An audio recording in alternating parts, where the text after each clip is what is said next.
Chapter 451. Tao Manwu was riding on the neck of a certain bad guy with a clear conscience, looking into the distance and leisurely touring the temple fair. Suddenly, he noticed that the guy with the fake mask had stopped.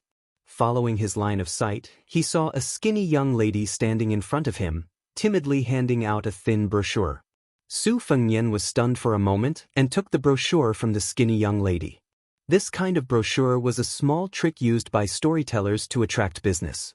It roughly wrote a few sentences about the content of the story, whether it was about the Iron Horseman, the fireworks Fendai, or the ghost period. The fragrance of wine was afraid of the deep alley. Other than the main character staying in the wine shop or tea house, the person setting up the stage on the street would invite customers to come in and listen to the story. The level of extravagance was linked to the level of fame. Some famous storytellers could often hang a golden banner outside a downtown restaurant. This one was quite shabby, with only a piece of paper at the end of a red post. But what surprised Su Fengnian was that he recognized this young lady. She was the grandfather and granddaughter he saw in a secluded tea house in the city before leaving Bailiang. The old and blind storyteller was talking while drinking wine, and the young lady was holding a low-quality pipa. Su Fengnian was even more shocked when he saw what was written in the brochure. She dared to tell the story of the heir of Bailiang traveling thousands of miles in the city of Beimeng? He looked around and quietly watched the young lady hand out more than a dozen brochures before following her into a relatively quiet tea house with Tao Manwu on his back. After sitting down, he ordered a pot of tea. Sure enough, he saw that there was an empty space in the center of the tea house. The blind old man habitually placed a bamboo board and a bowl of turbid wine on a small wooden stool. After his granddaughter handed over the simple brochure, she trotted to the old man, carefully picked up the pipa, and whispered a few words to her grandfather. Probably because the old man's story of His Royal Highness of Bailiang was too fresh and shocking, most of the brochures he handed out attracted real customers who were willing to pay for the tea. The owner of the tea house beamed with joy and was very satisfied with his vision and courage. The blind storyteller picked up the bowl and took a sip of wine to moisten his throat. He didn't get to the main topic, but said in a clear voice, "Today, I won't talk about the smoke powder of a man and a woman entangling together, nor will I talk about the spiritual monsters outside the human world. I'll just talk about the heir of Bailiang traveling thousands of miles with 2 swords at his waist. It's enough to make the officials laugh a little." When the old storyteller finished speaking, the young lady took advantage of the opportunity to play the pipa. The old man picked up the bowl and drank another mouthful of the strong wine rewarded by the owner of the tea house. He gently put it down, picked up the bamboo board, and recited according to the rules. Intelligence and cleverness are innate, ignorance and hedonism may not be true. Absurdity is only because the times have risen, war and war horses laugh deeply. The long river of 9 bends is shallower than the heart, 10 heavy armored horses are like thunder. How can wine and women forget the country? Only then do you know that poetry and books mislead the world. The sound of the pipa gradually rose, but it was still like a small bridge and flowing water, not sonorous. Su Fengnian, who was sitting in the corner, smiled knowingly. He didn't look at the grandfather-granddaughter pair, but just looked out the window at the stream of traffic. He somewhat admired this old storyteller, who actually dared to speak well of His Royal Highness in Beimeng. Fortunately, Beimeng's culture was rough and open-minded. There was no literary prison, and very few people were convicted for speaking. Even if one criticized the government, it wasn't a big deal. Of course, what the old man said was based on hearsay, and it was very different from the truth. However, it was quite a gimmick, and the audience found it very interesting. Especially when he talked about how His Highness the heir apparent had single-handedly faced off against Prince Jingan Zhaoheng and 1,000 armored cavalry outside Xiangfan City. Some of the customers who didn't take it seriously at first became engrossed in the story.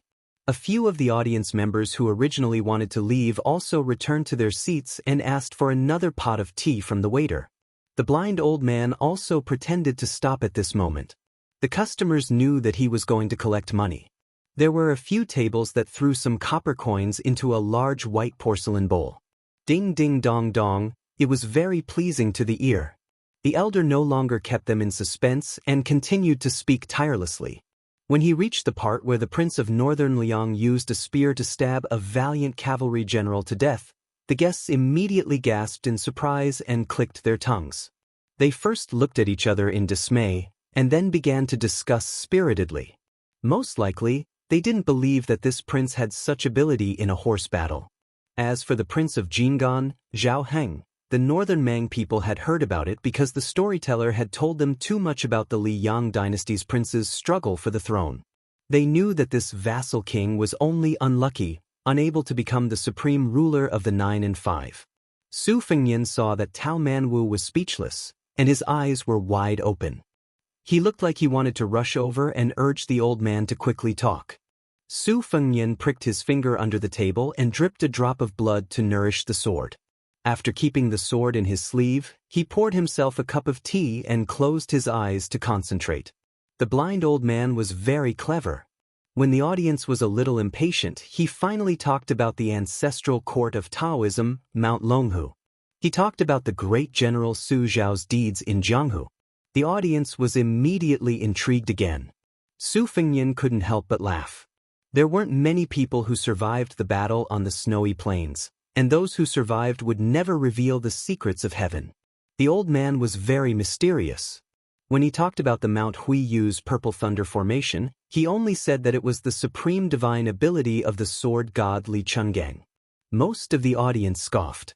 Looking at the situation, wasn't this old man wearing a sheepskin coat even more powerful than our Beimang's god of war, Tuoba? Then why wasn't this old god of sword among the top 10 martial arts judges? They only heard that there was a Dong Tai holding a peach branch. The old man heard the boos and countless boos, but he wasn't anxious. At this time, the sound of the pipa became louder and louder. It was like a silver bottle breaking and splashing water, making people worry if the little girl's weak and delicate hands could hold on. In the magnificent atmosphere created by the pipa, the old man talked about the finale of the show, the arrival of the flying sword. He said that the old god of sword used the word sword to make thousands of swords from Mount Hui and Mount Longhu fly to the snowy plains and cover the sky. The audience was dumbfounded. Oh my, could it be that he was really one of the few immortals on earth? When the old man talked about how Mount Longhu's master Zhao asked the old god of sword to return to his residence, the old man paused and said word by word, "Do you know what happened next?" This time, the tea guests were very happy to give the copper coins. Soon, the big bowl was filled to the brim. Some impatient people ran to throw away the copper coins and sat back in their seats. They hurriedly said, "Old man, tell us." The blind storyteller drank a mouthful of wine and said with a smile, "Senior Li, who is in the sword's celestial realm, sent a message to the big Mount Longhu. His Royal Highness said that there was no need to return it." The whole tea house was dead silent. Then, there was a roar of applause. Many tea guests who felt that their anger had been vented began to hit the table. Tao Manwu, who was beside Su Fengnian, chuckled. Su Fengnian took out a small piece of silver and shook his head. The little girl originally thought that the old man's storytelling was brilliant and varied. Seeing that this stingy man was unexpectedly generous, she finally smiled. She grabbed the silver and ran to the center of the tea house. She gently placed it into the bowl with her face flushed red. Then she ran back to Su Fengnian's side and snuggled up to him, not daring to look at others. Everyone only thought that this young man was most likely a rich son who had too much money and nowhere to spend it. They didn't think much of it. When the blind storyteller talked about the Eastern Sea's martial emperor city, he only said that His Highness the Crown Prince carried a bowl to the top of the city wall, but he didn't tell the whole story.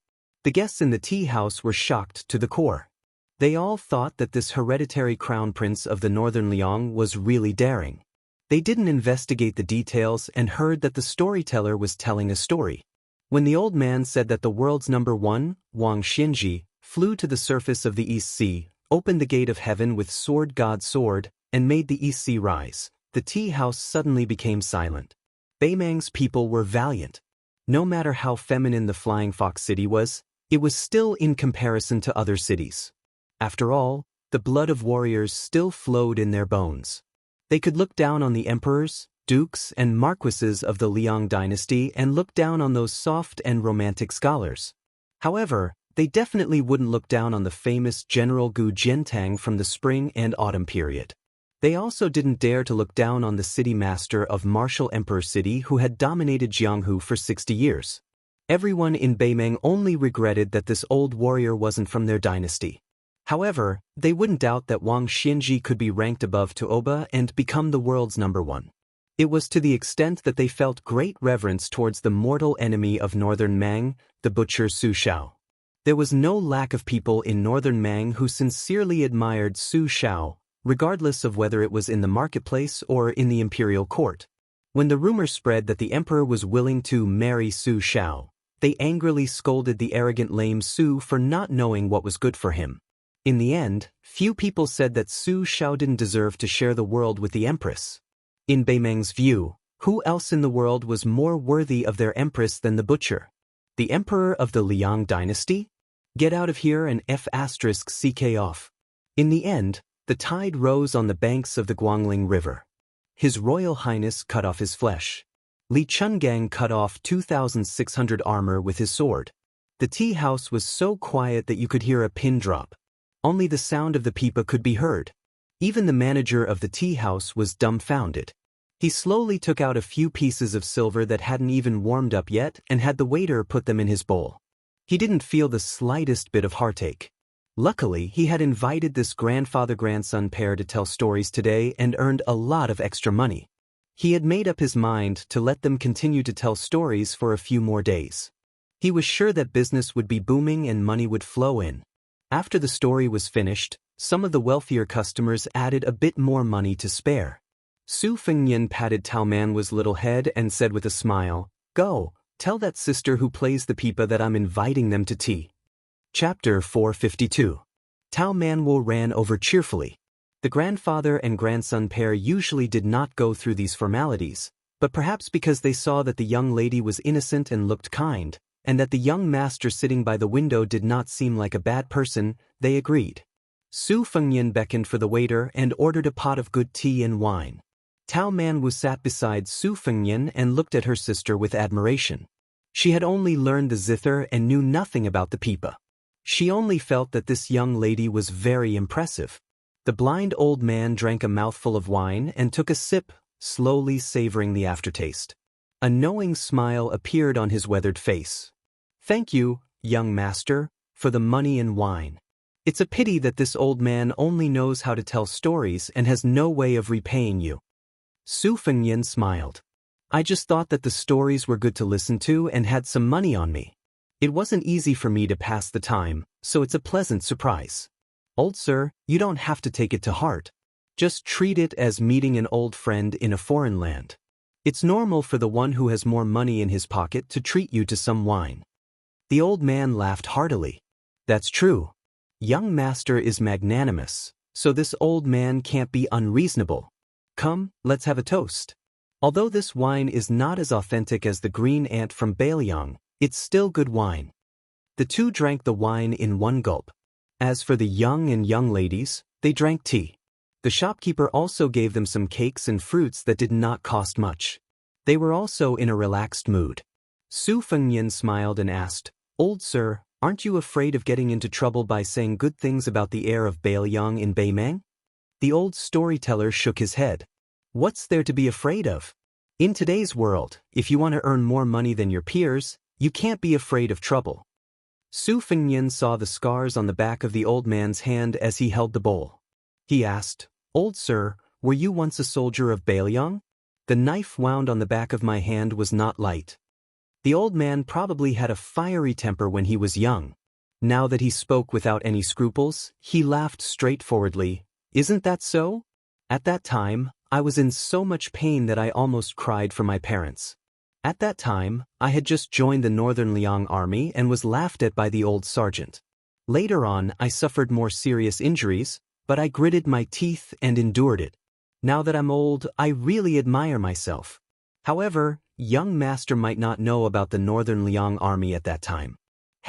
If you didn't have any scars, how could you have the nerve to greet your fellow soldiers who killed people shoulder to shoulder? You would have been treated as a little girl. It's funny to say that after joining the army for a few years, I couldn't wait to be hacked a few more times. Before our old sergeant died, he said, "Whoever wants to usurp my position, take off your clothes. Whoever has more scars than me will be the sergeant. In short, whoever has more heads than me will be the sergeant.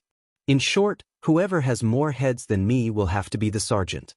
Su Fengnian muttered, "Old sir, why did you say that you were in the Bailiang army back then?" The storyteller drank a mouthful of wine and hesitated for a moment. After taking another big gulp, he slowly smiled bitterly and said, "These words can only be said to an outsider like you, young master. It's not a secret, and it's not a family scandal. Back then, our general defeated the Western Wall and destroyed the West Chu dynasty, which was almost as powerful as Liang at that time. Everyone in the Bailiang army was filled with resentment. They thought about how easy it was for those civil officials in the capital to talk. Even the old emperor was suspicious of the general. Why don't we just rebel? Let the great general be the emperor himself. The great general would sit on the dragon throne and wear the dragon robe. Who wouldn't be convinced? It's a pity that the general refused. In fact, it's not a big deal. For us old soldiers in Liaodong, as long as we serve the general, it's fine if we don't want to be the emperor. Later on, I followed him to Bailiang, and the atmosphere changed. The general was still the general. No one complained, but the general was not a man with 4 heads and 6 arms. Some of the generals under him probably thought that the world was peaceful and that it was time for them to earn back their money. Later on, many civil officials who had never fought in wars also climbed up the ranks. This old man and some of my old brothers were disheartened, especially me. I was blind and didn't want to occupy the latrine pit and waste the rations of the Bailiang army. Seeing that the young master opposite him did not speak, the storyteller laughed and said, "Young master, don't think that the 300,000 cavalrymen of Bailiang are easy to deal with just because this old man nagged. Some of the officials are unreasonable, but the general is still the general. To tell you the truth, it may sound unpleasant to your ears. As long as the general is the king of Bailiang, you Beimeng won't be able to take a single step south. If the general doesn't defeat the Beimeng royal court, you should pray to Buddha." Su Fengnian smiled and said, "Drink." The blind storyteller raised his bowl and said, "Drink." The old man drank to his heart's content and muttered to himself, "The reason why I'm not dead yet is because I have to take care of this poor granddaughter of mine. Also, I'm afraid that the people of Bailiang will lose their morale. What if something happens to the general? What will happen to the 300,000 cavalrymen?" 5 years ago, when this old man heard that His Royal Highness was idle and spent a lot of money in everything he did, he really wanted to go to the Bailiang palace and beat him up.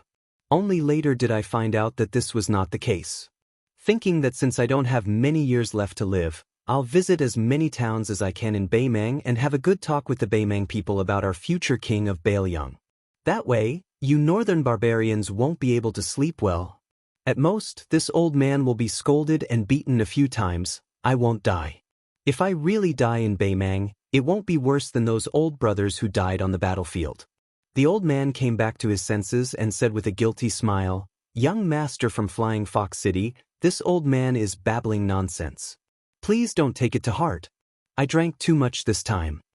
Su Fengnian shook his head and said with a Bailiang accent, "Old sir, how do you know that I'm not from Bailiang?"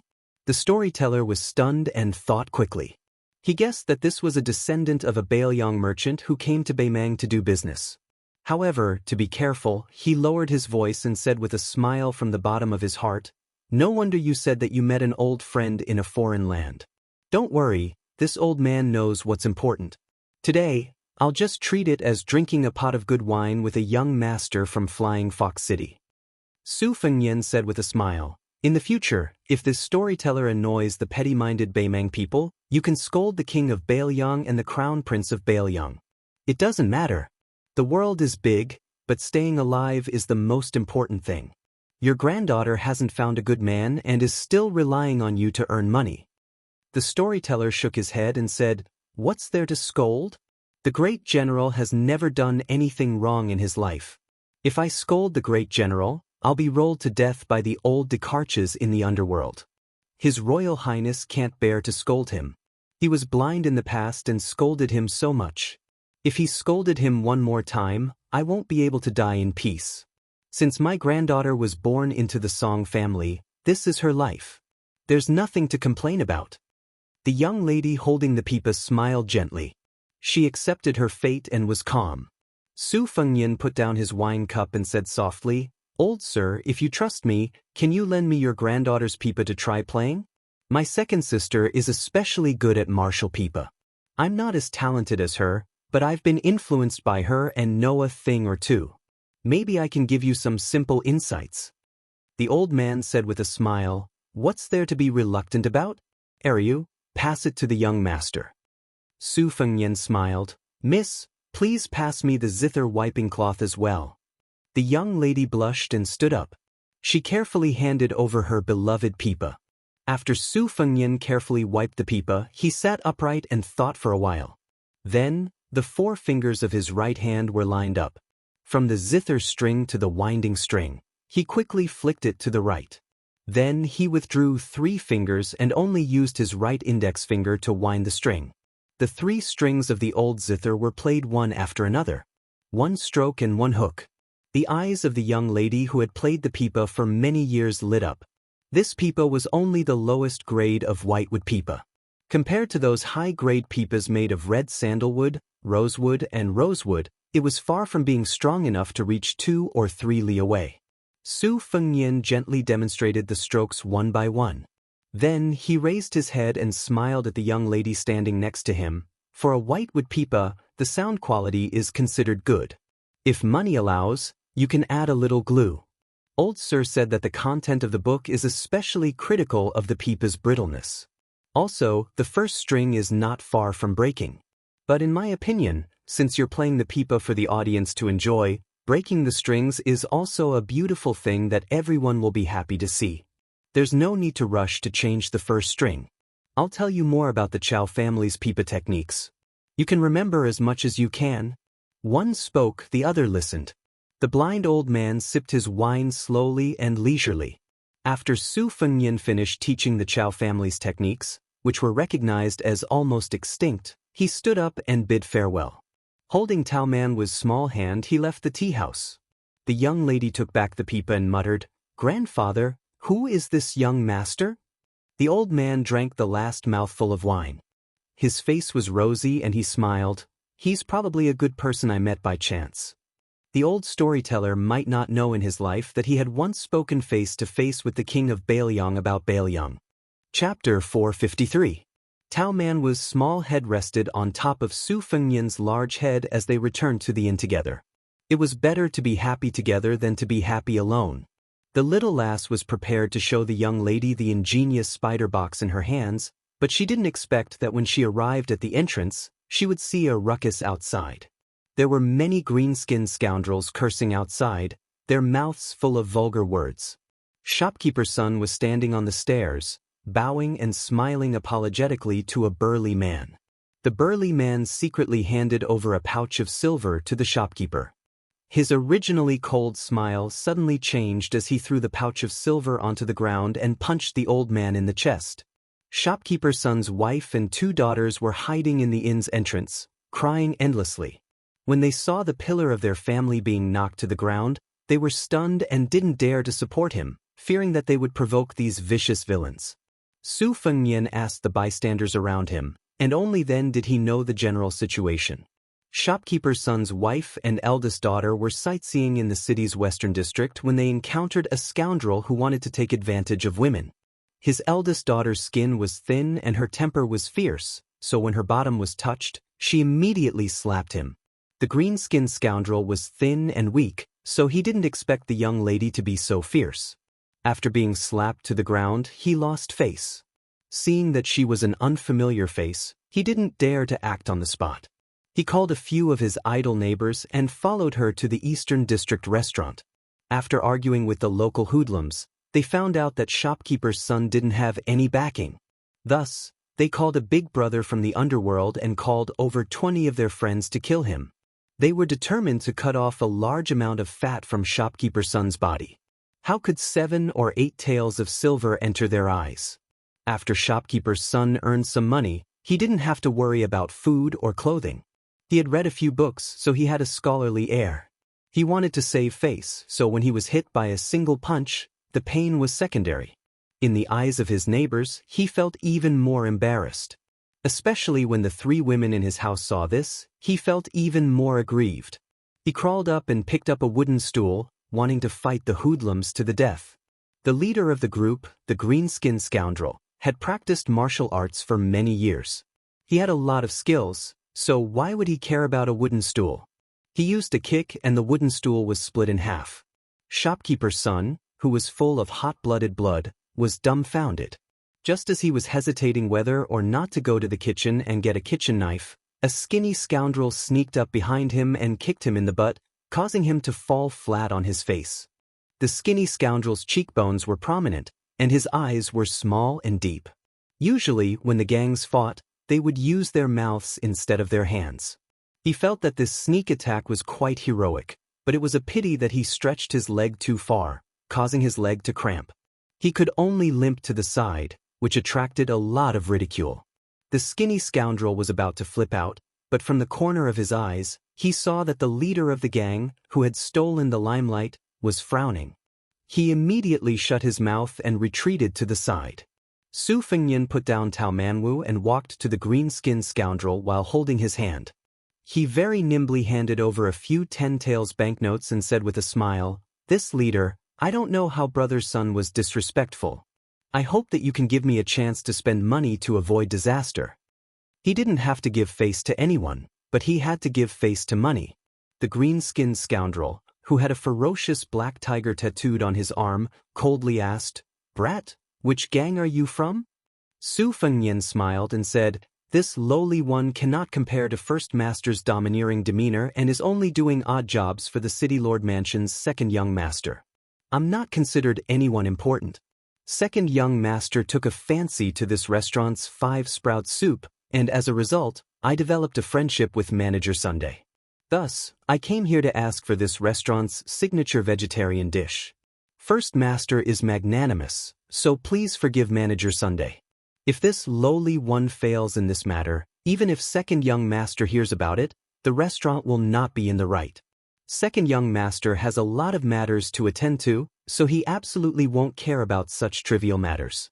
However, if this lowly one fails in this matter and does not leave a good impression on Second Young Master, then this lowly one will be miserable and won't be able to obtain even half a copper coin's worth of profit.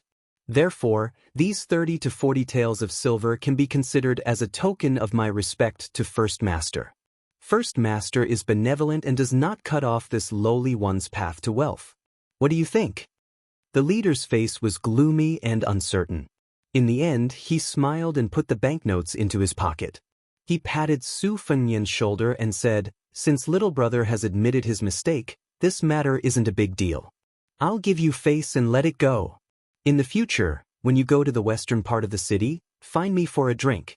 It's simple, just say the name of Flying Fox Town's Guanxi." The commotion died down, and the immortals who were watching from the sidelines also dispersed and entered the restaurant. Manager's son, who was still in a state of shock, asked in a low voice, "Brother Su, are you really a noble of the City Lord's mansion?" Su Fengnian picked a clean table and sat down. He said with a smile, "How could I be related to the City Lord's mansion? It's just that there are some elders in my family who have some business dealings with the mansion's steward. I'm not familiar with the second young master of the Tantai family. This time, I went to the City Lord's mansion and shamelessly put myself under the guise of an assassin. I don't know if I'll be able to meet the second young master. Brother son, you know that my family is in the business of porcelain, but the second young master is an expert in this field. If I'm lucky enough to be recognized by him, I might be able to drag the second young master to the restaurant for a meal." Manager's son's mind calmed down. He rubbed his hands and said with relief, "I don't dare to accept the second young master's money. It's already a great honor to be able to come to the restaurant. Brother Su, today's matter is all thanks to your righteous help. I'll go get the money to pay you back. Also, no matter how long you stay in the inn, as long as it costs money, I'll take care of it. If you don't agree, I'll be angry with you." Su Fengnian hesitated for a moment, then said with a smile, "Brother son, don't haggle over the 30 or 40 taels of silver with me.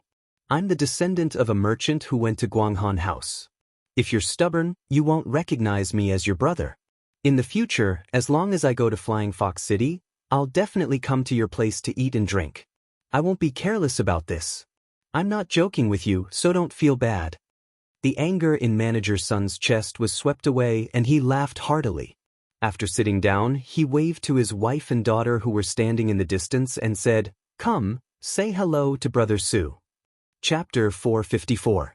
Even the little girl who despised Su Fengnian for being too old, along with her mother and elder sister, respectfully bowed to him. The three girls were like raindrops on a pear blossom. Having survived a calamity, they were grateful to Su Fengnian. Not to mention, it seemed that this handsome young master with a saber had some connections with the city lord manor.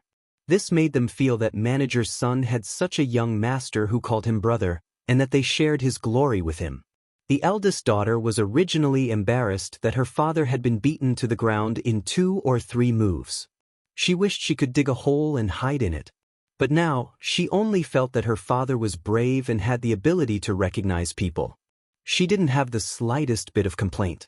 As a businesswoman, Manager Sun's wife was even more worldly and clever. She personally returned with a pot of good wine and poured wine for her husband and Su Fengnian. She wanted to strike while the iron was hot and tie this noble young master to the restaurant. In the future, if there were any conflicts with those green-skinned men, he wouldn't have to charge and break through enemy lines, but at least he wouldn't have to watch from the sidelines. Manager Sun's youngest daughter was still in a daze. When her elder sister pinched her arm, she raised her head and saw her mother give her a meaningful glance. She mouthed the words Tantai's eldest young master. The little girl immediately became spirited. She didn't care about anything else and anxiously asked, "Brother Su, if you go to the city lord manor, will you be able to see Tantai's eldest young master? If you see him, you must remember to mention me. My name is Sun Xiaochun."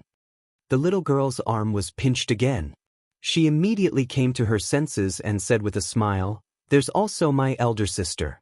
She's called Sun Jiqiu." Manager Sun and his wife looked at each other and smiled.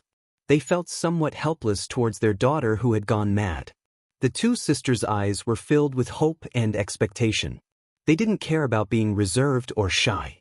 Su Fengnian couldn't help but laugh. He could only nod and say, "If there's a chance, I'll definitely put in a few good words for you too. But I can't guarantee that I'll be able to see that heroic young master." The elder sister, Sun Jiqiu, was older and knew more about the ways of the world. She smiled and nodded. The younger sister, Sun Xiaochun, had a serious expression. She said with a deadpan expression, "You must see him." Their mother pretended to slap the little girl, but her tone was gentle, "Don't be rude." Su Fengnian smiled and said, "Sister-in-law, it's fine, it's just a small matter." Afterwards, the three women went into the room to talk about some private matters. Shopkeeper's son, on the other hand, had a complacent smile on his face as he chatted with a few of his old friends who had rushed over after hearing the news. Su Fengnian returned to his room at the inn. Tao Man will put away the Qiqiao box, opened his bag, and counted the silver pieces one by one. Su Fengnian laughed and scolded, "If there really was a thief, would he only steal a few pieces of silver? You stole them all long ago." The little girl, who was good at running a household, glared back at him and continued to count the money. With his back to Tao Manwu, Su Fengnian steered a flying sword from the silkworm armor 12 scabbard and secretly nurtured it. After counting the silver pieces, not a single one was missing. Tao Manwu tied up his bag, kicked off his boots, and arranged the Qiqiao box and a porcelain pillow. He rested his head on the bed and looked left and right, his eyes full of joy. Su Fengnian hid the flying sword and looked at his palms, where the calluses were gradually peeling off after fusing with the big yellow courtyard. Ordinary people used their blood to nurture a sword. Not to mention 12, even 2 or 3 swords would be enough to make their hands unsightly. However, with the big yellow courtyard growing the longevity lotus, there was no need to worry. His qi and blood were as vigorous as the tides of Guangling. Su Fengnian sat on the edge of the bed, his body leaning back, and his eyes closed in concentration. Tao Manwu was in a dilemma, but in the end he generously stuffed the porcelain pillow under the back of his head. Holding the Qiqiao box with a small spider web inside, he sat up and looked at the guy beside him, wanting to say something but hesitating. Su Fengnian, with his eyes closed, calmly asked, "Do you want to know why I could have taught those scoundrels a lesson, but instead humbly gave them money and settled the matter peacefully?" The little girl nodded and pouted, feeling a little wronged and resentful. She felt that this guy lacked even the slightest bit of chivalry. Su Fengnian's lips curled up and he softly said, "I'm a scoundrel, but I'm a rootless duckweed, floating wherever I go. Shopkeeper's son's family of 4 are ordinary people who have taken root here and can't leave for the rest of their lives. The green-skinned goods of Flying Fox City are clever and cunning. To put it nicely, they judge the situation and size up the situation. To put it bluntly, they bully the weak and fear the strong. Unless I kill them once, they won't let Shopkeeper's son off easily. But I have a private matter to attend to, and I also have a burden like you who can only help me carry the money. I can't possibly fight over such a small matter. In the end, each family's misfortune and fortune will be their own. Today, I only helped because of the pot of tea and because I was afraid that I would have to go through the trouble of moving to another place. Otherwise, with my fickle personality, I wouldn't have bothered to pretend to be a good person. This is called each family sweeps the snow in front of their own door, ignoring the frost on the roof of others' roof. If you want to find a hero who can help those in distress to travel the Jianghu with you, then I'm sorry, little girl. I'm sure I'll disappoint you." Tao Manwu weakly snorted. When she saw him teaching the Pipa playing elder sister at the tea house, she felt that he wasn't so bad. Now she felt that he wasn't that good after all. Su Fengnian held the little girl's arm and quietly unblocked her acupuncture points. He sarcastically said, "Good people have good karma. That's just a saying that people are afraid of disaster. In fact, not many people are willing to be good people. Generally speaking, good people don't have good karma. It's just that no one has the opportunity to let you know." Tao Manwu only felt that her arm was hot. It wasn't comfortable or uncomfortable, so she endured it. Su Fengnian calmly said, "Change your arm." She turned around and stretched out her arm. After Su Fengnian succeeded, he teased, "They all say that men and women shouldn't touch each other. You don't have any shame." Tao Manwu ignored this and sighed like an old man. She bit her lip and said, "Uncle Dong said that a country's weapon should not be shown to others. A gentleman hides his weapon and waits for the right moment to move. A villain holds his weapon and clamors non-stop." Su Fengnian opened his eyes and said with a smile, "Your Uncle Dong is a knowledgeable person. Isn't he very similar to me?" The little girl rolled her eyes. She was too lazy to talk to this scoundrel who flattered himself. She just wanted to take back her beloved porcelain pillow. Su Fengnian pressed down on the porcelain pillow and said shamelessly, "I'm not giving it back." The little girl knew that she couldn't compete in strength, so she showed a disdainful expression. After spending so much time with this scoundrel, she seemed to have learned some small skills to make herself more comfortable. Tao Manwu curiously put on his boots and ran to the window, standing on his tiptoes to see what was going on. Flying Fox City was dumbfounded. It was said that the eldest son of Tantai Station was beaten up by a damn fatty. What was even more infuriating was that this damn fatty had a beautiful daughter by his side. Judging from her posture, she was the fatty's little wife. More than 100 valiant iron cavalry rode straight into Flying Fox City. The iron hooves crushed all the women in the city. Later, the well-informed high-ranking officials and dignitaries in Flying Fox City turned from anger to fear. The damn fatty who broke into the city without following the law was not only a real military general, but also a leading figure in the military circle of the southern officials in Beimang. He was the most exceptional second-grade general in Beimang in the past 30 years. He was only one step away from the 3 third-grade generals in the south. Not to mention the governor, no one in Dragon Waste province, where the border army was weak, would dare to offend this damn fatty except for those who held the provincial edict. Afterwards, shocking news entered their ears one after another, making them even more frightened to the point of pissing their pants. The woman in colorful clothes at the damn fatty's side was the daughter of one of the northern Mang's 5 great sex weapon-carrying mountain master, as well as the damn fatty's second wife. Meanwhile, This damned fatty's first wife had an even more extraordinary background. No wonder she could suppress the weapon-carrying mountain's precious young miss. The eldest son of Tantai Station only blocked the city gate with his men, but the soldiers and horses were scattered. The eldest son himself was forced off his horse by the fairy who came down from Bing Tea Mountain. For a time, the city was in turmoil. There was only a tea house far away from the quarrels. People listened to the stories of the eldest son of Baoyang's travels told by the blind storyteller and paid no attention to the outside world. An old Confucian scholar who had just entered the city sat by the window. He ordered a pot of cheap tea and placed a worn-out bookcase by his feet. Opposite him sat a middle-aged man with a sword on his back with a solemn expression. Sword Chi approached. Chapter 455. Hundreds of cavalrymen charged into the city, clad in heavy armor. The fat general in the lead weighed at least 100 kilograms, but he didn't give off the feeling of being a burden at all. His body was strong, his skin was dark, and his mount was also a heavy black horse. The cavalrymen behind him galloped in a straight line. Beside the fat general, there was a delicate woman riding side by side.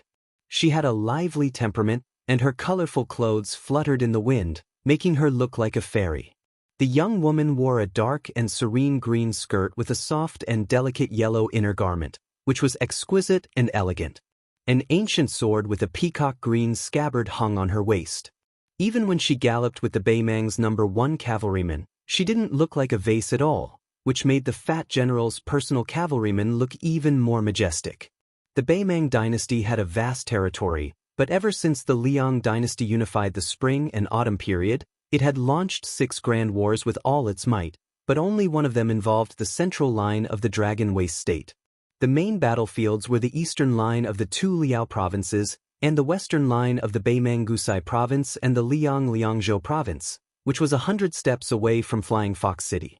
The fat man slowed down his horse and looked up at the hanging sword pavilion.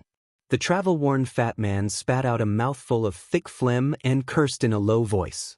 The cavalrymen behind him moved as if they were one person, and the distance between the horse's legs didn't change because of the slow speed. The fat man's surname was Dong. His father was a scholar left behind by the spring and autumn period, and his mother was a girl from a small family in Baimeng. After joining the army for more than 10 years, the fat man Dong had turned his 200 kilograms of fat into muscles. He had become the most dazzling military hero of the Baimang Southern Dynasty. He was even on the same level as the governor of Gusai Province, the 3 great generals, and the important ministers of the Southern Dynasty. According to the laws of Baimang, even if the officials of the Southern Dynasty and the ministers of the Northern Dynasty had the same rank, their ranks would still be lowered by 1 rank. Only the nobles of the Southern Dynasty who had been specially rewarded by the Empress of Baimang could have their ranks increased by half a rank. This fat man was the only person in the Baimang dynasty who had been specially rewarded by the Empress of Baimang. Therefore, even though he was supposed to be a rank 4 general, his military power had risen to rank 2. The 3 great generals of the Western Front, Huang Songpu, Liu Ge, Yang Yuanzhan, and Gusai Jinsi, who could make the border tremble with just a sneeze, had all been cursed by this fat man. Among them, he had even slammed the table with Huang Songpu, who had been specially rewarded by the Empress of Baimang. It was even rumored that he had rolled up his sleeves and had a fight with Yang Yuanzhan. It was a miracle that the fat man was still alive today. Fatty Dong gnashed his teeth in anger. How did that old turtle Murong Baoding manage the little bastards in his clan? Murong Zhangtai had already given him a secret letter, but he still dared to lead his private army to rob his brother, sister-in-law, and niece. Did he really think that he could sit back and relax just because he was ranked 9th on the martial roll? Putting aside the murder of his sister-in-law, if anything happened to his niece, who he regarded as his own daughter, then this old man would fight with Murong Baoding to death for the rest of his life. If any of the descendants of Murong Baoding's branch came to Gusai province to steal military merits in the future, then I'll make sure to beat them up so badly that even their parents wouldn't be able to recognize them when they crawled back home. Along the way, as they approached Flying Fox City, there were already several groups of scouts roaming around and spying on them from half a li away. Fatty Dong did not pay any attention to them at all. With these guys' horsemanship and combat strength, Any one of the cavalrymen behind him could easily shoot them down. In terms of the killing ability of the horse bars and the scouts, only the white horse wandering crossbows trained by Chen Zhibao could compare with his crowbars. Politeness demands reciprocity. After so many years of fighting to the death with real swords and spears, the odds of victory and defeat were always 50-50. Fatty Dong grinned, which made him look even more sinister. He knew that he wasn't a romantic, elegant, and kind person. Before he joined the army, the children in the neighborhood would be scared and cry when they saw him. Other than men who had similar interests, he hadn't been liked by many women or children in his life. Therefore, whenever he met a woman, Fatty Dong would cherish her very much. There were only 2 women, and both of them had become his wives. The outside world said that Fatty Dong treated both the first and second wives equally. Anyway, the one who became the official daughter-in-law of the Dong family first would be the first daughter-in-law, and the one who married into the family later would be the second daughter-in-law. This was called first come, first served. Anyway, this old man didn't like to be reasonable. The one beside me was the sweetheart of that old man, Bu Bangshan. Wasn't she also taken home by me? Every 2 or 3 days, that old fellow disdained my martial prowess as unsightly. Motherf *Ker, what the hell do you know about the art of war? The pinnacle of martial prowess is no more than fighting 1,000 men. This old man is a match for 10,000 men. I've long disliked you, old man. Don't rely on your father-in-law's status as a martial grandmaster to make a ruckus. This old man respects the old and loves the young. I won't bicker with you. At most, I'll just pat your butt and turn around to tidy up your daughter in the middle of the night.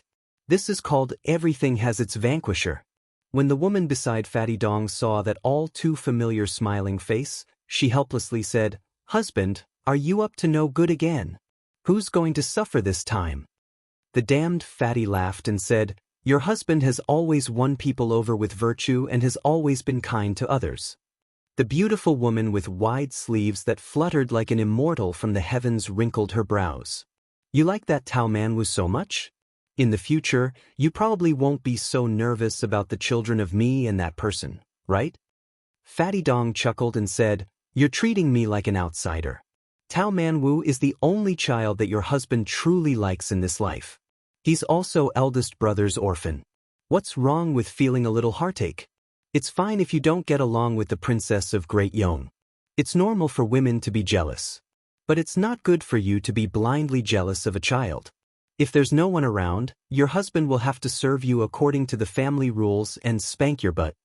The woman whose father was the mountain chieftain of Mount Banbing originally wanted to snort coldly to express her slight dissatisfaction. However, she saw that he had been rushing day and night, resting every day only because he was exhausted and had no choice but to take a nap. Wiping his face with a wet cloth could wipe away several layers of dust, and his lips had long since become chapped and dripping with blood. In order to find that young niece of his who had gone missing from the Duckhead Green Inn, he had mobilized almost all of his connections and resources to rely on the bits and pieces of information that he had found, desperately chasing after clues. This was the first time she had seen him muster such an unscrupulous force other than fighting wars and abducting wives. Seeing his thin and sunken cheeks, her heart softened, and she couldn't bear to use words to oppose him. She changed the topic. Seeing the soldiers in armor outside the city gates, she narrowed her eyes and softly asked, "Isn't Tantai Zhongping your good brother in private? Why did he obstruct you?" Chapter 456. Fatty Dong yawned. He was very familiar with digging holes for the border generals and not burying them. Maybe it would take a few years for them to realize what had happened. If they wanted to scold this sinister and cunning Fatty again, they would not have the heart to do so. However, Fatty Dong had always been honest with his wife. He explained, "If Chongping was an official in the Southern Dynasty, it would be a good thing to be close to me. But if he went to the imperial tent and flirted with me again, His Majesty the Emperor wouldn't mind, but the Yelu and Murong families would gossip. It would not be a good thing after all. I might as well use a trick that could not fool the old fox but could fool many idiots. At least everyone's face would be okay. At the same time, I would let the North know that there was a young man in Flying Fox City who dared to compete with Fatty Dong. The position of Prince Chuan would be set in stone." You've been spoiled by your father. You don't like to use your brain and are much more stupid than her. Wife, don't glare at me. I know that your eyes are beautiful. Back then, I was mesmerized by your gaze and lost my soul. Besides, it's good to be stupid. Everyone is as smart as her. As her husband, I am tired. It's better to be stupid. Let me give you an example. Let me say this first. It's just a big example. My husband and his brothers went to a brothel to drink wine. When he returned home, she smelled the wine and wanted him to kneel on a washboard. You, on the other hand, were happy with the rouge your husband bought. Tell me, which one do you think I like more? The woman smiled sweetly, but there was a murderous intent in her smile. Fatty Dong slapped his own mouth. Therefore, the good show that was originally planned to fight dozens of rounds with Tantai Zhongping turned into the future Prince Chuan of the Bell being knocked off his horse by the flower stuck in cow dung. When Fatty Dong entered the city, he sighed and said, "I'm sorry, Brother Chunk. It's all your sister-in-law's fault for being in a bad mood." The woman's expression did not change at all. She asked softly, "Husband, how do we find your niece next?" Fatty Dong went out of the city gate. He used his hand to block the sunlight and said calmly, "Seal the city. Then scour the city. When you find me, you will leave the city." The woman said worriedly, "Husband, aren't you afraid of attracting criticism?" Fatty Dong curled his lips and sneered, "If anyone is not convinced, then come and argue with me. I will slowly reason with them. If I can't win, then I will crush them with my cavalry." The two bodyguards behind him were closer. When they heard the general's words, they smiled knowingly. That's right. Our General Dong didn't have any ink in his stomach, but he liked to pretend to be cultured and reasonable with others. Most of the time, when he couldn't argue with others, he would jump and curse. If he still couldn't vent his anger, he would get physical. The officials of the Southern Dynasty hated this shameless bastard. Especially during the Spring Festival, General Dong, whose calligraphy was distorted like an earthworm, still insisted on showing off his talent. He went through doors and shamelessly asked those Southern Dynasty mansions to hang the Spring Festival couplets he wrote. He knew nothing and made a fool of himself. Once, the supervisor and the observer of the Southern Dynasty played tricks. One said that the wind blew away the Spring Festival couplets, while the other said that the couplets were ruined by setting off firecrackers. In the end, the next day, Fatty Dong carried 2 Spring Festival couplets on his shoulders and went to hang them on the doors of 2 powerful military officials. He personally glued them with porridge and soup and said with a smile that this time the couplets wouldn't be blown away by the wind or blown away by the firecrackers.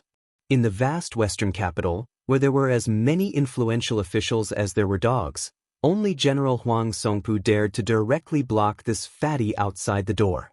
The gatekeeper pointed to a stone tablet at the door. It clearly stated that Dong Zhuo was not allowed to come within 50 steps of the mansion. In the northern Mang and southern dynasties, perhaps other than the border soldiers, only Great General Lu Gui was close to this repulsive fatty. In the end, Great General Lu Gui had the intention of betrothing his granddaughter to him 2 years ago, but the fatty used the fact that he had a fierce wife as an excuse. In the end, he married the mountain lord's only daughter a few days later. It was rumored that the old General Lu Gui was so furious that his hair stood on end, nearly donning his armor and mounting his horse to slaughter this black-bellied fatty. The woman said softly, "If you knew this would happen, why didn't you personally escort sister-in-law and niece to Lucheng?" Fatty Dong said gloomily, "That sister-in-law doesn't seem like a woman who can stay a widow for Brother Tao. I've never been close to her, so why would I want to see her? Right after Brother Tao died, she wrote to me to ask for a list of official titles for her son. I have a strange temper. If you ask for it, I won't give it to you. If you don't ask for it, I don't mind helping you pave the way. Brother Tao only has one son. If she raises him, sooner or later he'll become a playboy who eats, drinks, and plays. He's not promising at all.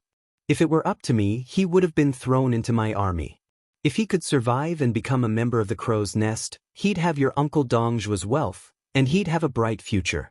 But would that woman be willing to do that? Wouldn't she be worried to death and stab me in the back?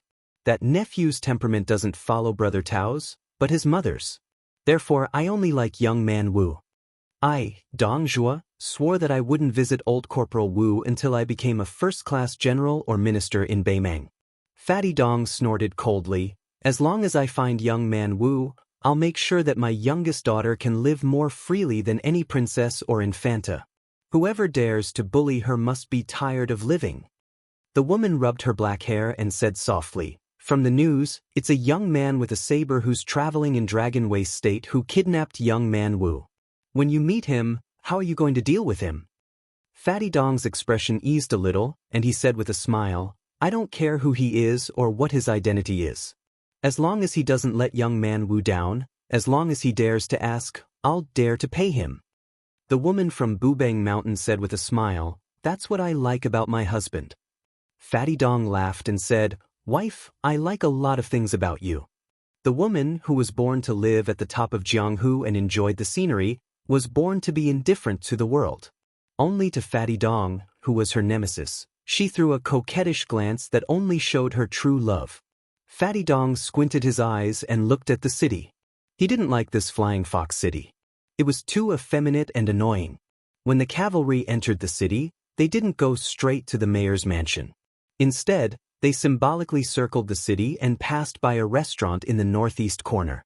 The woman suddenly turned her head and looked at the window upstairs. Fatty Dong wondered, "What's the matter?" The woman thought for a while and shook her head. Fatty Dong thought that there was a playboy who coveted his wife and didn't take it seriously. If it was a normal day, he could beat him to death. But now, he really didn't have the mood to do so.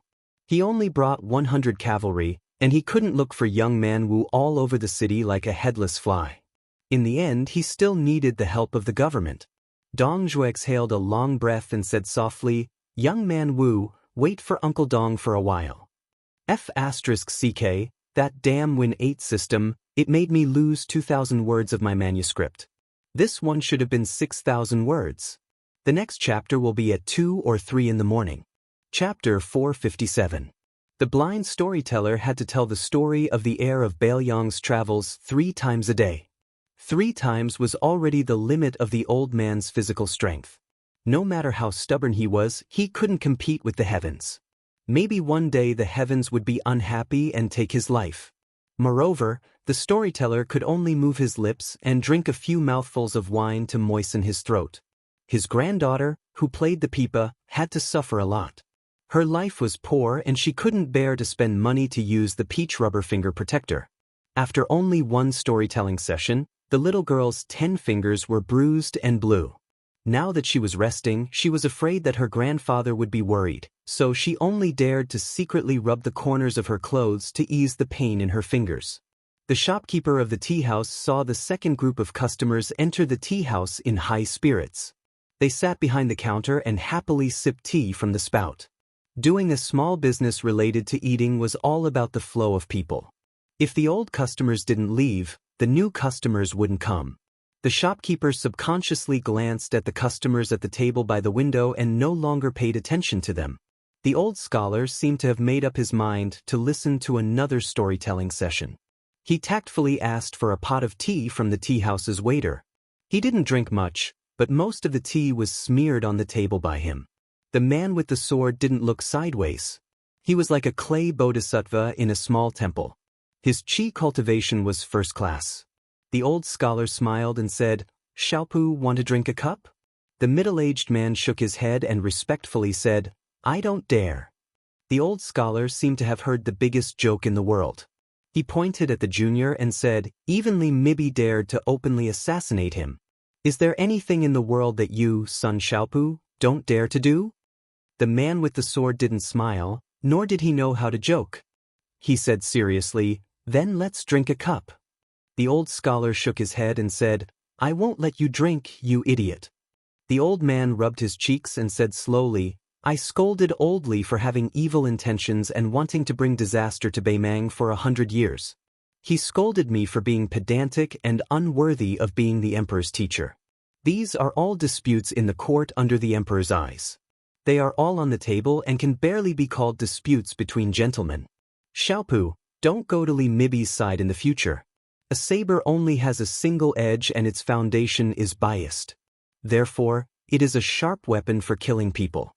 A sword, however, has two peaks and is neither biased nor biased. A gentleman entering the world to save people is the correct path of the sword. In a dynasty, both sides complement each other. There is no lack of martial artists who wield sabers and swords who wield swords. You are the master of the sword mansion of the chess and sword music school after all. If you personally fight and kill, the school will lose its glory.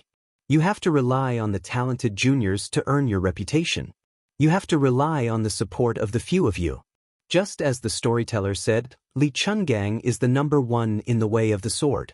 In my opinion, this sword god's sheathed sword has thousands of sword wills in his heart even if he doesn't draw his sword. He is far more perfect than the two-sleeved green snake and the sword that opens the gate of heaven. Xiaopu, you should learn from him. The middle-aged man nodded. He was only convinced by one person in his life. The old man left Beimeng alone and rushed to the south before the situation of the Central Plains was settled. After the unification of the spring and autumn period, he stayed in the foreign land where the smoke of war gradually dissipated for a full 20 years. The man with the sword was famous for his sword qi. Hong Jingyan, who was at the top of the martial arts ranking, was his closed-door disciple. The old scholar listened to the next two storytellers without missing a word, sometimes nodding and sometimes shaking his head. In any case, no one except for a rather dignified swordsman sitting at the same table would care about the life or death of an ordinary-looking, stinky scholar. During this period, two groups of ruffians from Flying Fox City came to make trouble. The first group was sent back by the tea house manager with money. The second group was much more vicious. The old storyteller, who was fiercely protecting his granddaughter holding the pipa, was punched in the face. As a result, the crowd was outraged. The customers paid for their tea and waited to hear a few good stories. You ruffians can be unreasonable, but don't hit the old man's face. If you hurt him, wouldn't you have wasted your copper coins to buy tea and listen to the storyteller? The ruffians said harshly. If they dared to boast about how heroic the heir of Bailiang was again, they would come back and give them a good beating. Then they swaggered away. At the end of the third storytelling session, a few handsome horses came to the outside of the tea house. A few disciples of the Flying Fox town jumped off the horses and rushed at the blind old man with 6 or 7 evil servants. A disciple of an official's family even pulled the little girl's hair with a ferocious smile and threatened to throw the little Liang barbarian into the lowest brothel to be a whore. The old scholar's face was as usual. People fight with people, and each depends on his own ability. Life and death are predestined. This old man wants to make a fuss about the fight between officials and people. Xiaopu. In an instant, the man with a sword on his back who heard the order did not unsheath his sword, but the sword qi was close. The old scholar did not look at the bloody scene. He stretched out his sleeve to wipe off the map of the border between the two dynasties that was densely covered like an ant's nest on the table. He whispered in a hoarse voice, "In the past 20 years, I have been a businessman who haggled over every penny, a farmer who lost his home, a night watchman, a henchman who buried himself in writing documents for the officials, a writer for the famous prostitutes in the brothel, an escort who traveled north and south, a writer for the famous scholars, a county magistrate in a small town, and so on. I have done all kinds of things. I have also traveled through the 9 kingdoms of the spring and autumn period. If I spend another 2 or 3 years traveling through the 8 provinces of Beimeng, I can probably go to the imperial city and play a big chess game for His Majesty." The old scholar said flatly, Huang Sanjia, you use the 9 kingdoms of the Central Plains as a chessboard, and I use the 2 dynasties to divide black and white. You are about to lose 1 rank. The old scholar suddenly laughed and said, You already have 1 foot in the coffin, yet you are still so focused on winning. It's not good. In the inn, Su Fengnian saw Tao Manwu, who had just stood on tiptoe to look outside the window, suddenly shrink back as if she had seen a ghost in broad daylight. She trotted to the bedside, took off her boots, and jumped to his side. She hugged the strange box with a complicated expression on her little face. Su Fengnian joked, What? You didn't really see your Uncle Dong, did you? That doesn't make sense. If it were me, I would have already shouted and jumped down the stairs. The little girl raised the box in her hand and tilted her head. she said timidly and seriously, if the little spiders in the box spin a web tomorrow, you have to promise me one thing, okay? Su Fengnian bluntly refused. Do you think I am stupid? If you want me to meet your Uncle Dong who has outstanding military achievements, or if you want me to carry that money bag in the future, do you think I will agree? The little girl was still holding the small wooden box, about to cry. Su Fengnian said angrily, go away, don't try to seduce me. There really isn't such a beautiful girl in the world. After hesitating for a moment, Su Fengnian said self-mockingly, even if there is, it is not a silly girl like you who is only 4, 5, 6, or 7 years old. Su Fengnian wanted to get out of bed to see what was going on, but he found that she was tugging on his sleeve. He looked down and saw that the little girl's eyes were wet, as if a flood was about to burst out of a dam. Su Fengnian had a keen sense of hearing. Naturally, he could tell that it was the movement of 100 elite cavalries crossing the street outside the building. There were very few people in the Flying Fox City who were qualified to make such a big move.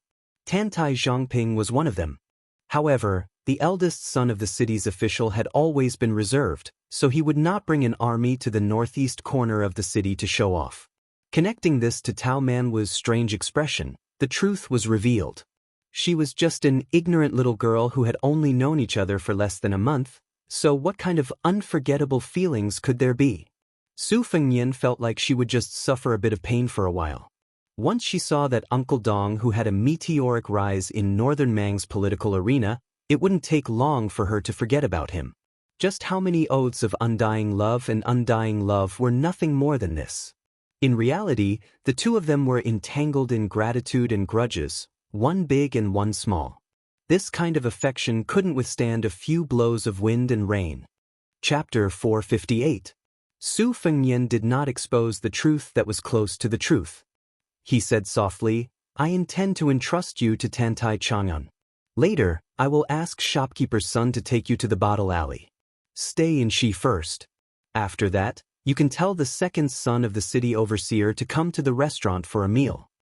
It was hard to tell whether the second son of the city overseer was a loser or not. However, according to Tantai Chang'an's temperament, he would probably treat a little girl who could not cause any trouble well. Of course, this was not a foolproof plan. However, Su Fengnian could only do this because of the situation. As for whether Tao Manwu would reveal his identity or give Tantai Chang'an to Fatty Dong after getting along for a period of time, it would be a good thing for the city overseer's mansion and the little girl. Su Fengnian was destined to go deep into the hinterland of Beimang alone, and even to the distant northern region. It was impossible for him to take a little girl to the end of the world. It was not a fun thing to do. Maybe one day she would become a burden and be abandoned as an abandoned child. Finally, she would die under unknown weapons. No matter how Su Fengnian agreed with the hypocrisy of the world and how cruel and ruthless he was, he did not think it was a trivial matter to watch her die an unnatural death. The little girl turned her head and said angrily, No. I won't tell you if I go. I'll be a mute. Su Fengnian smiled and said, It's up to you whether you go or not. The little girl nodded heavily. Su Fengnian flicked her forehead and said, You will hate me one day. Then you will know how hard it is to part peacefully now. Tao Manwu picked up the porcelain pillow and wanted to hit the big bad guy. However, when he saw his eyes, he did not dare to do so. He was afraid that he would cry out loud. The little girl turned over and threw herself on the bed. First, she hugged the porcelain pillow and Chi Chiao under her body. Then, she hurriedly covered her body with the quilt and hid to sob secretly. I hate you right now, she said in a soft and indistinct voice. She wanted to cry and scold him, and she was also sulking under the quilt. The little girl must be very tired. Su Fengnian waited for a while. Seeing that she did not stop, he sighed, took the quilt and threw it aside. Then he held her in his arms and put his chin on her head. He said softly, Don't you want to see your Uncle Dong every day and want him to teach me a lesson? Why are you so shy when you see him? The little girl covered her face and her slender shoulders gently twitched. She said intermittently, Uncle Dong is a good man. I won't let him beat you. Su Fengnian shook his head and said, Fighting or not is a small matter. He did not continue. Since the fatty Dongjua had entered Flying Fox City with 100 cavalrymen, Su Fengnian would not only be afraid of him but also want to kill him. Killing Dongjua would have a more far-reaching impact than killing 10 Tao Qianji. However, since the fatty was an important minister of the Southern Dynasty, Su Fengnian was not interested in whether the little spider in the little girl's Qi Qiao box spun a web. However, the Beimang spider web behind the fatty was very likely to slowly spread out inside and outside Flying Fox City. Su Fengnian wanted to kill a popular military official who must be protected by men of sacrifice and retreat successfully. Without the Finger Mystery Realm, it was impossible for him to succeed. Thinking of this, Su Fengnian felt a little guilty. What did the little girl do in her last life to meet him in this life? Tao Manwu said softly, "My father said that if a deserter on the battlefield, he would be beheaded." Su Fengnian pinched her cheek and spat, "Don't say such unlucky things." After a long silence, Tao Manwu cried until she had no strength left. She clutched the sleeves of the big bad guy, afraid that he would leave. Su Fengnian looked at the bag of money on the table and said while rubbing his forehead, "Oh, I owe you this. Our Taozi is so beautiful. Maybe she will be kidnapped by a scoundrel and become his wife. I don't feel at ease. Let's make a deal first. I will send you to Uncle Dong's place." Outside the courier station in Flying Fox City, Dongjua, who had just rested for a short time, ran out with his eyes wide open. He was surprised and stunned. He had searched high and low for something, but found it without any effort. This general, who had been sealed by the city overseer, saw a funny scene. A young man holding his little niece's hand with one hand and an inferior horse with the other hand appeared in front of him unexpectedly and unreasonably. Young man who was carrying a heavy bag and holding a porcelain pillow with one hand. She bit her lips and looked very wronged. Dongjua's heart and liver were broken. Fortunately, young man Wu was safe. Dongjua looked at him carefully. This fat fox who had been dealing with the old foxes in the military and political circles all year round had already cultivated a good sense of human nature. His eyes were like torches. He immediately felt jealous like a father who saw his daughter bring a damned son-in-law to his house. Damn it, his little daughter was not even 10 years old. How could this bastard kill her? The fairy who came out of the Bing Mountains squinted at the young man who she could not see clearly. He was empty-handed and had nothing on him. There was a long cloth bag tied near the saddle of the inferior horse, which should be a weapon similar to a broadsword.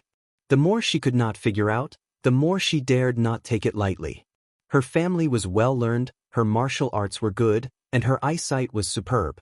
She was not sure whether this calm young man was at level 3 or level 2. But when she saw her husband's embarrassed look, she felt relieved. She had seen her husband bully others many times, but this was the first time. Since this uninvited guest dared to bring young man Wu here, unless he was a reckless and lousy assassin like a moth darting into the flame, he was most likely a guest and not an enemy. She could not keep a straight face. After marrying into the Dong family, she had always kept in mind her mother's advice on the mountain. In addition to knowing how to turn a blind eye, she must make her husband proud. This was a smart woman. Tao Manwu looked back 3 times with every step. Su Fengnian turned over and mounted the horse. Fatty Dong laughed and said, "This hero who did a good deed without leaving his name, is he going out of the city?" Su Fengnian smiled and nodded. Fatty Dong rubbed his hands and said, "If there is something that is hard to say, it is not Dongjua who is boasting. As long as it is not a big crime of rebellion, I can help you to intercede. If you don't like Dongjua's reputation, it is not a problem. Dongjua will remember today's kindness for the rest of his life." Seeing this young man slowly turn the horse's head, it seemed that he was determined to go out of the city. Dongjua did not bother to be polite and said loudly, "Go to the city gate and pass a message. Open the city gate and let them go." Watching the man and the horse go away, Fatty Dong ran to Tao Manwu with a funny posture. Because he was too tall and burly, he simply knelt down and hugged the little girl. His wife wanted to say something but stopped. Dongjua picked up young Manwu and put him on his shoulder to sit. He turned around and said with a smile, "I know what you want to say." Such a person left as he pleased. Of course, I am very vigilant. However, It is better to do less immoral things like repaying kindness with evil. I have done enough shameful things in my life. If I give birth to a son who doesn't have a penis, who can I complain to? You 2 wives will beat me up from 200 pounds to 100 pounds. Do you think it is easy for me to gain a pound of flesh? The woman smiled gracefully. The young man was generous, but compared to her, a narrow-minded man, he was still thousands of miles away. Dong Zhuo looked around and his eyes suddenly turned cold. He said gloomily, "Everyone, I have said that I will let them go, so I will let them go. You are watching me. I am in the wrong to bring my private army out of Gusai state. Moreover, I have my wife to comfort me along the way. I will bear with it. If you dare to trip that person up and do something unnecessary, don't blame me, Dong Zhuo, for being narrow-minded. I will even dig up the graves of your ancestors." After he finished speaking, Fat Man Dong asked in a soft voice, "Wife, is it appropriate to use superfluous words like drawing legs on a snake here?" The woman was used to it. She nodded and said, "It's okay." Almost at the same time, Su Fengyan and Dong Zhuo, these 2 men, turned their heads and looked at each other from a distance. If they met again, they did not know what kind of status they would have when they looked at each other. Announcing the first VIP subscription group in Snow, 1687165 group subscription screenshot. Chapter 459. When the people of Flying Fox City first heard that Dong Zhongping was going to seal the city, they wanted to cut off the fat man's flesh. However, the thunder was loud but the rain was small. Soon the city was reopened. The people thought that the eldest son of Tantai Zhongping must have gained the upper hand in the secret competition with Dong Zhongping. They didn't believe that Tantai Zhongping would be pushed back by a woman at the gate. Su Fengyan was not in a hurry to leave the city. Instead, he climbed the city wall and looked at the hanging sword pavilion from a distance. Because Tao Manwu was involved with Dong Zhuo, his plan had been disrupted. It was not appropriate to leave the city in a hurry. However, if he stayed in the city, it would be easier for him to be caught. Su Shao wanted to find the old general of the Bailiang army by himself, so he had to put it aside for the time being. It was the lesser of 2 evils. He was mocking himself, but he still had some regrets. When Su Fengyan was about to turn around and walk down the city wall, a sloppy man who was sleeping soundly on the battlement murmured a few words. He then rolled sideways and was about to fall off the city wall. Fortunately, he fell into the wall, so Su Fengyan did not help him. The drunkard was not happy that he survived. Instead, he carefully stroked the wine gourd hanging on his waist. Only then did he raise his head and look around. When he saw Su Fengyan, he was indifferent. The drunkard with a full beard leaned against the wall and drank a mouthful of strong wine. He hummed a Bailiang song, "Take off his armor," leisurely. A tall but hunchbacked man in a servant's uniform trotted up the city wall with a flask of wine in his hand. When he saw Su Fengyan, he paused and silently filled his old, half-empty flask with new wine. The servant was a pitiful cross-eyed man. The half-drunk man took out a dagger inlaid with pearls and shaved his face. As he was busy, he glanced sideways at Su Fengyan. He pointed at the hanging sword pavilion and scolded, "Young man, what are you looking at? I brought 2 swords to Flying Fox City. One is hung in the pavilion, and the other is sold to the city lord's mansion for 1,000 taels of gold. What right do you have to look at me like I'm a drunkard?" The servant was a mute. Seeing his master's lips, he knew that he was about to get into trouble again. He hurriedly turned to Su Fengyan to apologize. Su Fengyan smiled and waited for the drunkard to shave off his beard. He narrowed his eyes. No wonder he could sleep on the top of Feng Feng Lu for so many years when he was selling swords and painting. If his clothes were clean and tidy, he must have been a romantic and elegant man. There must be something wrong. Su Fengyan's expression was the same as usual. He leisurely looked at the top scorer of the brothel who could make such a beautiful girl unable to forget him. The drunkard took back his dagger and sighed. "I didn't let down the painting, but the painting misled me." He drank another mouthful of wine.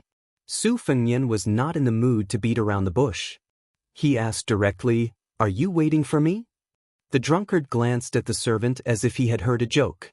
He laughed and said, "Kid, you're talking big. I'm sleeping here comfortably. It's more like you're looking for me." Su Fengnian was desperate. He said calmly, "Someone asked me to pass a message. If you can understand it, then forget it. If you don't, then take it as a drunkard's words. They can go in one ear and out the other. Since he's a pawn you brought out, you have to go back and clean up his mess." The man who was still handsome after shaving rolled his eyes and said, "Is there something wrong with your head? When did I not clean up my mess after taking a dump? Get lost, get lost. If you don't get lost, I still have my swordsmanship. I'll take out the torch dragon hanging in the sword pavilion and send you to hell." Su Fengnian had checked the flow of qi. Neither the master nor the servant could be called a hermit master. The drunkard was barely above ordinary people. As for the cross-eyed servant, he was slightly inferior to ordinary people. Su Fengnian walked down the city wall with a smile. He took the inferior horse and left Flying Fox City. He looked back. There was no drunkard. There was only the cross-eyed servant standing there with a hunched back. The drunkard, who had been sitting on the ground and leaning against the wall, wiped the stubble on his cheeks and muttered to himself. Seeing that there was no response, he looked up and saw the servant standing there silently. The drunkard said self-deprecatingly, "I forgot that you're deaf and mute. When I was chased by my enemies, I ran north and fled to the border. If you didn't have some money, I wouldn't be willing to call you master and servant." The drunkard asked lazily, "Why do you want me to sleep on the city wall today?" A hoarse voice sounded, "Even a cripple like me can sense the sword energy approaching. There's a swordsman in Beimang who has such a sword realm. He must be someone like the headmaster of the chess and sword music school." The drunkard was so scared that his hands and feet trembled. He asked dumbfoundedly, "You can talk?" The hunched servant was still looking into the distance. He reached out to touch his face and said calmly, "It's just a self-sealing acupoint. It's the best withered sword technique of the Wu family. Years ago, I had a sword competition with Li Chungang. Then, I was disheartened that the general didn't want to be the emperor. So, I practiced the withered sword in peace. My ancestor once defeated 10,000 cavalry with 9 swords. 4 broken swords were left in Beimang. So, I thought of coming here to take a look. Otherwise, with your mediocre swordsmanship, how could you pick up a fish spear and a torch dragon? Do you think famous swords are copper coins? You can pick up a few in the downtown area?" The drunkard asked in a trembling voice, "Who are you?" The servant's fingernails drew blood on his face. He seemed to hate this face and said slowly, "The withered sword is emotionless. Wu Su was tainted by love. Even if she pretended to enter the secular world, her sword intent was not pure. She was an immortal on earth in the palace back then, but it was only a fake realm. It was just an illusion. Otherwise, how could she fall ill? Consort of the king of Bailiang? My sister. My biological sister. However, I have never been close to her since I was young. Our relationship is even worse than her relationship with Dong Tai, who lived on Sword Mountain. Just like Chen Jibao and me, His Royal Highness is much better than that nephew of mine. However, no matter how close we are, our blood relationship cannot be denied. All these years, I have been waiting for the general. I never thought that my nephew would come to Flying Fox City. General, you moved me with emotion and reason. But don't you know that I, Wu Qi, am the most emotionless and unreasonable person in my life?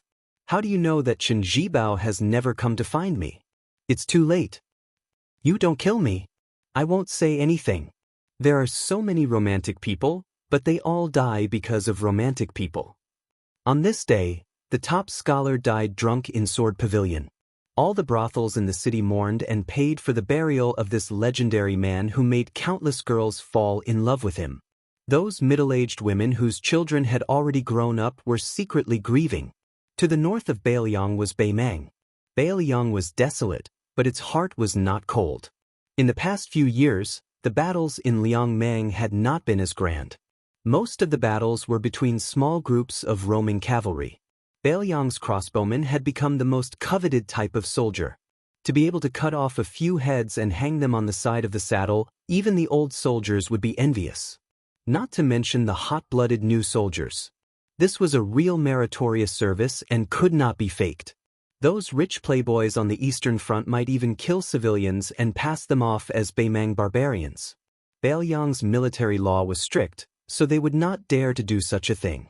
One day, a group of Beiliang's crossbowmen went deep into the Beimang's territory and met with more than 20 strong and healthy Beimang barbarians on a narrow path. After a fierce battle, both sides suffered losses. After checking the corpses, they found out that they were Crow barbarians under Dong Zhuo's command. This made the ordinary crossbowman, Li Hanlin, whose face was covered in blood, cry out in joy, but he also felt some lingering fear.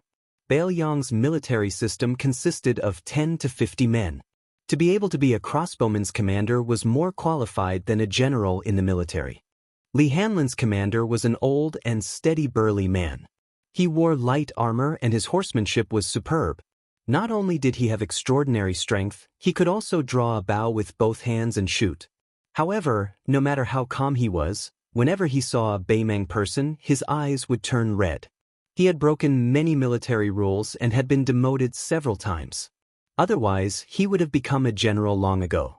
He was a man of few words, but every time his subordinates mentioned the incident where he was personally whipped by the general, the middle-aged man would grin. Li Hanlin and the other crossbowmen all knew that this was the commander's weakness. If they made a mistake, as long as they repeated this, the commander would be happy and soft-hearted. Li Hanlin rode on a horse with a deep wound on his arm. A Beimang barbarian's head was tied to his buttocks.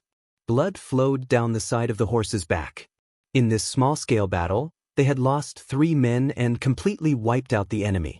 The 3 corpses of their comrades were hung on the backs of the marksmen and 2 deputy marksmen's horses. This was an unshakable rule in the army. On the battlefield of Beiliang, the most important thing was to return the corpses of the dead. As long as there was still a breath left in them, they had to return with their fallen comrades as long as it didn't affect the important military affairs. Li Hanlin glanced at the new recruit beside him and had a whole new level of respect for him. This guy was called Lu Do, a weird-looking man with double pupils. Not long after he joined their ranks, he had 3 Beimang barbarians' heads hanging from his horse's back. One could imagine how powerful he was. Originally, the crossbowmen led by Li Hanlin didn't like this bad-tempered new recruit. However, after fighting side by side with him, even the one behind him who had beaten and scolded Lu Do, Li October, had to admit that he was wrong. This old man with the surname Li was a 3rd-rank general in Beiliang. In the whole of Beiliang, he could be considered to be someone who could do whatever he wanted. His parents and uncles were all illiterate. When he was born, his parents made a big fuss over his name. They invited countless famous scholars, but none of them were satisfied with his name. Later, the old man slapped his thigh and said that he should be called Lu Do since he was born in Beiliang. As a result, the entire illiterate family didn't have any objections. The scholars who helped him with the name were all silent. Chapter 460. Most of the crossbowmen in Li Hanlin's team were young masters like October Li, although most of them were not as prominent as October Li, but they were not willing to talk about the glory of their father's family, so October Li became an isolated outlier and was very unlikable. When Lu Do, a commoner from a concubine family, entered the team, he had a conflict with October Li on the same day. At that time, Li Hanlin and the others were indifferent and did not take sides with either side. When they saw Lu Do's cowardly attitude, they rolled their eyes and thought that no matter how useless he was to become a crossbowman, he should at least have some backbone. Unexpectedly, when he fought with the crows, who had long been famous for their fierceness, with real swords and spears, Lu Do, a taciturn man, killed 3 crows without saying a word and even blocked a tricky arrow for October. Li Hanlin also had a higher opinion of October Li. Although October Li still had some of his foppish habits, it was not too much. Compared to the descendants of the Northern Liang generals who did not even dare to enter the Northern Liang army, let alone become crossbowmen, October Li was really 1,000 times more promising. At this time, October Li was joking with the crossbowmen, saying that when he was young, he always fought with his brothers at home. His father had heard from somewhere that there was strength in numbers and wanted him to break chopsticks. However, he was so strong that he broke more than 10 chopsticks in one go. His father, who could not explain the reason, was so angry that he invited a real martial arts instructor instead of making him play with words. Li Hanlin thought that October Li was really lucky. At this time, October Li was joking with the crossbowman, saying that he always fought with his brothers when he was young. Li Hanlin was amused when he heard Li October say that making him study was worse than being stabbed. He felt the same way and his mood became better. When Brother Feng said that he should join the army, it was indeed a good thing. However, this good brother of His Royal Highness probably did not expect that he would become a crossbowman. Li October rode up from behind and said with a smile, "Brother Hanlin, can I borrow the barbarian's head when we enter the city? It's just so I can show off." Li Hanlin laughed and scolded, "Go borrow it from Ludo. That brat cut off 3 heads and I only have 1. What will you do if I lend it to you?" Li October said helplessly, "I just lowered my head and apologized to him. I don't have the face to borrow from him. Besides, both of our surnames are Li.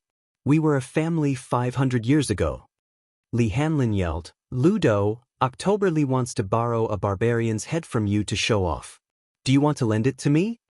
Ludo said calmly, "Not a single one." October Li had a bitter expression on his face. Even the bid leaders and deputy bid leaders burst into laughter. The corners of Ludo's mouth twitched as he said indifferently, "I'll lend you too." October Li turned his horse around and wanted to hug this cold-faced but warm-hearted guy. "Ludo, you'll be my brother after this. When we reach Lingzhou, I'll take you to visit all the brothels."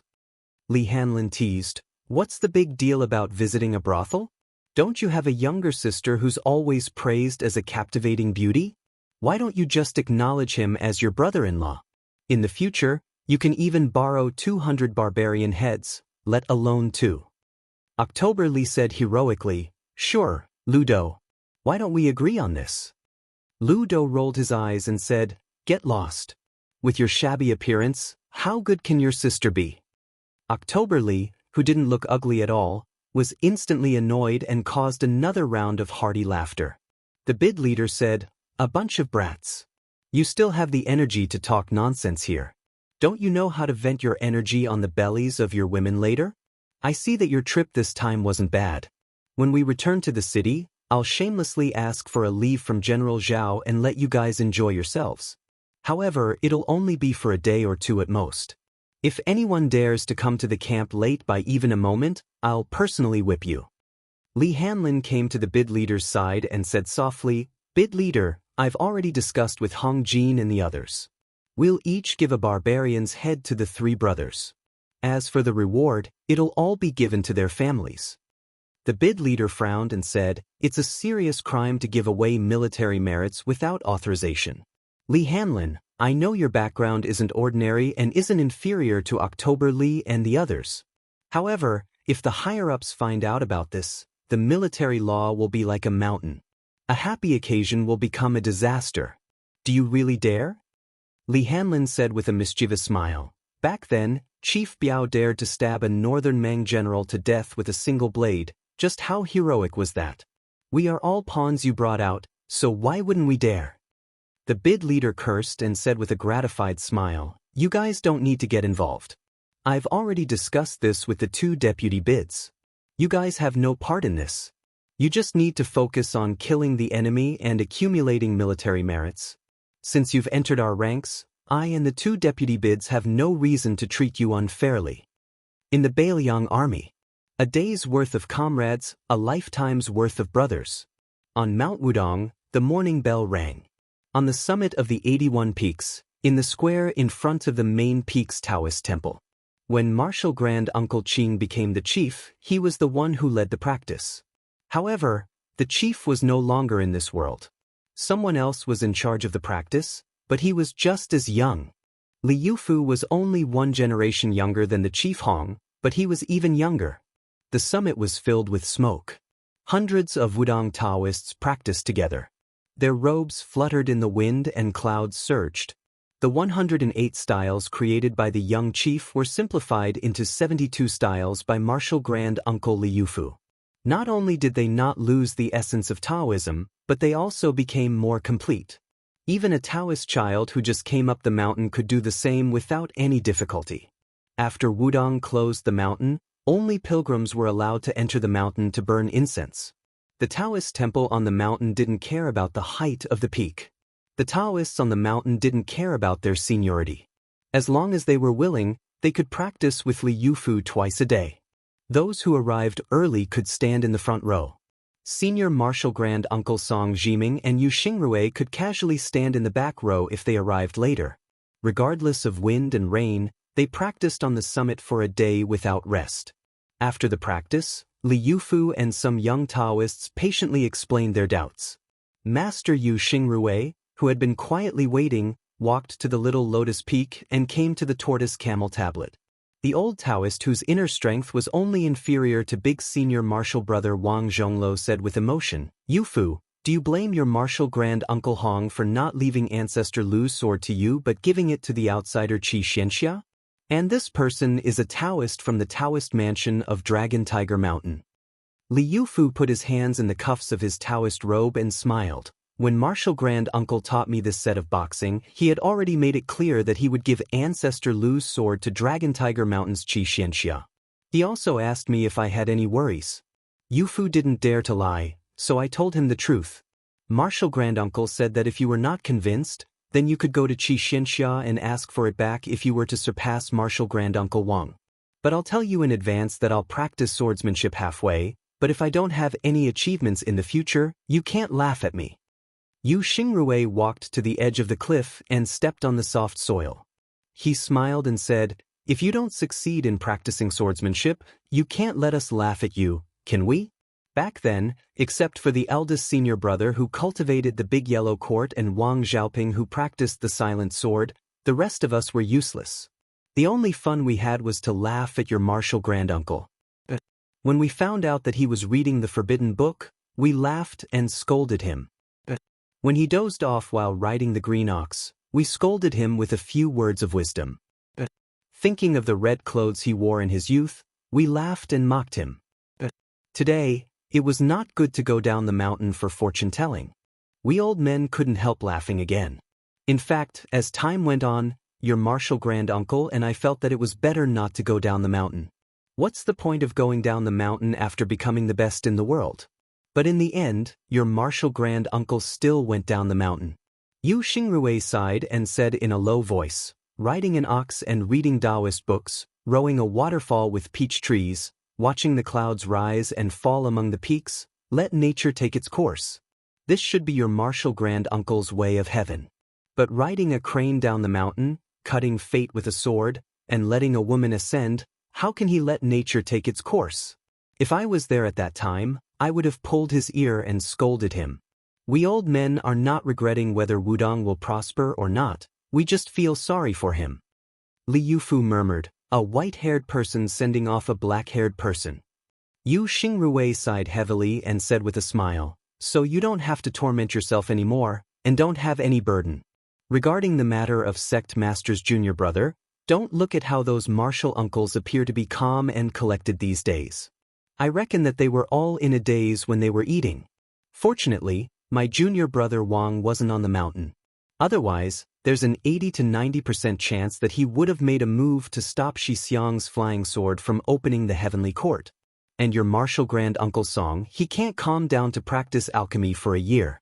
He is very worried." Li Yufu asked softly, "Is the sect leader the reincarnation of Ancestor Lu and also the reincarnation of Qi Xuanjun?" Yu Xingrui smiled. "It's probably true. Who cares?" Yu Xingrui patted the shoulder of this disciple who personally came from Donghai to Wudong Mountain and said softly, "You have the temperament of the sect leader. It's a blessing to be able to eat and sleep." Li Yufu scratched his head and said awkwardly, "When His Royal Highness came up the mountain, sect leader could still suppress this young master. I'm afraid I could only be beaten." Yu Xingrui laughed and said, "Don't listen to the nonsense of those little Daoists. Your uncle master was also beaten and scolded by the crown prince. When the crown prince went up the mountain to practice his saber skills, your uncle master was bullied quite a bit. Luckily, he was able to find joy in his suffering. The few of us were just gloating." Li Yufu was stunned. Yu Xingrui pointed to the scenery outside the peak and smiled sincerely. The sect leader's junior brother stepped into celestial phenomenon here, and also became an earth immortal here. It's just a matter of one step. Li Yufu came back to his senses and said softly, "It seems like one step, but it's already thousands of steps." Chapter 461. Yu Xingrui nodded. That's right. When you are wholeheartedly seeking Tao, you don't know how many steps you've taken. Only when you forget yourself can you have the opportunity to step into Tao. As for how to forget yourself, Master is inflexible and inflexible. He doesn't dare to mislead others, but at least he knows one thing. He works hard every day, but he doesn't forget to calculate how many steps he has taken. This is also where junior brother is wiser than us. I don't seek Tao, but Tao comes naturally. Li Yufu nodded. Tao can't be Tao. Wonderful beyond words. Yu Xingrui slowly left the top of Little Lotus Peak. He glanced back at his disciple who was talking to the green ox and smiled. Since junior brother was Lu Zhu, his last words were equivalent to Lu Zhu's own words. When Wudong thrives, Yufu thrives. Jing and Palace. It was said that Princess Pei was focused on meditation and didn't show up for a long time. The already deserted palace became even more desolate. The sky was cloudy but not rainy. It was cold but not cold, as if a woman wanted to say something. The king of Jing and Zhaoheng, who spent half his life in the capital and half in Xiangfeng, sat under the eaves of the temple, gently twirling a string of agarwood prayer beads wrapped around his hand. There was only one person sitting opposite to this great vassal king. It was Lu Su, the young and blind zither player who stabbed himself in the eyes to end his career. He came from a scholarly family and his father's generation were great scholars. However, because he wrote the history of West Chu with a straight pen, the younger generation took advantage of the loophole and was punished by the imperial court. For 10 years, he played the zither for a famous prostitute in a brothel to make a living. For 10 years, he made a living by gambling in Yongzi Alley. Somehow, his luck changed. Not only did he enter Jing and Palace, but he also became an important advisor of the father and son. Even today, the young people who were brought into the imperial family from Yongzi Alley still felt like it was a lifetime ago. As the saying goes, a carp jumps over the dragon gate. Thousands of carps fight until their heads bleed, but how many can jump over the dragon gate? Lu Su, who was a criminal, was favored by the king of Jing, Zhaoheng. It was really unexpected. Zhaoheng closed his eyes and turned the prayer beads on his horse to calm his mind. He asked indifferently, "Lu Su, do you know why I did not allow you to enter the capital with Shaoa?" The blind young man shook his head. "I don't know." King of Jing opened his eyes and looked at the dusky sky. He laughed and said, "These days I made you conceal your surname and identity and move you around to become a low-ranking government official. Have you ever complained?" Lu Su shook his head and smiled. Lu Su is very content. Zhaoheng turned his head to look at the young scholar. "You've come up with 2 strategies and 13 strategies. You're determined to pacify the world for the emperor. The first strategy is to establish the crown prince, the temple oracle, and the removal of the feudal vassals. Sheng was trembling with fear and was forced by me to bring him to the capital to meet a stranger, incurring the wrath of the emperor. The second strategy is a total of 10 strategies. It only talks about the strategy of using troops to deal with Beimang. The first is to talk about the 2 surnames of Beimang and the 2 dynasties in the north and south. The second is to predict the intention of Beimang to divide their troops. The third is to talk about how to deal with the enemy's attack. The fourth is to prepare horses for the border. The fifth is to mobilize troops and generals. The sixth is to talk about Tu Liao. The seventh is to reconcile with Qin. The eighth is to give away fortune.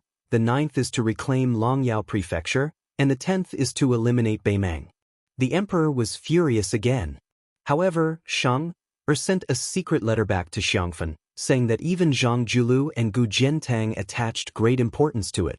Even the old West Chu's grand preceptor, who usually didn't like to praise others, said a few good words in the imperial court. Of these 3 people, Zhang Julu chose to give away fortune to promote righteousness, to pave the way for his own political reform. Gu Jiantang favored the 9th strategy of reclaiming Longyao Prefecture greatly. Meanwhile, Sun Shiji who was in charge of the province under the sect, even more so accepted the 2 strategies and 13 strategies. Once he praised the 2 strategies, these fellows standing in the main hall all felt ashamed of their inferiority, calling my impostor Shang a great talent in managing the world and helping the people, not the least bit inferior to Grand Secretary Zhang. Zhang Julu was unexpectedly not the least bit angry. Xiao Yan's words were not only not inferior, it was already difficult for him to look up to him. Only then did he suppress the anger on His Majesty's face. In reality, this king understands clearly that of these 2 strategies and 13 strategies, apart from the matter of appointing a crown prince, which violated his reverse scale and made him truly angry, the other 12 strategies, especially the strategy of removing vassals, simply hit the bottom of his heart. Towards this elder brother, this king truly understands him too well. The blind man quietly said, Lu Su's original intention was to wait a few more years, when the dust of the 7th war between the 2 dynasties had settled, before handing over these 2 strategies and 13 strategies. King of Jing and Zhao Heng stopped turning the prayer beads. Lu Su lowered his head a bit. Zhao Heng laughed and said, You are worthy of being called an intelligent person. This king has killed countless idiots.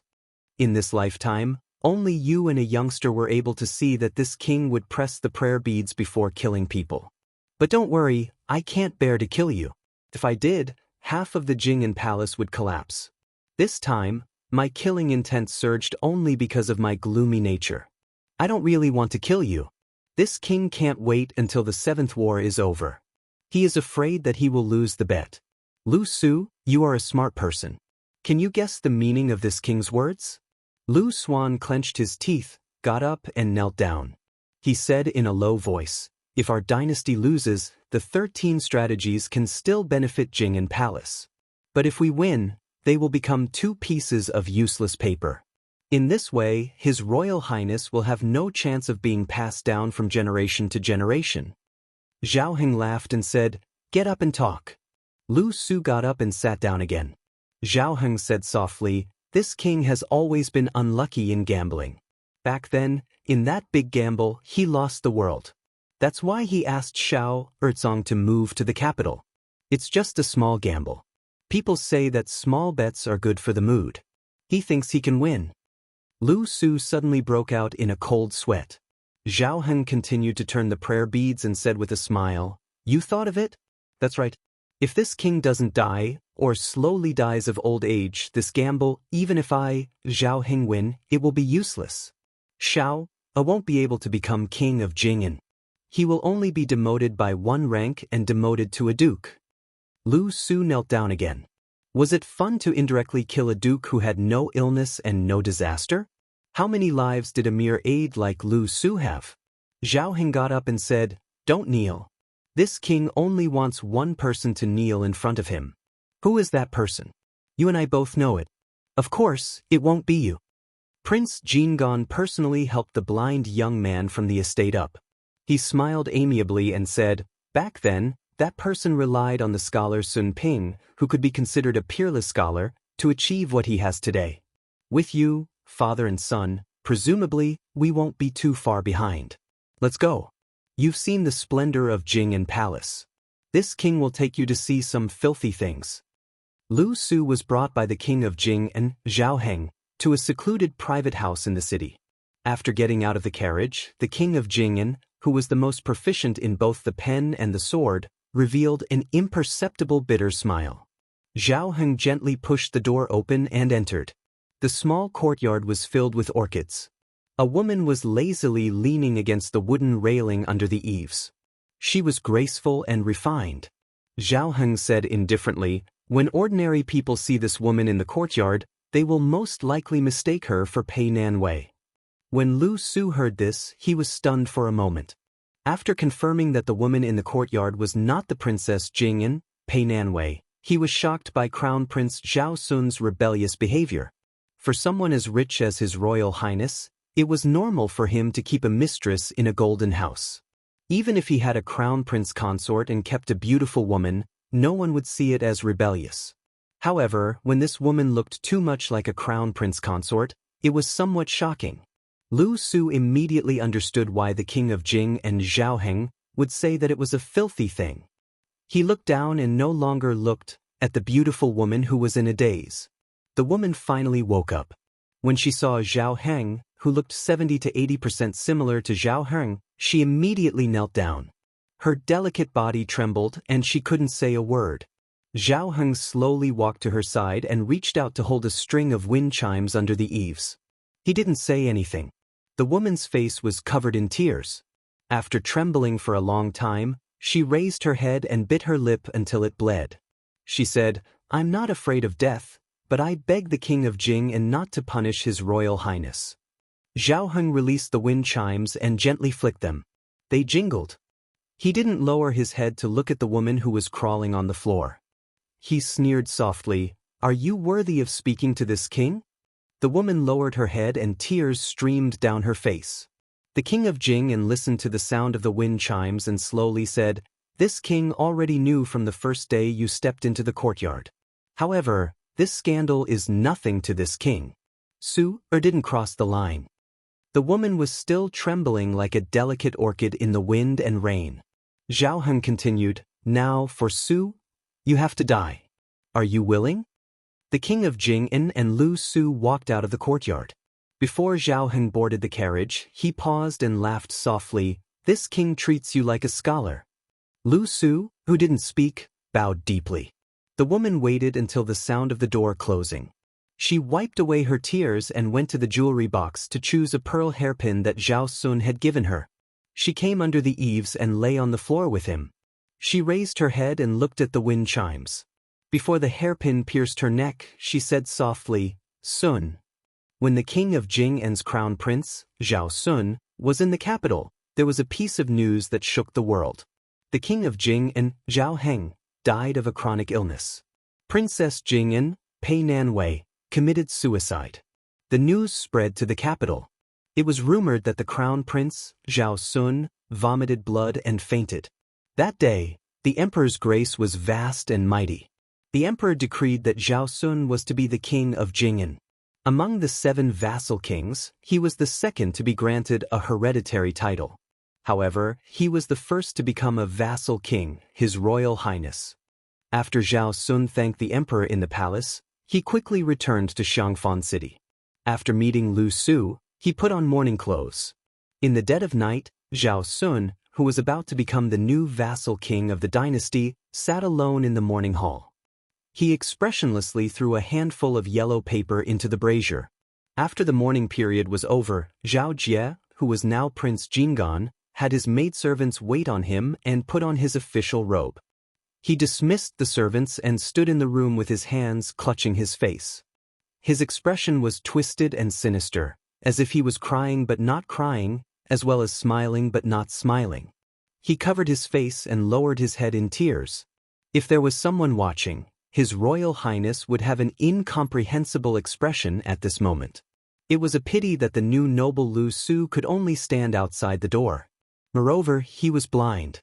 Inside the room was the king of Jing and Zhao Sun. He covered his face and the corners of his mouth curled up. The capital. When a woman marries into the imperial family, no matter what her previous status was, she would have no choice. Chapter 462. When Yan Dongwu saw her younger brother Yan Qiji and Kong Wuqi visiting together, no matter how bad her mood was, it still improved. Moreover, she was married to the refined and introverted 4th prince. Although this husband of the emperor's son was a bit too playful and was obsessed with poetry, painting, and musical instruments, for a woman, it was already a heavenly wealth that she could not complain about. After the two became husband and wife, they treated each other with respect. Yan Dongwu didn't know what reason he had to be unhappy. Therefore, every time the stewards and maids of the Fu saw the imperial concubine, they always felt close and kind. They secretly praised her for being a daughter of a noble family. The bit of misgivings they had about their mistress being born in Bailiang was swept away. Yan Dongwu was knowledgeable, and it was clear that the 4th prince was very satisfied with this marriage. In the past, he did not socialize much with those disreputable friends of 2nd and 3rd rank officials. Today, together with Yan Dongwu, he received his brother-in-law Yan Qiji and Kong Wuqi, who was a little famous in the capital. The fourth prince had always been known for not putting on airs. Today, when he received two people of the same age, he gave them enough face. He personally served tea and water, and laughed and joked with his bookish brother-in-law. What was even more rare was that after the pleasantries, he took the initiative to find an excuse to leave, leaving the imperial concubine to chat privately with the two. In the past, Yan Dongwu loved the house and its crow, and hated the house and its crow. His impression of Kong Wuqi was not very good. After the family moved to the capital, he talked a few times with the sturdy but simple-minded Kong Wuqi and found it difficult to dislike him. Especially his younger brother, who was not on good terms with the group of young masters in the capital and often suffered losses. It was always Kong Wuqi, who had a good relationship with the second prince, who led people to get back at him. In addition, the Yen and Kong families were rare scholarly families in Bailiang. In the capital, which was very xenophobic, they inevitably helped each other. Yan Dongwu and his younger brother talked about some personal things, and some simple principles that one had to be clever when working in the capital's yamen. Kong Wuqi did not speak much, and only sat upright and still on the side, foolishly happy. From beginning to end, the three did not mention that name. Leaving the luxurious and grand mansion, the fourth prince still politely escorted him to the door. Yan Qiji and Kong Wuqi sat in the carriage together. Kong Wuqi asked innocently, "Yan eating chicken, your sister seems to hate His Royal Highness. Look, she doesn't even want to talk about it." Yan Qiji's face darkened as he said softly, "None of this matters now." Kong Wuqi said straightforwardly, "Hey, I used to think that Brother Feng could become your brother-in-law. At that time, I regretted that I didn't have an elder sister. I was so jealous of you." After a period of official cultivation, Yan Qiji, who had gradually lost his sharpness as a scholar, changed the topic and said with a bitter smile, "I heard that Han Lin went to the Bailiang army. This guy really likes to do stupid things." Kong Wuqi said unhappily, "How is this a stupid thing? If a man doesn't go to the battlefield to kill the enemy, how can he still be considered a man?" Yan Qiji glared at him. Kong Wuqi curled his lips and muttered, "You're not a man." Yan Qiji gave him a kick. Kong Wuqi, who was not afraid of pain, was too lazy to hit him. He looked out the window and sighed, "I really miss Brother Feng. No matter how much green ant wine I drink, it doesn't work. I just feel that it's boring. It's not the same taste as before." Yan Qiji said helplessly, "You're a man now?" Kong Wuqi hugged Yan Qiji's neck and played around. In the mansion, everyone knew that the prince's wife had raised an expensive parrot that was clumsy in speech. It hung on the window of the study. Yan Dongwu stood at the window and only dared to tell the parrot what was on his mind. The fourth prince saw this scene from a distance in the corridor. He leaned against the pillar with his hands behind his head and muttered to himself. The current dynasty followed the ancient rules of the previous dynasty. The high officials of the three provinces under the Minister of Governmental Affairs had to take turns on night duty in their respective headquarters. Other than the old Grand Preceptor of the Old West Chu, Sun Shiji, there was no exception. Today, Grand Secretary Zhang Julu received a report from a direct official in the main hall. He signed on it and took it away, returning it the next morning. The direct official was also used to this and did not flatter. Before this powerful blue-eyed man became the Grand Secretary, the central government officials took night duty as a hardship. Very few second-rank officials really followed this rule, especially those with noble status. They rarely showed up, and the official in charge of the report did not dare to say much. However, after Zhang Julu took power, he expelled a few men from the imperial court on his first night duty. No one dared to slack off anymore. Following the dynasty's peace in the Four Seas, there was a reputation for the forbidden night to settle the world. Tonight on duty, after Zhang Julu dealt with a few urgent affairs, he and an old friend of the same master, the left chancellor of the Imperial College, Huan Wen, were on duty. Zhang Julu did not drink. In the hearts of all the scholars, Huan Wen, who was as respected as the chancellor of the Shangyin Academy, was not happy without wine. Even the emperor made an exception and allowed Huan Wen to drink at night, but explicitly said that he was not allowed to get drunk. The left chancellor of the Imperial College was a thin and elegant old man. He joked, Old blue-eyed man, your complexion is not bad. What? The 2 sketches and 13 strategies King of Jing'an and His Royal Highness Zhao Sun invited an expert to write on their behalf. Are you really treating them as a world-saving medicine? Grand Secretary Zhang narrowed his eyes and said, poison is like honey, good medicine is bitter. These 13 strategies, once implemented, will at least make most of the imperial court's officials complain incessantly. Even the military will suffer great losses. Tell me, how can I not be happy? Huan Wen reached out his hand and pointed at his old friend who was only under him, cursing. The first sketches is a strategy in the temple. Even the Imperial College is insinuating that we are a bunch of useless scholars who don't know the hardships of the common people and only know how to study to death for scholarly achievements.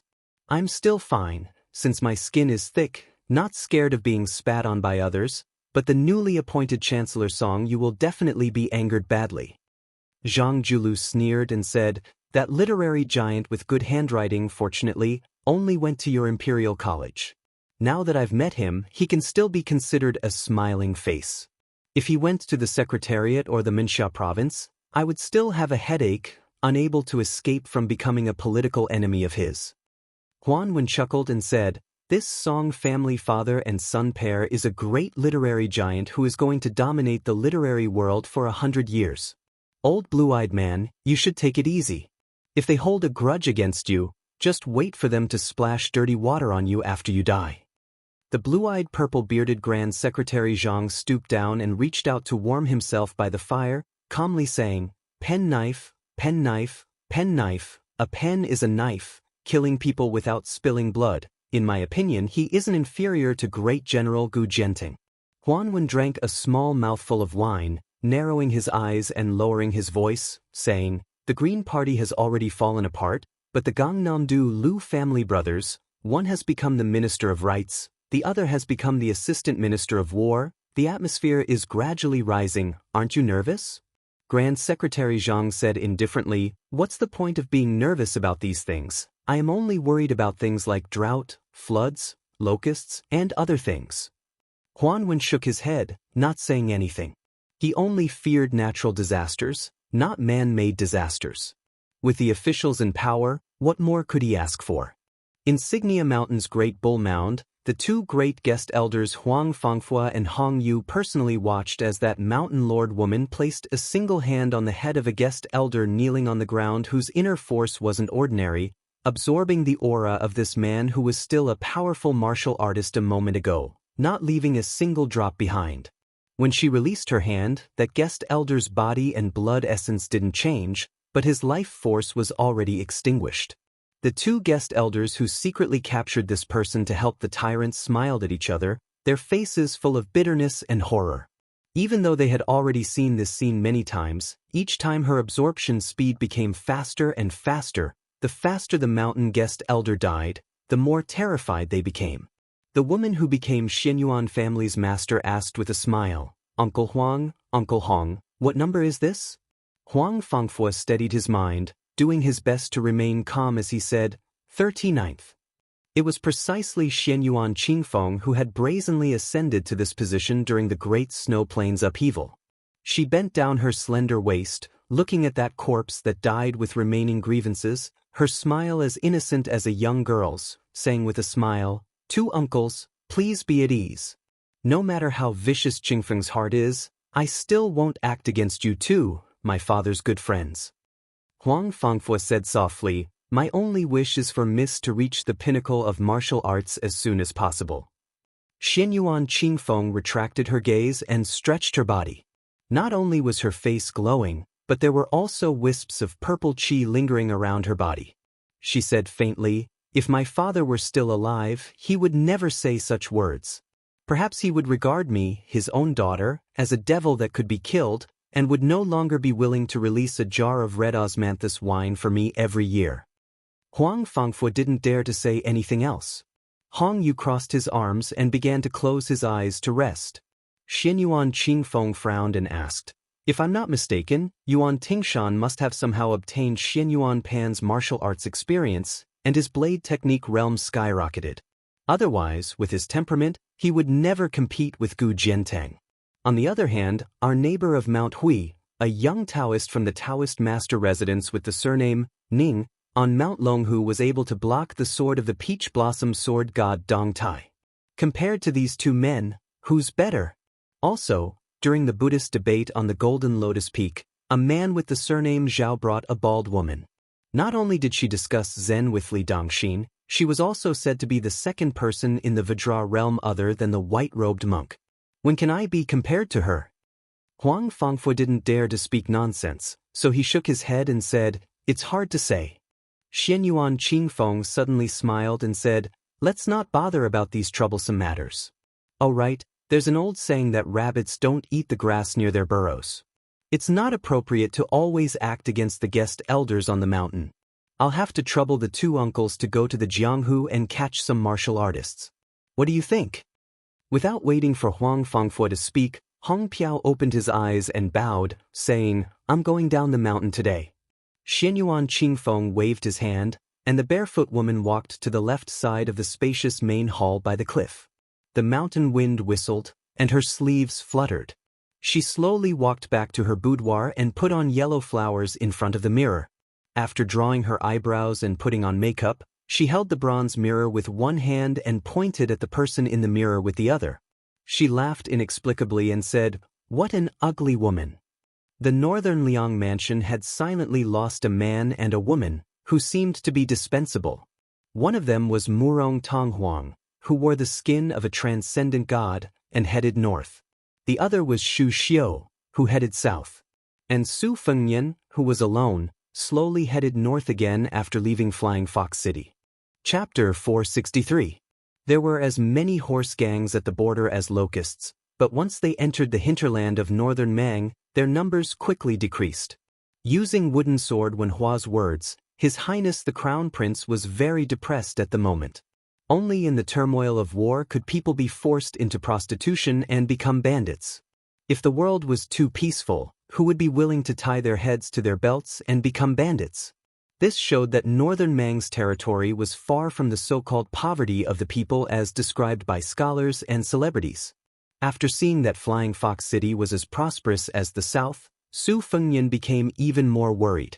Even if he was subtly influenced by the evil habits of the people left behind by the spring and autumn period, how many years would it take to soften a northern Mang that was as valiant as a strong man into a weak woman like the southern Tang? 30 years, 50 years, 100 years? How could Beiliang afford to wait? Su Fengnian rode his horse to the north, studying the swimming fish style on the 7th page of the knife manual. Because he could not understand the essence, he did not look at the 8th page. Other than the 12 sword cultivation methods, he occasionally rode his sword to kill snakes and scorpions. He repeatedly practiced the sword chi rolling dragon wall, which seemed to have the same effect as the rolling knife skill. Under the cool moonlight hundreds of miles away, he howled and cursed without any scruples. He cursed the old emperor, Zhang Julu, Gu Zhentang, and countless emperors, generals, and ministers, and also missed many people and many things. Unfortunately, there was no little girl Tao Manwu to help him relax his frowning brows. On this day, the scorching sun was still scorching hot. If not for the great yellow court, even breathing would be like drinking scalding hot tea. Walking in the desert, the water sac would dry up. This seemed to be a type of ascetic cultivation. Su Fengnian was reluctant to ride an inferior horse that was not suitable for the hot weather, so he followed old Huang's example and led the horse. His ears twitching, Su Fengnian walked to the top of a yellow sand slope and looked into the distance.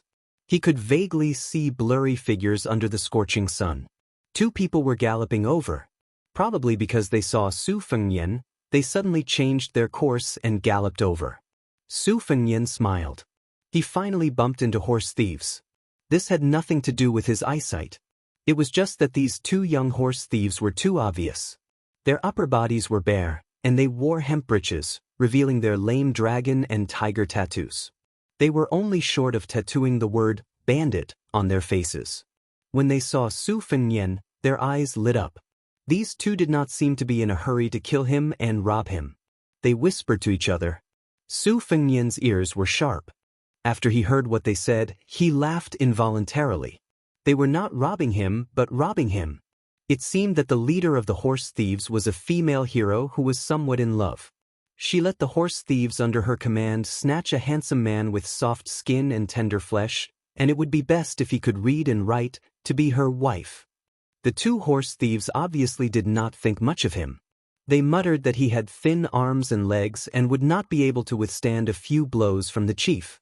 Although he was quite fair, if such a pretty boy stood together with the chief, wouldn't they become the black and white evils? If the chief took him out to drink with the other chiefs, it would be too embarrassing. The two horse thieves saw Su Fengnian was scared silly, but the horse thieves did not move. They became more and more speechless. Was this pretty boy a fool? In the past, when nomadic grassland herdsmen met by chance to raise livestock, even if they were not scared out of their wits, they were very vigilant when they saw them. However, this boy in front of them was foolishly holding the horse without moving. One of the horse thieves with a black tiger tattoo could not stand it anymore. He rode up the slope, pointed at the pretty boy with a horsewhip, and scolded in a rough voice, "Are you in a hurry to be reincarnated?" Su Fengnian turned a blind eye to the horsewhip pointing at him. He smiled and said, "I want to buy some water with you two brothers." The tiger-tattooed horse thief was stunned for a moment and lashed out with his horsewhip. Su Fengnian held the horsewhip and pulled down the horse thief who had hurt him. He kicked out with more dexterity than brute force.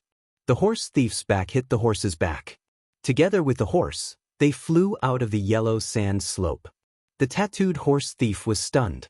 Su Fengnian took down the shriveled water sack and floated down to the bottom of the slope. He did not look at the struggling horse thief.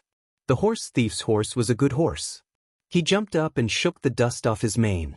Su Fengnian took the horse thief's water sack and put it into his own water sack. He then took a straw hat and did not argue with the two horse thieves. He whistled and slowly went away with the horse. When Su Fengnian was far away, the tiger-tattooed horse thief, who had been crying for his parents, quickly sat up and rubbed his chest. In fact, it was only a slight pain and nothing serious. He said to the tiger-tattooed horse thief with a lingering fear, "I met a tough nail." The other horse thief clicked his tongue and said, "The pretty boy is actually hiding his strength. The boss will definitely like him." The tiger-tattooed horse thief quickly got on his horse and said, "Let's go and talk to the boss." Su Fengnian led his horse and traveled alone in the wilderness. According to the Bailiang Palace's geography book, he would be able to see the grassland in a few days' time. He believed that there would be a chance to meet the herdsman who lived by the water and grass. He was fine with it, but the poor horse beside him was a little tired because he often walked in the desert. He thought that when they reached the grassland, it would be best if his old friend could blend in with the wild horses. So he took off the saddle and reins and let it go. After resting for the night, Su Fengnian sat cross-legged, lit a bonfire, and looked at the low starry sky. The poor horse also bent its knees and rested, rubbing its neck against him. Su Fengnian patted the horse's neck, picked up a piece of soil and put it into his mouth to chew. The moisture was much better. It was time to get close to the grassland. Tasting soil was the entry skill of finding the dragon's pulse. Su Fengnian often went with his elder brother Yao Jian to study geography when he was young and learned many superficial tricks of looking for pulse. The world's ancestral dragons came out of Kunlun, and one of them entered Beimeng. In the past, Beimeng rarely talked about this. After a large number of adherents of the spring and autumn period, this talk became popular. The Empress of Beimeng had become the destined son of heaven. Su Fengnian turned to the poor horse and smiled, "Old friend, do you believe it?" The poor horse snorted. As usual, it diligently cultivated the sword in turn, just like the farmers in Jiangnan who had to go out every night to grab water to raise rice. They could not afford to be lazy. The sky was just beginning to brighten. Su Fengnian quickened his breathing. According to the Daoist classics, the spring meal was the morning glow of the morning and the summer meal was the evening glow of the eastern sea. The evening glow of the morning glow was the beginning of the sun, and the morning glow of the eastern sea was the best. The evening glow of the morning glow was the beginning of the sun, and the morning glow of the eastern sea was the best. The evening glow of the northern sea was the purple chi in the middle of the night, and the extreme cold of the northern sea was the armor. The two were especially beneficial for cultivation. That Taoist orthodoxy lived up to expectations and became the state religion of Beimeng. The current leader, Immortal Qilin, became a Taoist saint. Together with the abbot of the two Zen temples, they were known as the two saints of the north and south. In the early morning, Su Fengnian's breathing was red and yellow. It was probably because he had not reached the realm yet. He also could not say that it was very mysterious, but he felt more refreshed than usual. He slowly stood up and had some understanding. The so-called martial arts geniuses were divided into two types. One type had a body that was different from ordinary people, like Huang Manor, who was born as a Vajra. It could be said that they were blessed by the heavens. The other type had a relatively normal body, but they could be felt by the heavens. The bull rider was one of the best among them, and only then could they have the magnificent aura of stepping into the celestial phenomenon. The third type was slightly inferior to the first two, but it was not impossible for them to step into the land of immortals. For example, Li Chungang, who entered the Great Tao with the sword, Wang Xianxia, who proved her Tao with strength, and Dong Tai, who connected with the sword. In the path of martial arts, the higher one's realm was, the more one would go against the flow of the heavens. The heaven and earth were both a home and a cage. A martial artist had to form his own system, just like a naughty child who wanted to establish his own school. Su Fengnian raised his head to look at the rising sun and muttered to himself, "Good and evil will be rewarded. If you don't believe, raise your head and look. Who will God spare?"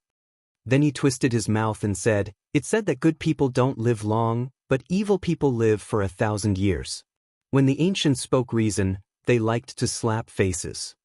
Su Fengnian turned to look at a poor old monk wearing a kasaya and hemp shoes. His red phoenix eyes, which were sometimes charming and sometimes gloomy, stared straight at this southern Zen monk who had been sitting 10 zhang away last night. Buddhism was divided into Mahayana, and esotericism was divided into yellow and red. Everyone's attire was different. Because Su Fengnian's Wang Fei was a devout believer in Buddhism, he always had a good impression of monks. In Beiliang, many rogue Taoists changed professions to become monks for the sake of money. But in Beimeng, he met an old monk who had traveled thousands of li to this uncivilized land to preach. Even though the monk looked kind, Su Fengnian did not dare to be careless. The old monk put his palms together and said, "Young master is a believer in Buddhism." Su Fengnian suppressed the murderous instinct in his heart and silently returned the greeting. The old monk's kasaya had been washed many times. It could be seen that there were many fine stitches. But it was always clean and did not look sloppy. His beard and eyebrows were snow white. He held a bamboo staff in his hand and looked even more benevolent. In the Beiliang army, there was once a monk who wielded a staff of more than 70 jin. As one of the commanders of the infantry, he ate meat and drank wine. He killed people like flies.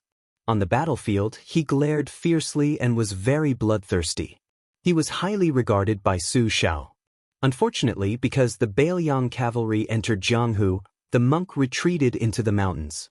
It was said that he passed away in a small mountain temple. At this time, the old monk smiled and said, "This old monk came north from the two Zen temples to the two Zen temples. I wanted to discuss Zen with an old friend from the Taoist school. Although most likely it would be like a chicken talking to a duck, but at least it would be a load off my mind. By chance I saw a young master swallowing the moon and eating the red clouds of the sun. I wanted to talk to young master endlessly, but I was afraid young master would misunderstand me as a bad person. So I did not dare to take the initiative to speak. But after thinking about it for a night, I felt that young master's heart is very deep. I don't know how to cultivate it. If I am careless and fall into it, it would be very inappropriate. Since young master is a believer in Buddhism, if you don't mind this old monk being noisy, I can talk to young master about Buddhism." Su Fengnian sat down again. He smiled and said, "So you are an eminent monk of the two Zen temples. I sincerely hope Senior will not be stingy with your advice." Chapter 464. The old monk did not approach and sat on the ground, facing Su Fengnian from a distance. After meeting, the old monk introduced himself to Meng Qi, showing his sincerity. The old monk placed his bamboo staff horizontally across his knees. Su Fengnian listened attentively. The old monk said slowly, Young master used the great yellow palace as a golden chamber, practiced the double rolling blade technique, nurtured the Wu family's flying sword outside, and nurtured the #1 swordsman, Li Chuangong's green snake sword will inside. Your talent is great, your talent is high, and your perseverance is hard to come by. Su Fengnian, whose secrets had been seen through by the old monk, was shocked. His expression was normal as he smiled and said, "Senior, you don't have to restrain yourself first. Just say it." The old monk smiled and said, "In ancient times, when the wise men tried to control the flood, it was better to dredge it than to block it. Regardless of whether it is the sword or the saber, Buddhism's silent meditation, Taoism's golden chamber, or martial artists' closed scabbard meditation, they all go against the flow and accumulate the spirit. However, to me, going against the flow is not derogatory. Young master, please don't take it to heart. It's just that when you block the flow, it becomes a flood. When you dredge it up, you have to pay attention to it. Do you block it to the end, or do you occasionally make small mistakes?" Su Fengnian said sincerely, "I don't dare to play dumb with you. In my opinion, it's better to block it to the end. Because the Bao has the principle of slackness, I understand that.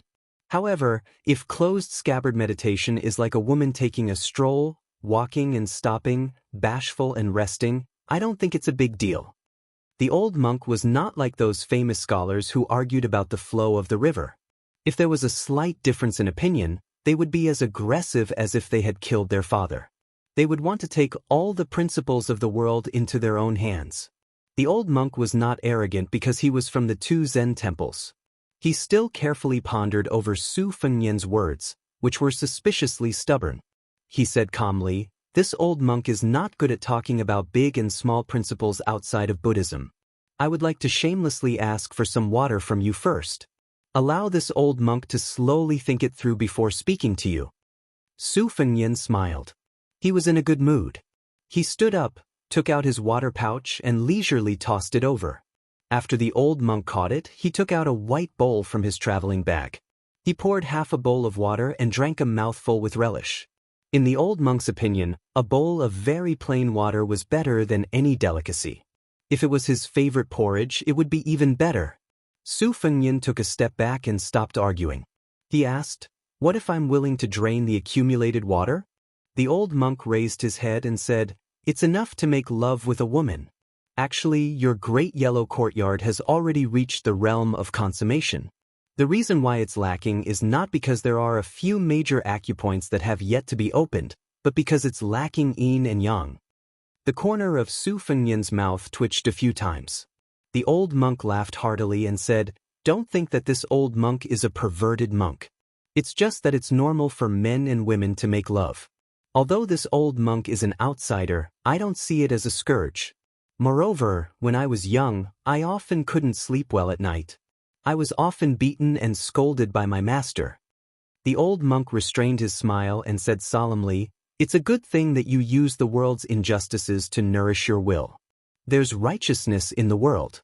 Although it doesn't repel murderous aura, it's mixed with evil aura and resentment. It's strong but not pure. You have to know that if you go astray, every step you take, every bit of strength you exert, it may seem like you're going far away from home, but it's actually going astray. Have you ever asked yourself this question? Moreover, in this old monk's humble opinion, when people say that they have a clear conscience, most of them are guilty. Even if they have a clear conscience, they are guilty of the truth. Allow this old monk to pour a bowl of water." The old monk poured a second bowl of water, leveled it, tilted it again, and shook it again until the water in the bowl calmed down. "Young master, when we conduct ourselves in the world, we all use this bowl. The righteousness of the world is the water in the bowl. It's just that the depth is different. No matter how the bowl is tilted, this bowl of water is always as flat as a mirror." Su Fengnian frowned and said, "If that's the case, how can you say that a bowl of water is equal? Isn't this just making trouble for nothing?" The old monk drank a mouthful of water and shook his head with a smile. This old monk doesn't dare to make a judgment. "Ha, this bowl of water was swindled from your hands. I'm ashamed, ashamed." Su Fengnian didn't know whether to laugh or cry. His gaze became much gentler and he smiled, Senior is indeed an old immortal of the two Zen temples. With just a few words, you're able to talk about big principles on small matters. Compared to those Buddhist teachings that are scattered by heavenly maidens, it's much more pleasing to the ear.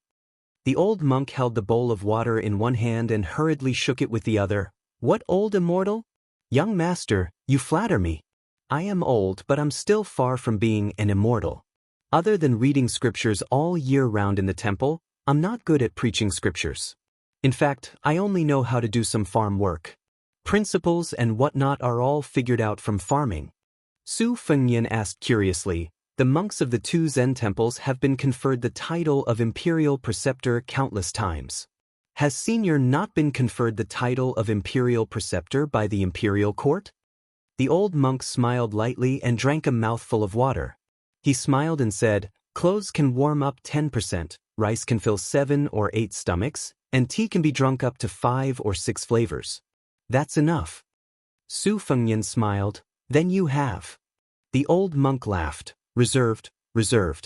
Even if you're not an old immortal, you have to have the demeanor of an old immortal. I have a disciple who passes on my mantle. He also has a daughter. When he found out that I was going down the mountain, he advised me to have the demeanor of an immortal. Seeing that I wasn't willing to dress up properly, he sent me down the mountain and was lectured by her all the way. The corner of Su Fengyan's mouth twitched violently. With a gentle gaze, he asked, is it a young lady with the surname Li? She has a little monk by her side who is her childhood sweetheart? The old monk was like a Buddha who had opened his eyes. He immediately understood, so it's His Royal Highness. I've long heard that His Royal Highness sincerely worships Buddha. No wonder. I've been rude. Su Fengyan stood up and bowed respectfully.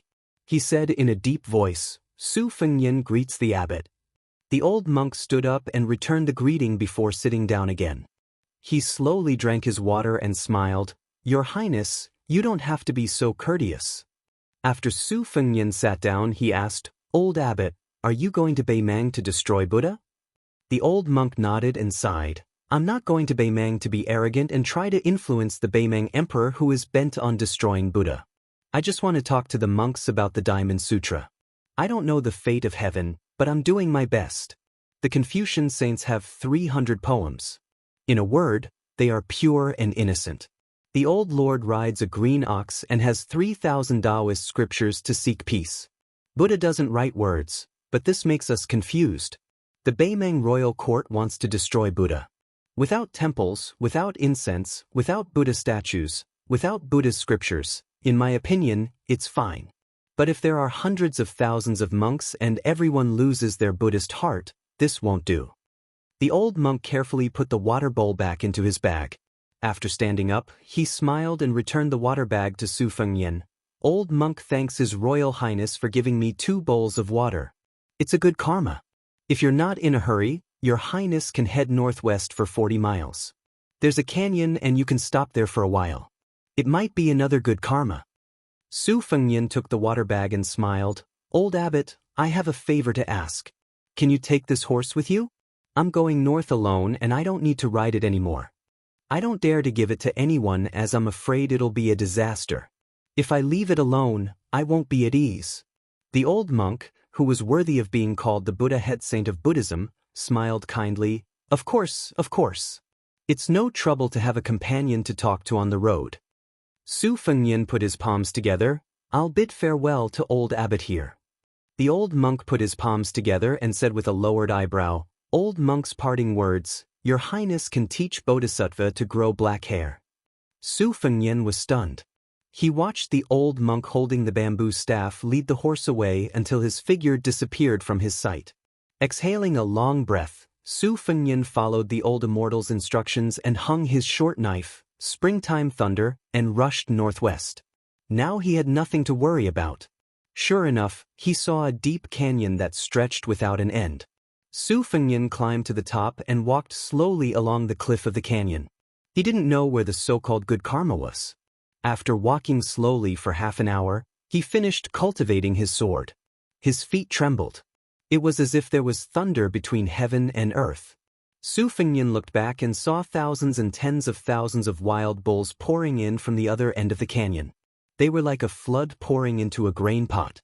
His heart skipped a beat and he rushed forward for half an hour. His scalp exploded. Damn it, there were hundreds of herdsmen leading sheep and all their belongings in the canyon. Aren't they going to be crushed into meat paste by the herd of wild bulls? This is not a sunny road, but a road to the underworld. You guys have lived in the grassland desert for generations. Don't you know how dangerous this situation is? Su Fengnian looked down from above. He could tell that some of the herdsmen already knew what an earthquake that came out of nowhere meant. They were in a complete mess, the elders' faces ashen, many women and children even more so crying incessantly. Su Fengnian looked over again, his expression gloomy and cold. Behind the herdsmen were several dozen northern Mang cavalry with weapons in hand. They had already urged their horses to turn around and leave. As it turned out, this was a plan of driving a sheep into a tiger's den, yet not shedding a drop of blood. If the old monk had not bemoaned the state of the universe and pitied the fate of mankind, the crown prince would have only watched coldly from the sidelines. After all, it was no different from committing suicide to stop tens of thousands of wild bulls alone. Su Fengnian gritted his teeth and floated down to the bottom of the canyon. Hundreds of herdsmen were dumbfounded. Some of the cold-hearted young herdsmen had already climbed up the cliff. However, the cliff was steep and they couldn't climb very high. Su Fengnian stepped out, drew a semicircle, and raised his hands. His feet sank 3 inches into the ground. He left the herdsman with an unfamiliar back. At the same time as the herd of wild bulls poured into the canyon, an old monk rode on a horse with one hand. His eyes were merciful. He put his palms together and said, "This boy is very kind." Su Fengnian focused on condensing his qi, shaking Kunlun with a single move. Chapter 465. Su Fengnian abruptly slapped his forehead and stopped using the grand momentum shaking Kunlun that he had stolen from Mount Hui's Great Snow Plateau. Then he swept backward, not caring whether the herdsmen understood the Gusai Zhou language or not, telling them to retreat first. Su Fengnian took the lead and carried a nomadic child under his armpit. Then he picked up another youth and bent his knees slightly. Like an arrow, he shot off the cliff. After bouncing several times, he landed on the mountaintop. After landing on the mountaintop, he leaped down to the bottom of the canyon. Su Fengnian did not take a break. After more than 10 jumps, he finally brought more than 20 children to the mountaintop first. The sound of the cow hooves was like the explosion of spring thunder. The canyon's cliffs were shaken and dust filled the air. Around the corner, a herd of strong bison had already arrived like a tide. Su Fengnian did not pay attention to the young herdsmen who were pretending to stop. After a rise and a fall, he discovered a delicate figure bending down to support a child who had fallen down. Su Fengnian ran to her side and saw the side of her face from the corner of his eye. He was slightly startled, but he did not care about anything else. He casually picked up the 2 children and rushed to the mountaintop. After putting them down, he jumped down to the bottom of the canyon again. There were still more than 80 herdsmen who were desperately trying to escape in the canyon. He saw the young girl, who could make His Royal Highness startled, pursed her lips and stood in place. Her face was filled with gratitude from the bottom of her heart. Her eyes were filled with the relief of life and death. Su Fengnian did not have the leisure to be unafraid of death like her. Facing the vast and mighty herd of bison, they descended to the bottom of the Kunlun Mountains together. The ground shook violently. The herdsmen were so scared that their legs went weak. The canyon's ground was originally uneven. The ground shook, making it harder to walk. A few elderly people staggered and fell to the ground. They struggled to get up and run again. Su Fengnian's momentum was majestic. It was like a sudden clap of thunder rising from the ground. Thunder against thunder. Qi flowed all over his body, leaking out like a flood. Su Fengnian exhaled again and suddenly opened his eyes. Both of his hands slid outwards in a gentle arc. The dust was unable to come within 1 zhang of his body. The girl behind him was dumbfounded. She only saw the young man with a saber in his long robe fluttering in the wind. When the frenzied bulls with red eyes were 10 steps away from him, it was as if they had hit an invisible iron wall. The front hooves of the first line of bulls that were running side by side with him were twisted and pressed backward. Then, countless wild bulls behind them piled on top of each other until the bodies of the first line of bulls exploded. Blood splashed everywhere. But even so, the dense black mass of bulls was blocked and could not move forward at all. One by one, the wild bulls in the back, weighing 2,000 to 3,000 jin, hit the wall one after another. Their corpses and bones piled up.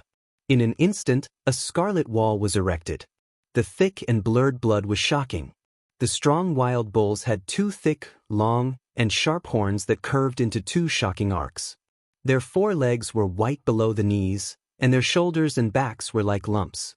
Any one of them alone would make people tremble with fear. There were many scenes of lions and wolves being overturned by the horns of adult wild bulls on the grassland. Not to mention this flood of oxen that could topple mountains. In the narrow space of the canyon where there was no way to hide, it was like meeting enemies on a narrow road. There was no other way but to charge forward. The wild bulls were docile by nature. They just rushed into the canyon and ran wildly, gradually arousing their ferocious blood. Especially when they were blocked and stagnated by people, the saying of people going into a dead end really came true. Su Fengnian pressed down with his hands. More than 40 wild bull corpses suddenly fell down. His feet also slid back 2 steps on the ground. Without any obstruction, the herd of wild bulls stepped on the corpses and leaped over, continuing to run wildly.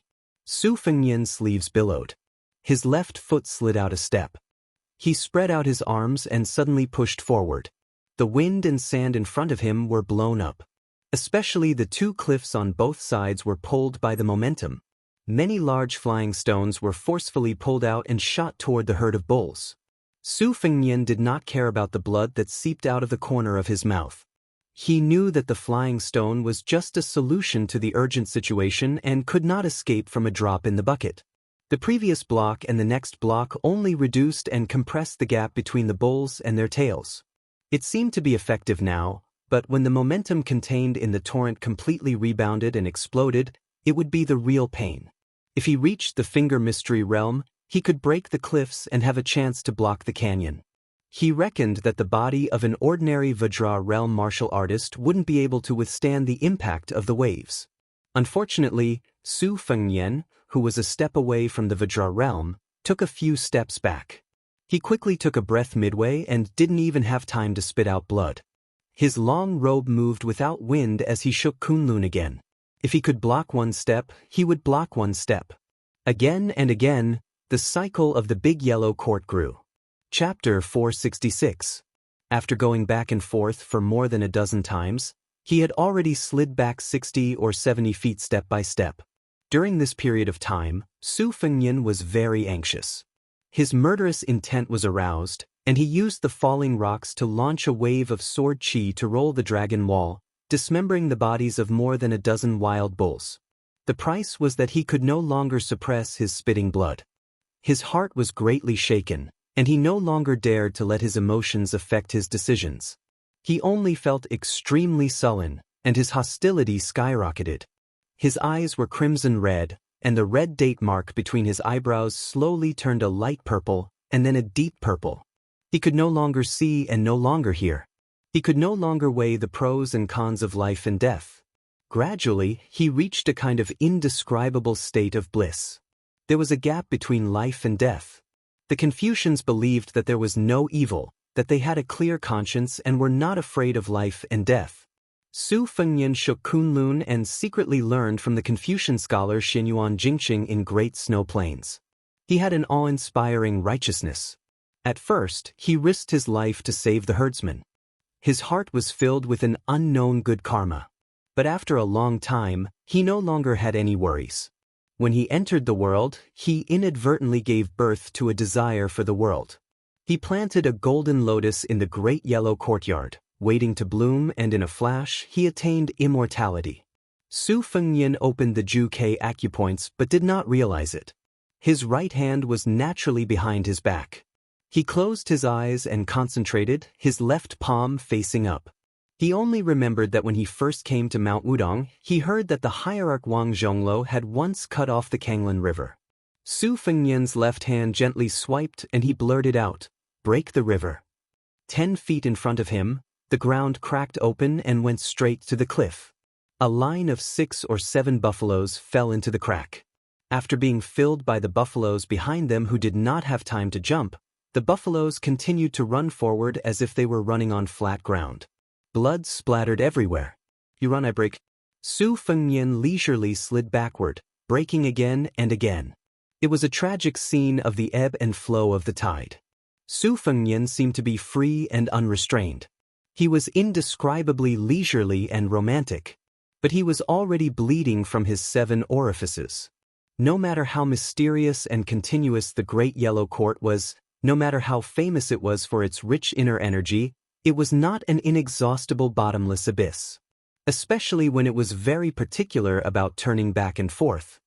His Highness the Crown Prince forcefully raised his realm without any regard for his life and broke the river with 1 palm strike. He would eventually be exhausted. Su Fengnian swam like a fish among the green moss and green stones. He had no sword in his hand, but he had a clear idea of colliding with a flood of buffaloes. His intuition told him that he could comprehend the 6th page of the bladesmanship manual at the right time and place. Su Fengnian did not know how many times Su Fengnian had circulated his qi. Li Chungang once said that at the peak of the sword one could reach the 8 extremities and the pinnacle of swordsmanship.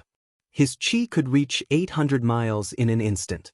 Su Fengnian did not dare to compare, but he was afraid that the boiling qi in his body could reach at least 100 miles in an instant.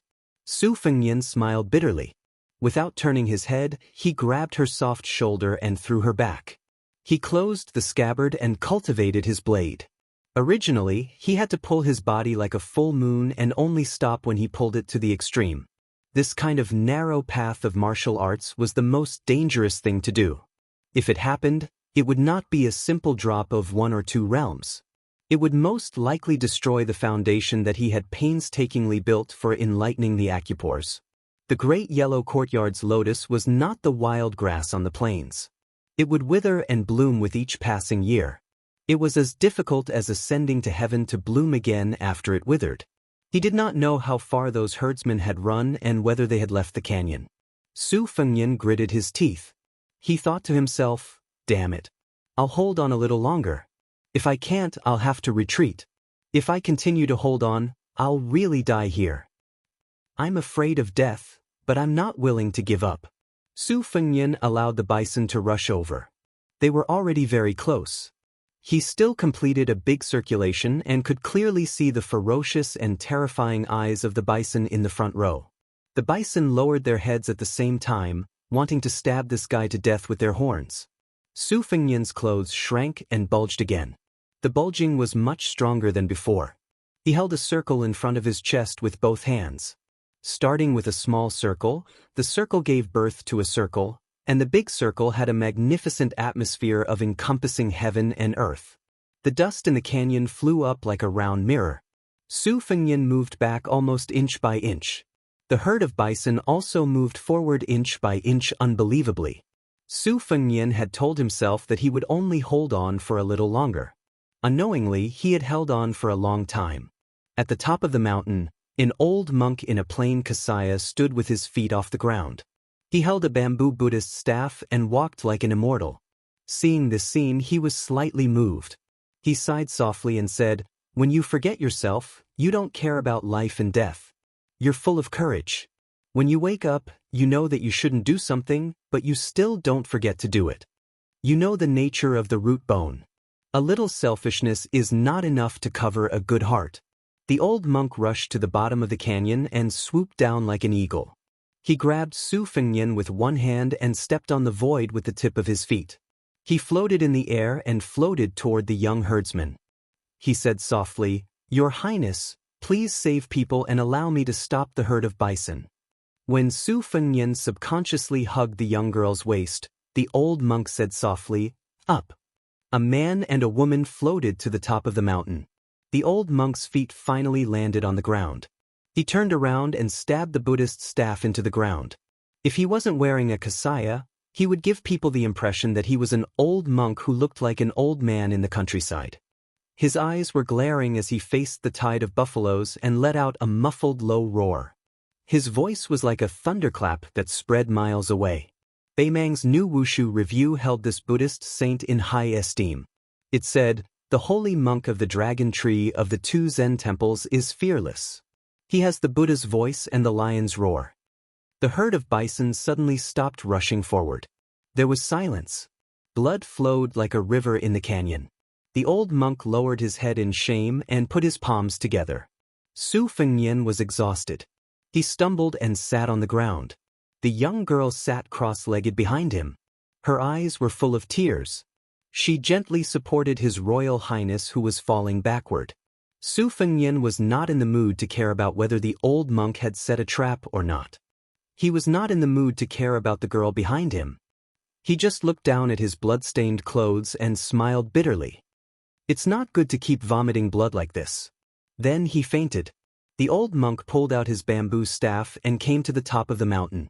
He took Su Fengnian's pulse and felt relieved. Then he took out a white bowl from the bag on his back. He slid his finger across his wrist to fill the bowl and handed it to the young girl. The old monk's blood was not the scarlet color of an ordinary person. It was the golden color recorded in the obscure Buddhist scriptures. He was a Buddha who had reached the Vajra realm. The young girl's thoughts were connected. She hugged Su Fengnian and fed him the bowl of golden blood that was worth more than a few coins. After the old monk got up, he floated to the bottom of the valley again. He recited the Vajra Sutra all the way. After leaving the canyon, he flew to the top of the mountain. He pulled down his inferior horse and led it forward. He said softly, "Congratulations to your highness for reaching the great Vajra realm." Chapter 467. Su Fengnian woke up in a daze, but he did not open his eyes immediately. He first checked the flow of qi inside his body, which was both good and bad. The newly opened juk acupoint was a blessing, but the unfortunate thing was that he did not know why the qi inside his body was burning fiercely like firewood. Although it did not turn into ashes, there was an uncontrollable sense of crisis. This made His Royal Highness, who was used to controlling everything around him, feel uneasy and puzzled. He continued to check the breathing frequency around him before slowly opening his eyes. The first thing that came into his sight was a beautiful face. She was already stunning when he first saw her in the canyon. Her beauty could only be described as otherworldly. A pair of rare dark green eyes, like the green mountains and clear waters, should be worth 95 cents. Perhaps she was only slightly inferior to White Fox's face, Qin Yu and Jiang and I. If she grew up and developed her charm, they might be on par with each other. Beimang was rough with wind and sand. Few women were fresh and beautiful, and their bodies were usually rougher and bigger than southern women. Could it be that Chao Guanzi monopolized the principle of 8 flowers of elegance and swallowed the elegance of Beimang women? Su Fengnian suspected that he had been conferred the Golden Chamber of Commerce and turned himself into a monk who only ate vegetables and did not eat meat. Unexpectedly, he did not want to look at this peerless beauty at all. He slowly stood up and took the initiative to separate himself from the soft and warm body. After nurturing the sword, it was as if his body was fitted with a precise hourglass. Even when he was meditating and breathing, he would automatically wake up every 2 hours and jump to the bottom of the valley. He silently controlled the sword and dripped a drop of blood on the sword, causing the flying sword to unexpectedly fall straight down. 3 days of effort had been wasted. Su Fengnian held back from cursing loudly. He frowned as he stared at the blood mark on his palm. The bright red blood was permeated with an inexplicable faint golden color. Even when he was at the consummate level of the Great Yellow Hall, he had never heard of such a strange sight. He no longer dared to nurture the sword carelessly. He withdrew the sword and his slender ame, which was as fine as a woman's black hair, swept back to the mountaintop. Most of the rescued herdsmen were young. They surrounded the young girl and looked at Su Fengnian with eyes full of reverence and worship. Su Fengnian ignored them. Looking at the bottom of the white bowl that was sparkling under the sunlight, he squatted down and stretched out his finger to touch it. He sniffed and guessed 70 to 80% of it. The reason why the Buddha was called the Golden Body Buddha was largely due to the so-called invincible body of the Vajra. It was rumored that the Vajra could make all the evils in the underworld retreat and all the ghosts in Fengdu crawl. It was only through Li Chuangong's explanation that Su Fengnian knew that the Vajra realm in the world could be considered as a fake realm. Only Li Dongxin of the two Zen temples and his younger brother Su Longxiang were the real Vajra. Back when Li Dongxin returned from his 10,000 li journey to the west, someone spread the shocking secret that a flesh-eating monk in white could obtain the golden body of immortality with a piece of meat. Evil figures swarmed over, but none of them succeeded. In the end, when Li Dongxin approached Chang, and under the watchful eyes of everyone, he cut off a piece of meat and gave it to someone who was about to die of hunger and cold. A few years later, the old man died peacefully of old age, but he did not achieve immortality. Only then did his doubts dissipate. Su Fengnian sat cross-legged and stared blankly at the white bowl. The young girl and more than 20 children beside him did not dare to disturb him, so they accompanied him and stared blankly. Su Fengnian stood up and carried the two children down to the bottom of the valley. The herd of wild cows was intimidated by the Buddhist lion roar. They froze like a torrent and stopped moving. Finally, they all turned around and rushed out. Only then did the herdsmen feel at ease to pick the wild cow carcasses to store meat in autumn and winter. Su Fengnian sent the herdsmen down one after another. During this time, a few cheerful children felt as if they were riding on clouds and mist and laughed happily. In the end, only the slender and elegant young girl was left. North of Dragon Waste Prefecture was a very cold place.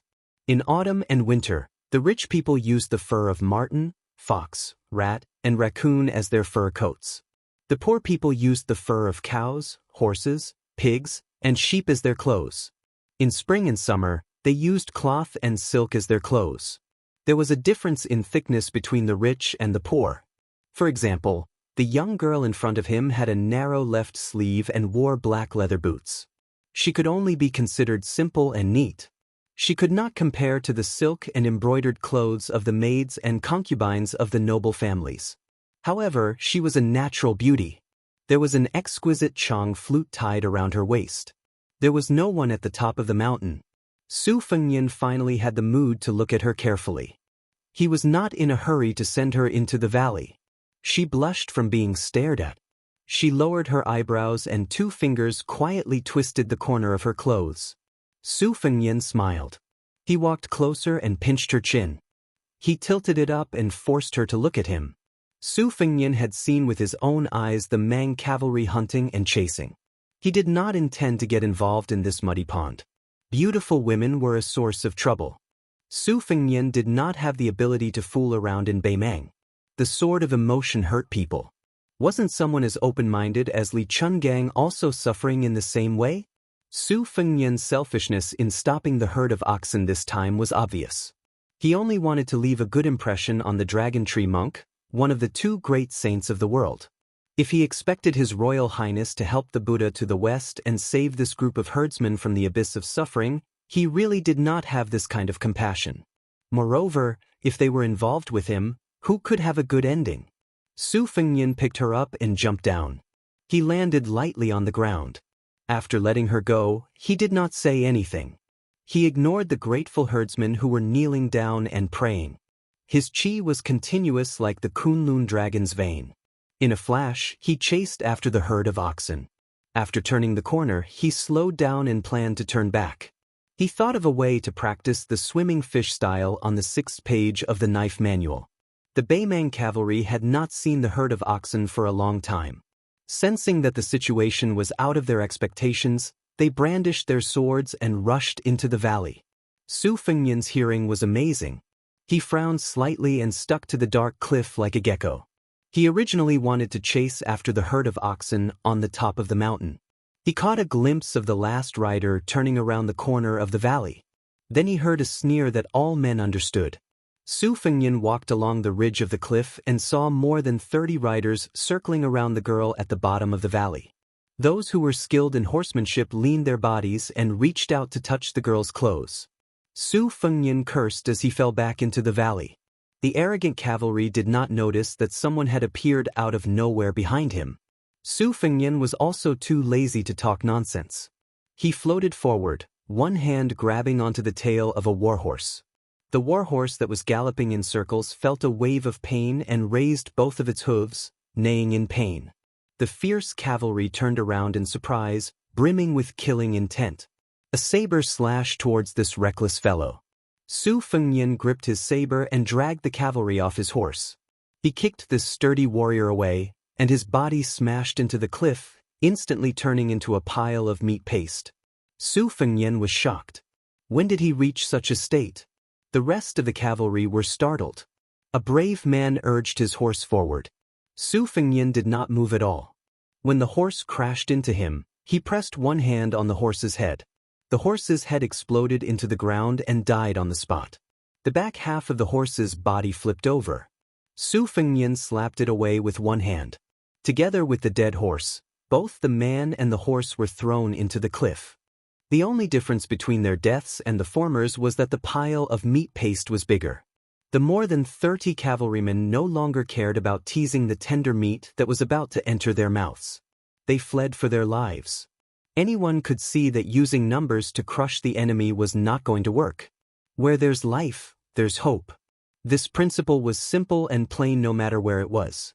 Since Su Fengnian had started a killing spree, he would not allow the fish that slipped through the net to pass on the information. He leaped up and strolled leisurely around the warhorse. He pushed out his palm as if he was swatting a fly on the wall. Large scarlet blossoms appeared on the cliff wall of the canyon. Su Fengnian indeed could not do what Chen Zhibao did, using a horse to drag Yi Baikui's wife and daughter to death in front of the western wall.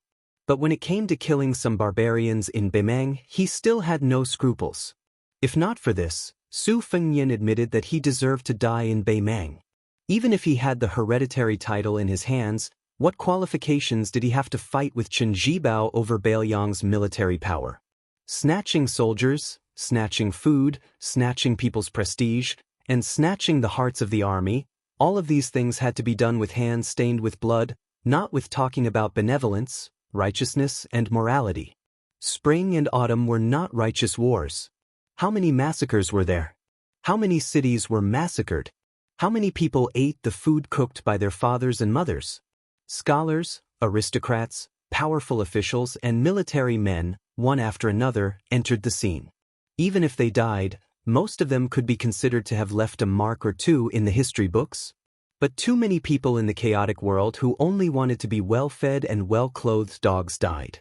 Even their descendants, who were supposed to burn incense during the Qingming festival, died along with them.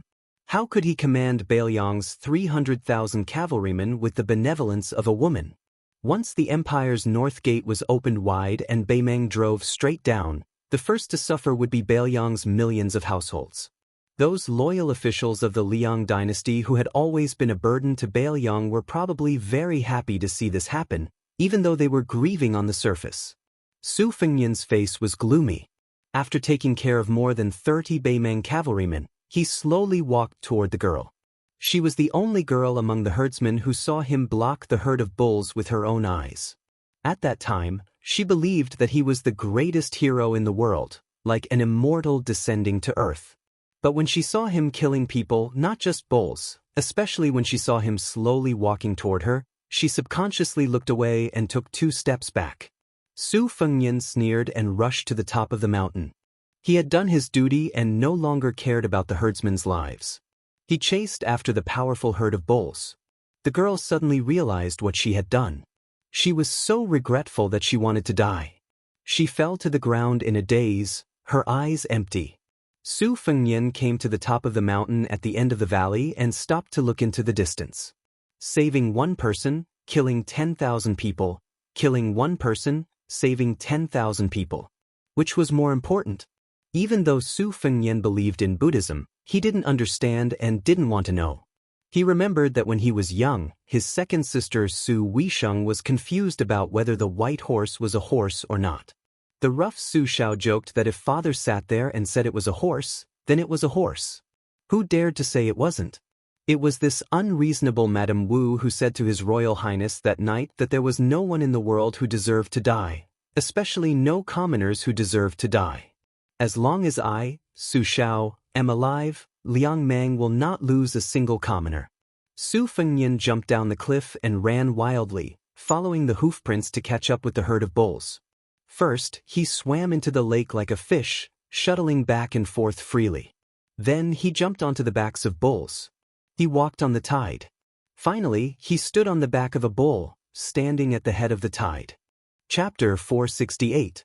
Su Fengnian relied on his new Vajra body to squeeze into the herd, but he still suffered a lot.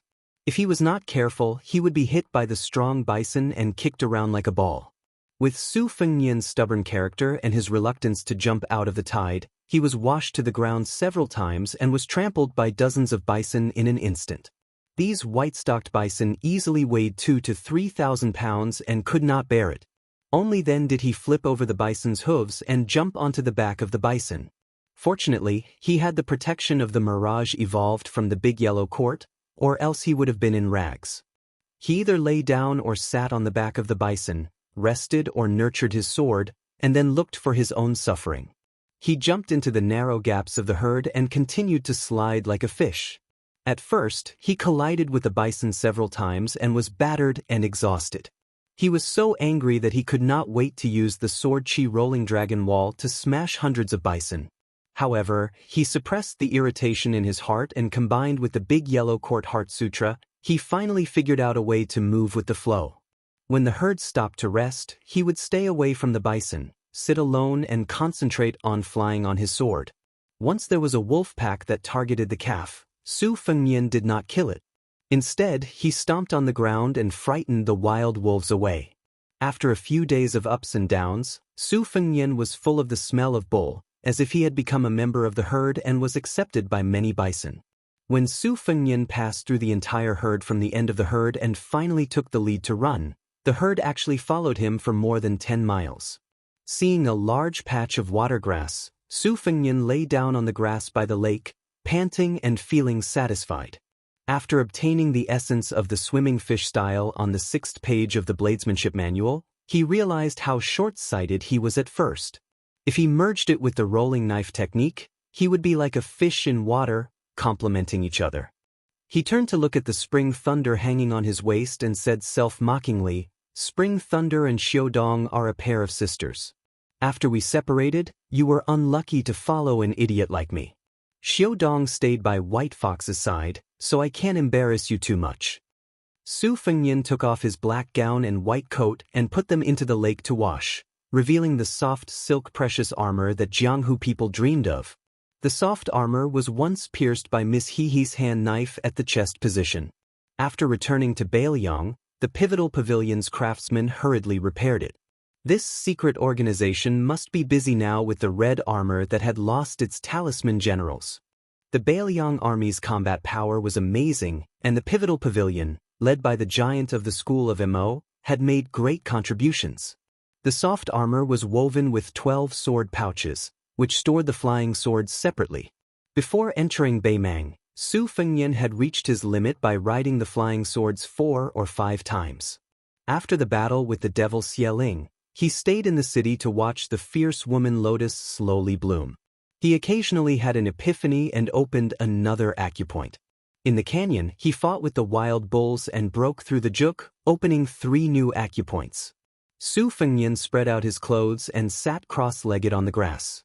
He rode the 9 flying swords in a dazzling manner. This was the reason why it was said that good techniques were beneficial to martial arts. Each flying sword had its own emphasis on the circulation of qi, thickness, and meridians. It required the sword owner to divide his mind into 9 parts.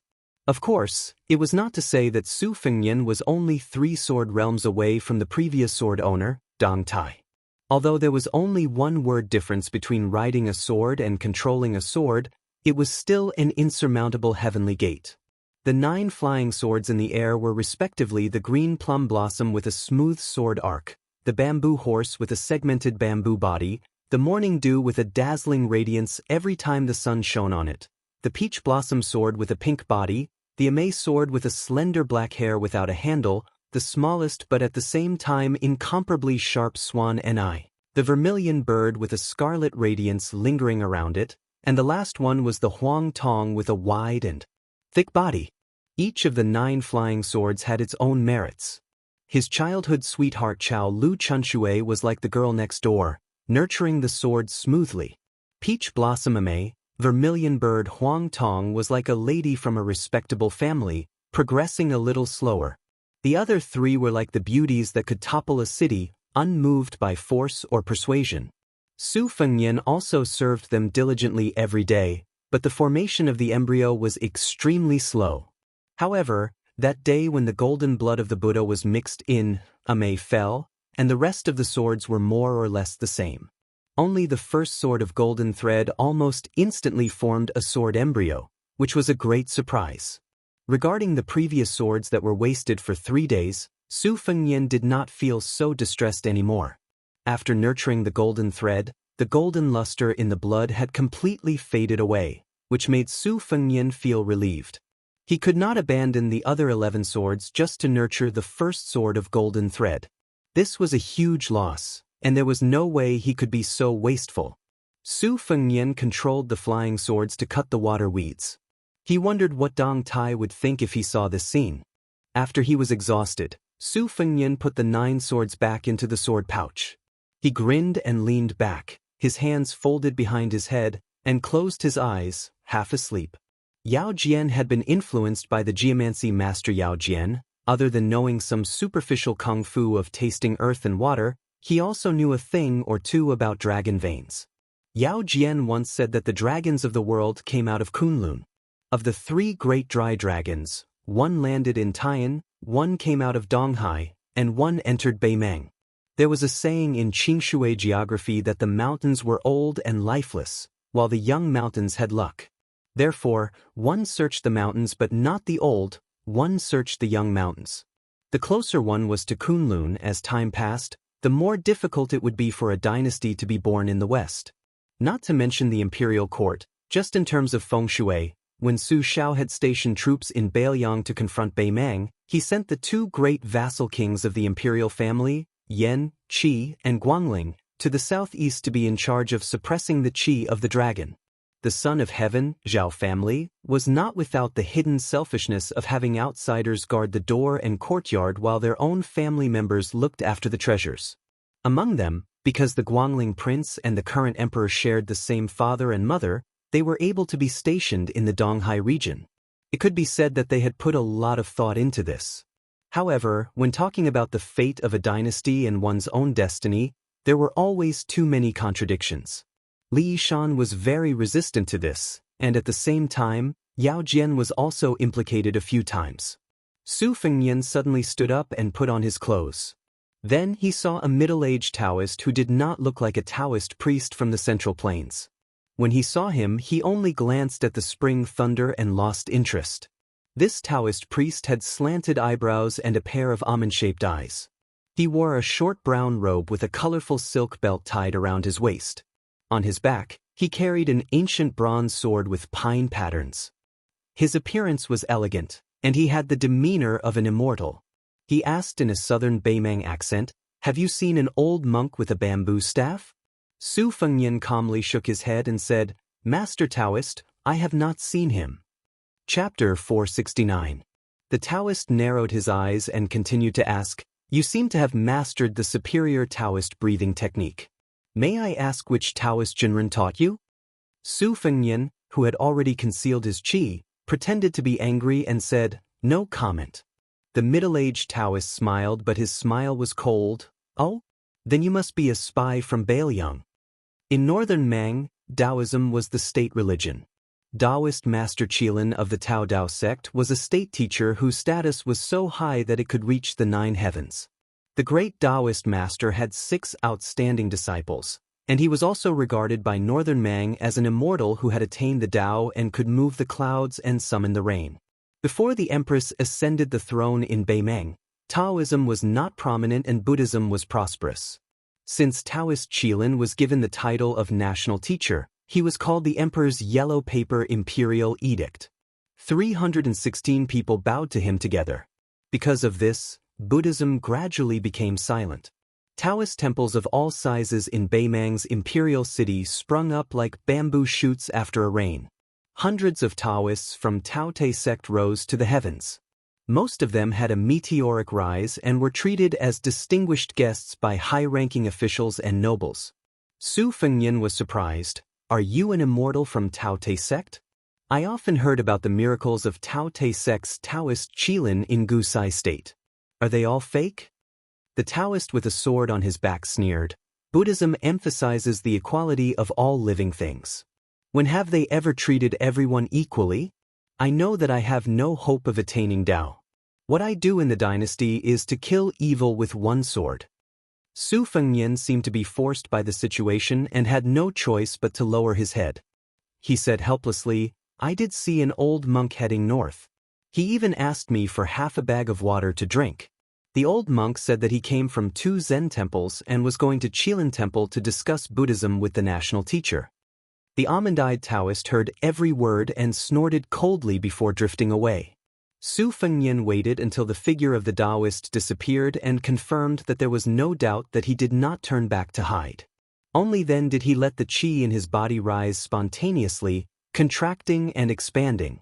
The surface of the small lake beside him suddenly broke and ripples suddenly appeared. Su Fengnian had been like a fish swimming in a herd of cows for the past few days. He knew that he had reached the initial stage of Vajra realm and was not surprised. Below the second level, one's realm was judged by the amount of armor breaking. It was already a great fortune for martial artists in the world to reach the second level. It was enough to be called an outstanding martial artist. They were scattered all over the world and were regarded as unattainable masters by ordinary people. However, only after entering the first level did they know that the past was only a small part of the picture. After the picture of 1,000 miles was spread out, it was a truly beautiful scene. Just like how Su Fengnian was riding a flying sword now, he wasn't only able to see where the flying sword ended up, he was also able to vaguely see the trajectory of the flying sword. Su Fengnian guessed that once he reached the profound finger realm, he would be able to predict the trajectory of the flying sword in the next moment. As for the lawful embodiment of heaven and earth of the first-grade celestial phenomenon realm, Su Fengnian had no way to predict the profoundness of it. Su Fengnian looked at the lake that was gradually calming down and muttered to himself, "Food should be eaten one bite at a time. A woman's clothes should be taken off one piece at a time." What Wen Hua said is always very reasonable. Since he had comprehended the swimming fish style, Su Fengnian did not disturb the herd of cows. He rested for a day and a night by the lake. While the iron was hot, he struck the iron while it was hot to control the golden thread alone. The great Tao was ethereal and difficult to find. Even the sages had to say that it was impossible to float on the sea on a boat. Swordsmanship was the same. The Wu family's sword tomb was unconventional and sought the Tao with skills. They did not pursue the abstruse artistic conception of breathing qi into swords. Instead, they diligently climbed to the peak of swordsmanship and swordsmanship. Raising swords was one of the unique side doors. Su Fengnian had profited from a disaster outside the martial emperor city and obtained the 12 flying swords. He raised 12 swords at the same time like a madman and never got tired of it. It could not be regarded as a reckless waste of God's gifts and worthy of the new sword god uncle's kindness of giving him the swords. As for when he could ride the sword and take the head, Su Fengnian had nothing to do and was secretly happy for a while. He did not dare to have extravagant hopes of accomplishing it in one go. The old abbot, the holy monk Long Shu, praised him for his extraordinary talent. Su Fengnian did not belittle himself nor did he dare to be arrogant. He just laughed it off because there was no reason for His Royal Highness to be arrogant and conceited in front of Li Chungang and Bai Hu's beautiful faces.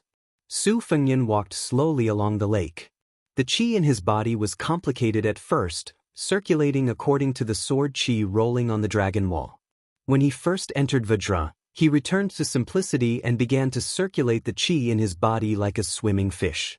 He did not know how long he had walked, but suddenly he heard the melodious sound of a chong flute. Looking up, he saw a group of herdsmen building black and white tents and large and small yurts in the distance. Every time the snow and ice melted, the herdsmen of the grassland would drive their carts and ox carts to find new pastures for their livestock.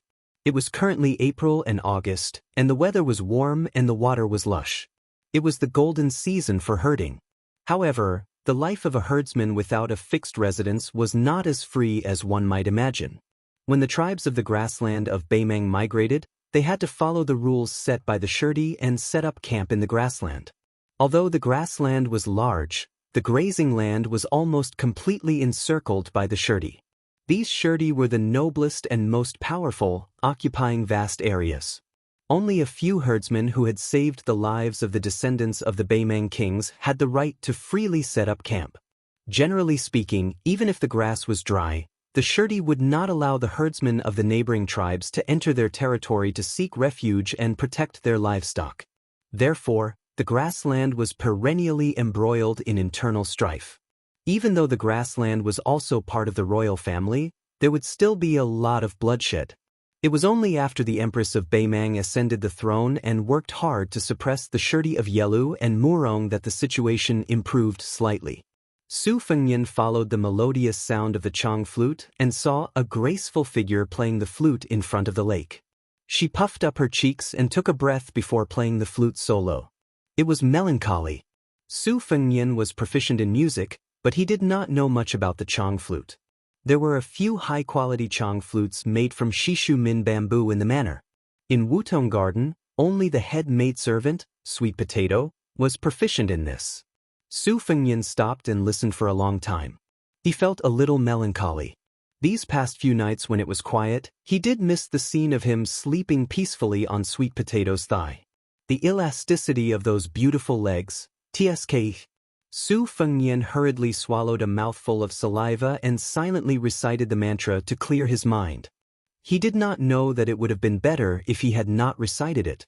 If he deliberately wanted to have a pure and innocent state of mind, the qi in his body would overturn rivers and seas. Once he stepped into Vajra, the title of Golden Chamber of the Great Yellow Court would be dispensable. For a moment, His Royal Highness felt like a lecher returning to his old ways. Su Fengnian felt a headache coming on. There were two paths in front of him. He could either be a beast that dragged a woman into the fields, or he could be a fool who scrupulously followed etiquette and was worse than a beast. His Royal Highness and his crotch were both very melancholy. The next chapter is before 12 o'clock. If there is a third chapter, it will be very late in the morning. Chapter 470. With the release of Beimang's new martial arts evaluation, it was well received by the two dynasties. Immediately, there were many works that followed the trend. The top 10 literary heroes in the world, the top 10 swordsman heroines, were too many to count. This was not considered too strange. There were also many restaurants that put up one of the top 10 famous dishes in the world, and many cloth shops that put up one of the top 10 silk fabrics. People didn't know whether to laugh or cry.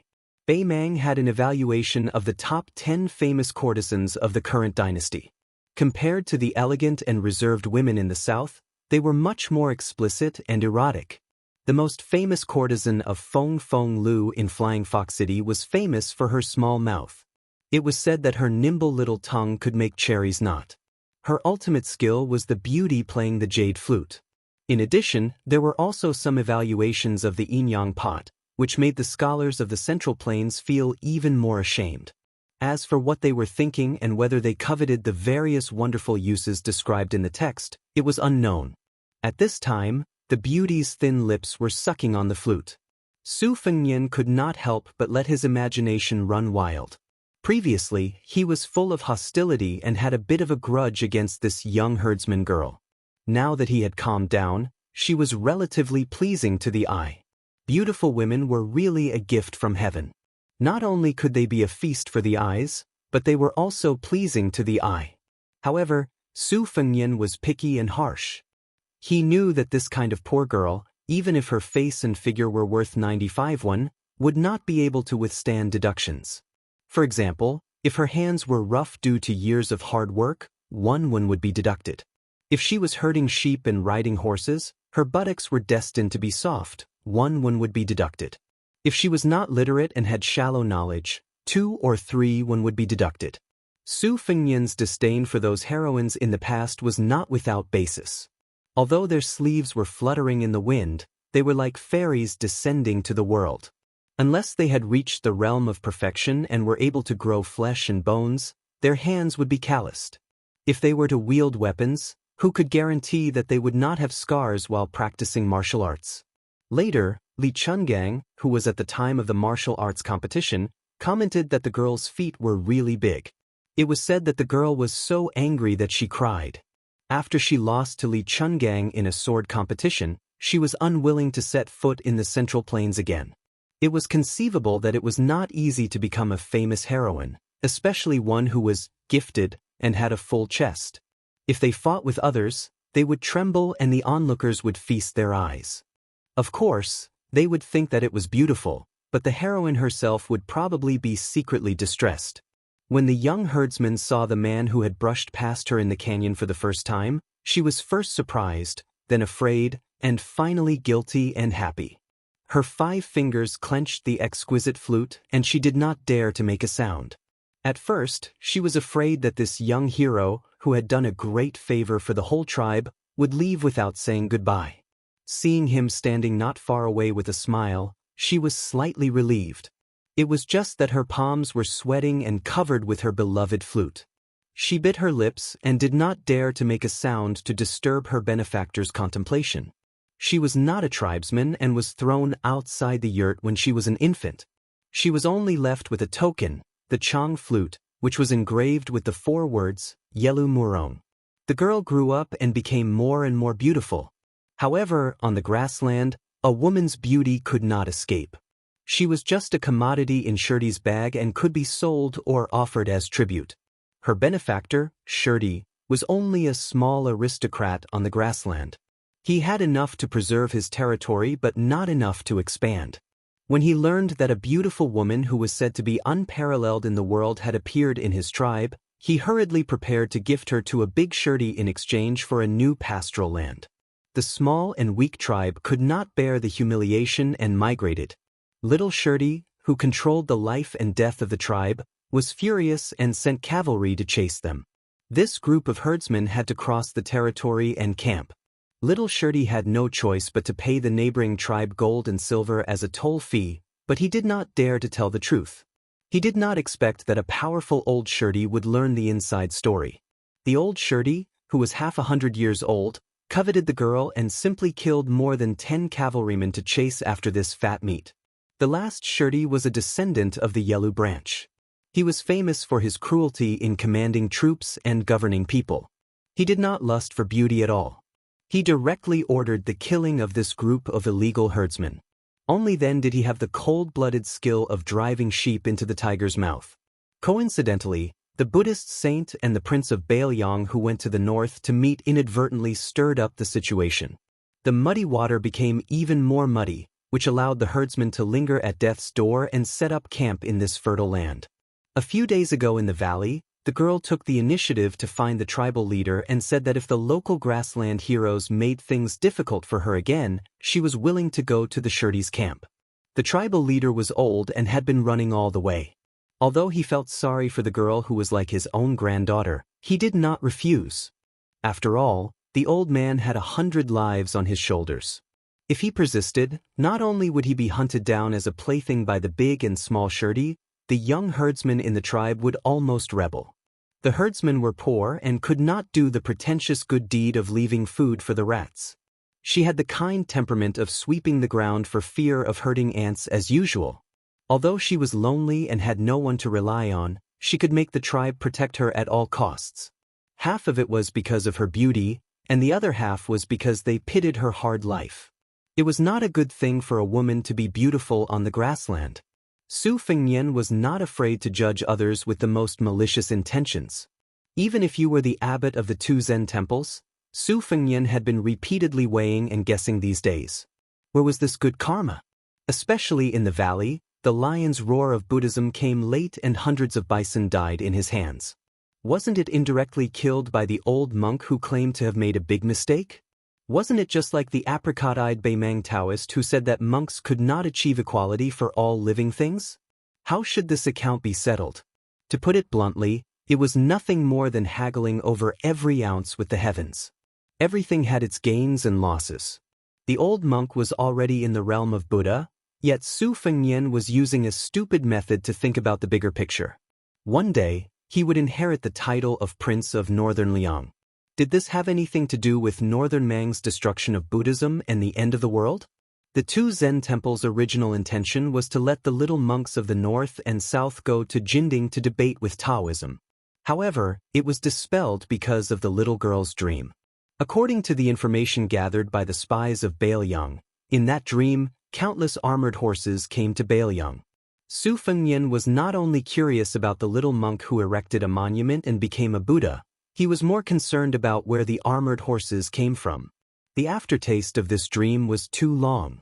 Even Li Yishan, who never believed in ghosts and gods, racked his brains and buried himself in the ancient books of Buddhism and Taoism. In the end, he used the Book of Changes to interpret the dream, but the result was still very little. Chapter 471. Pull one hair and the whole body will be affected. After the white-clothed monk won the debate at Mount Longhu, he and Zhao Danping were summoned to Daoist city by decree. Then the old abbot personally went down the mountain to Beimang to discuss Buddhism with the Qilan of the Tao Te Dao sect. Su Fengnian's mind wandered thousands of miles after the initial heat.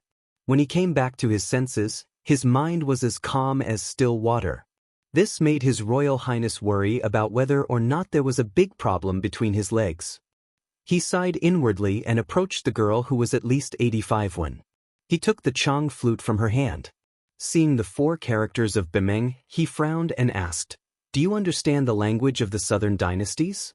The girl's voice was as soft as a mosquito's. "I understand, but I can't speak it well." The language of Beimang was originally complicated and varied. After the empress took over the dynasty, it gradually changed. However, the northern and southern dynasties were still distinct. Every time the empress went on a hunting tour, she would discuss matters with her close officials. Occasionally, they would talk about things. Of course, the powerful officials of the northern royal court would mock and ridicule the officials of the southern dynasties. The people of the northern dynasties who were born in the imperial tent were inevitably filled with a sense of superiority. After the end of the Spring and Autumn War, the Central Plains was stabilized. The empress took over Beimang as a young monarch and usurped the throne.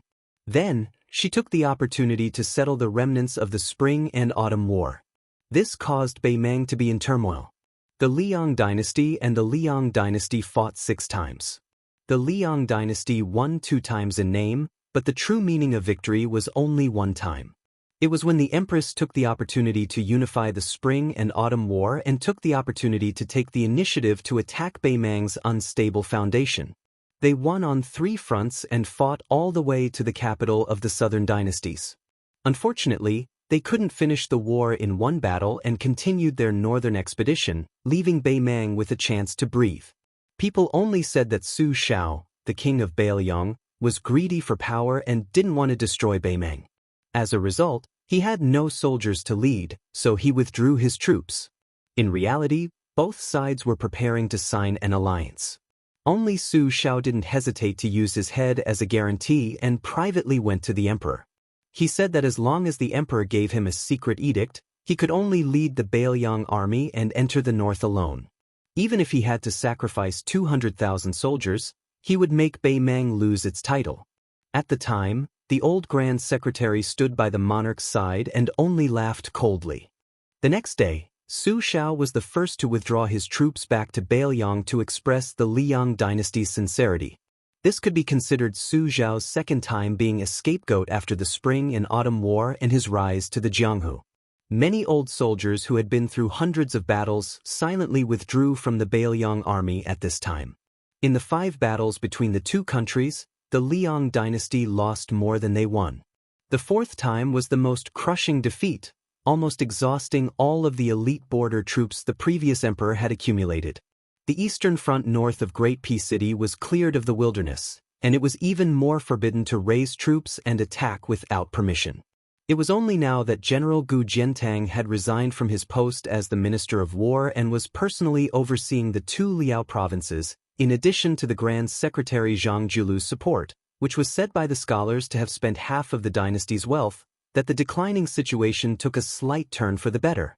Su Fengnian directly asked, "Who are your parents?" She shook her head and said, "I am an orphan, adopted by the clan when I was young. Su Fengnian was most familiar with the dirty tricks of the imperial family.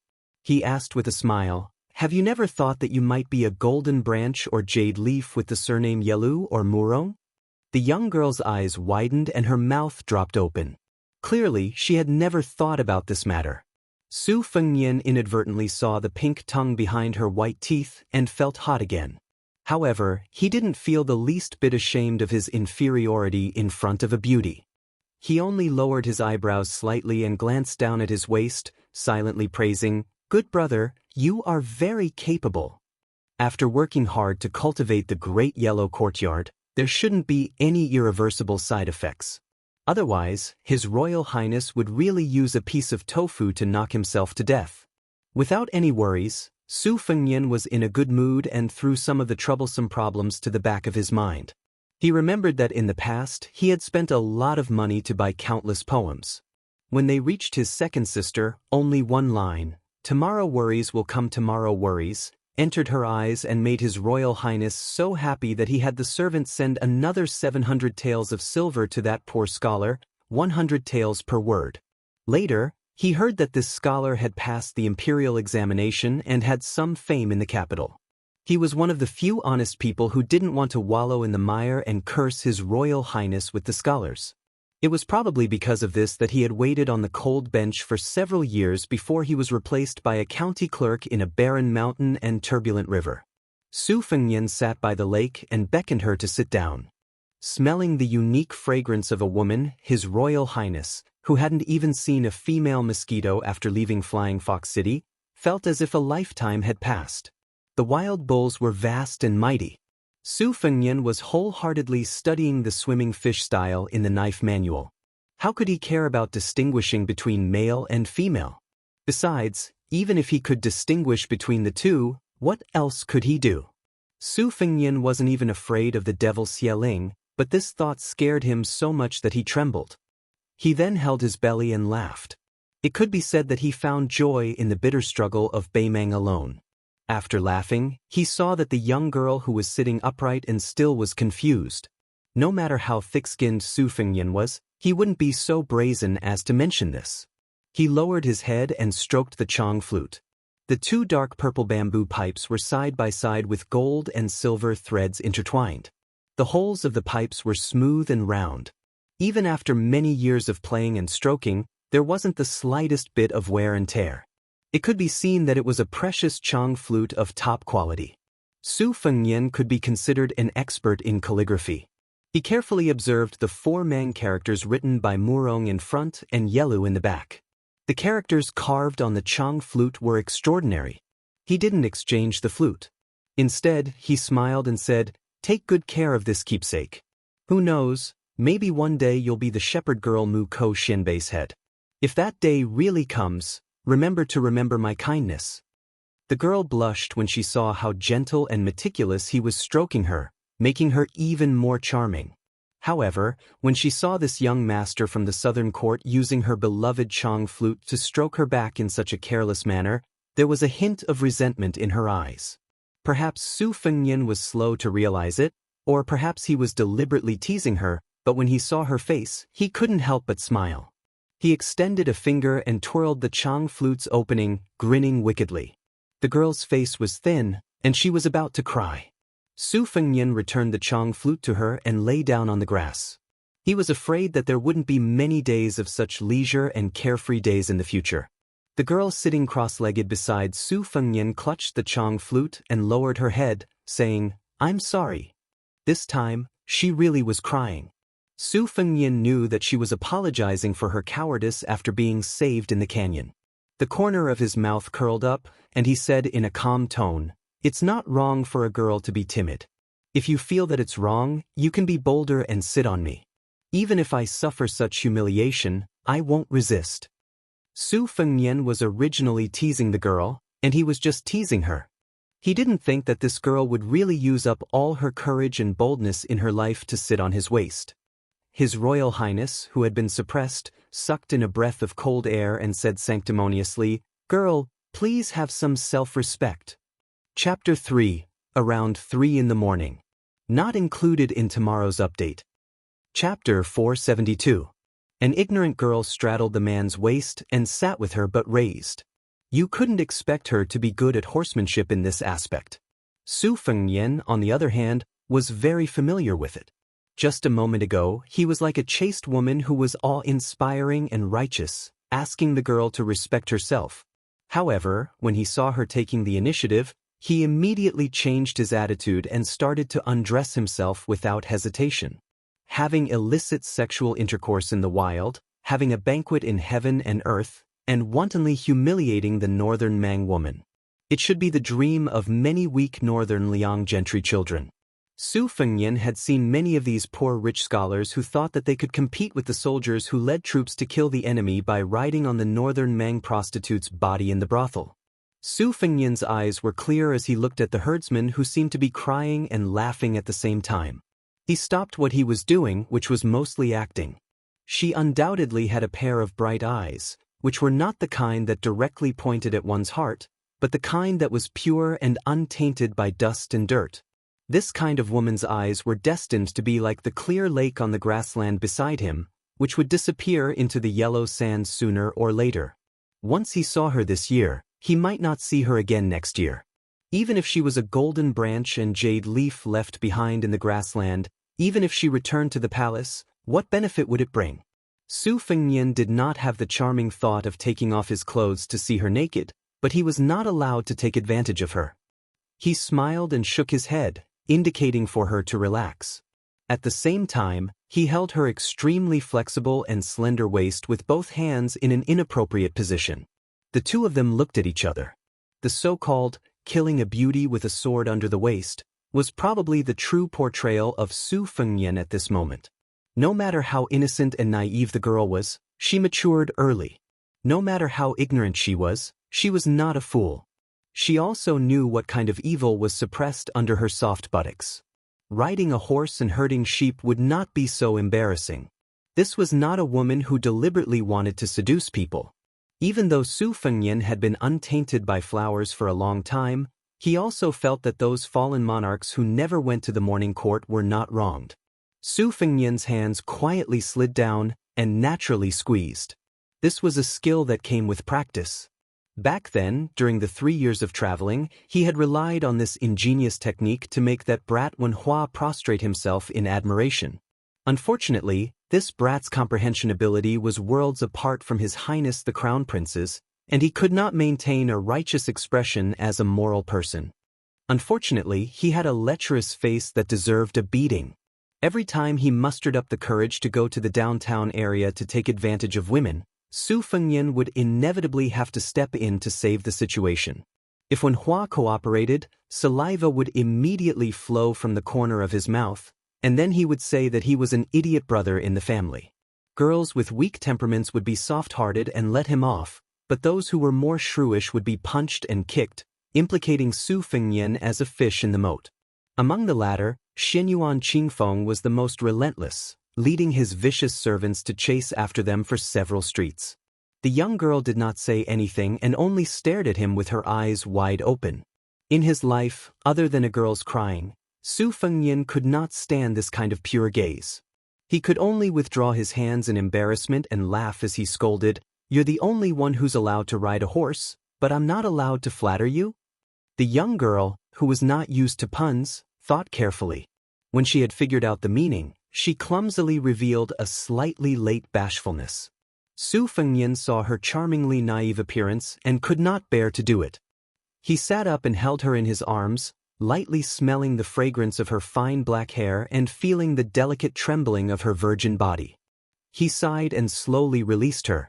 Beimang's customs were bold and unrestrained. Not only were there illegal activities permitted by the law, but there was also the custom of kidnapping a bride, as well as the remarriage of a woman whose sister had passed away and whose mother had become a widow's sister-in-law. These were all excellent reasons for the scholars of the Central Plains to criticize the barbarians of Beimang. Su Fengyan picked her up and put her down beside him. Heng Chunlei sat on his lap and stared at the lake, lost in thought. A 16-year-old beauty's body was so soft that it was as if a hero had entered the grave. Perhaps if it were any other man who had suffered internal injuries from holding himself back, He would have already taken advantage of her reluctance and enjoyed the pleasure of having sex with her. After he had eaten his fill, he would not recognize her and would touch his crotch to laugh at the common people. However, His Royal Highness, who had begun to feel melancholy again, turned his head and laughed, "If only you were Pei Nan Wei or Yue." There was no woman in the world who liked to be compared with other women. Although the girl was ignorant about love, she could still hear the weight of the words. She did not dare to show her grievance and only turned her head away. Su Fengnian stood up and made a plan in his mind. He wanted to see if he could help this group of fleeing herdsmen settle down. If he had the chance to return safely in the future, he would take her back to Bailiang Palace. Not to mention whether she would be a vase or eaten, it would be good for the eyes. Later on, when he evaluated the top 10 beauties and spent some money, she would definitely be on the list. If word got out, it would be a happy thing to make those scholars envious. If he ate her now, would he take her to the north? If he ate her but did not take her back, Su Fengnian did not want to hear that she had become the exclusive property of some vigilant person in his tent. His Royal Highness, who had been taken advantage of by Shu Xiu countless times, had also learned some superficial disguising techniques. The finished product could only be considered a shoddy product, but it could still be considered a cover-up. However, was she willing?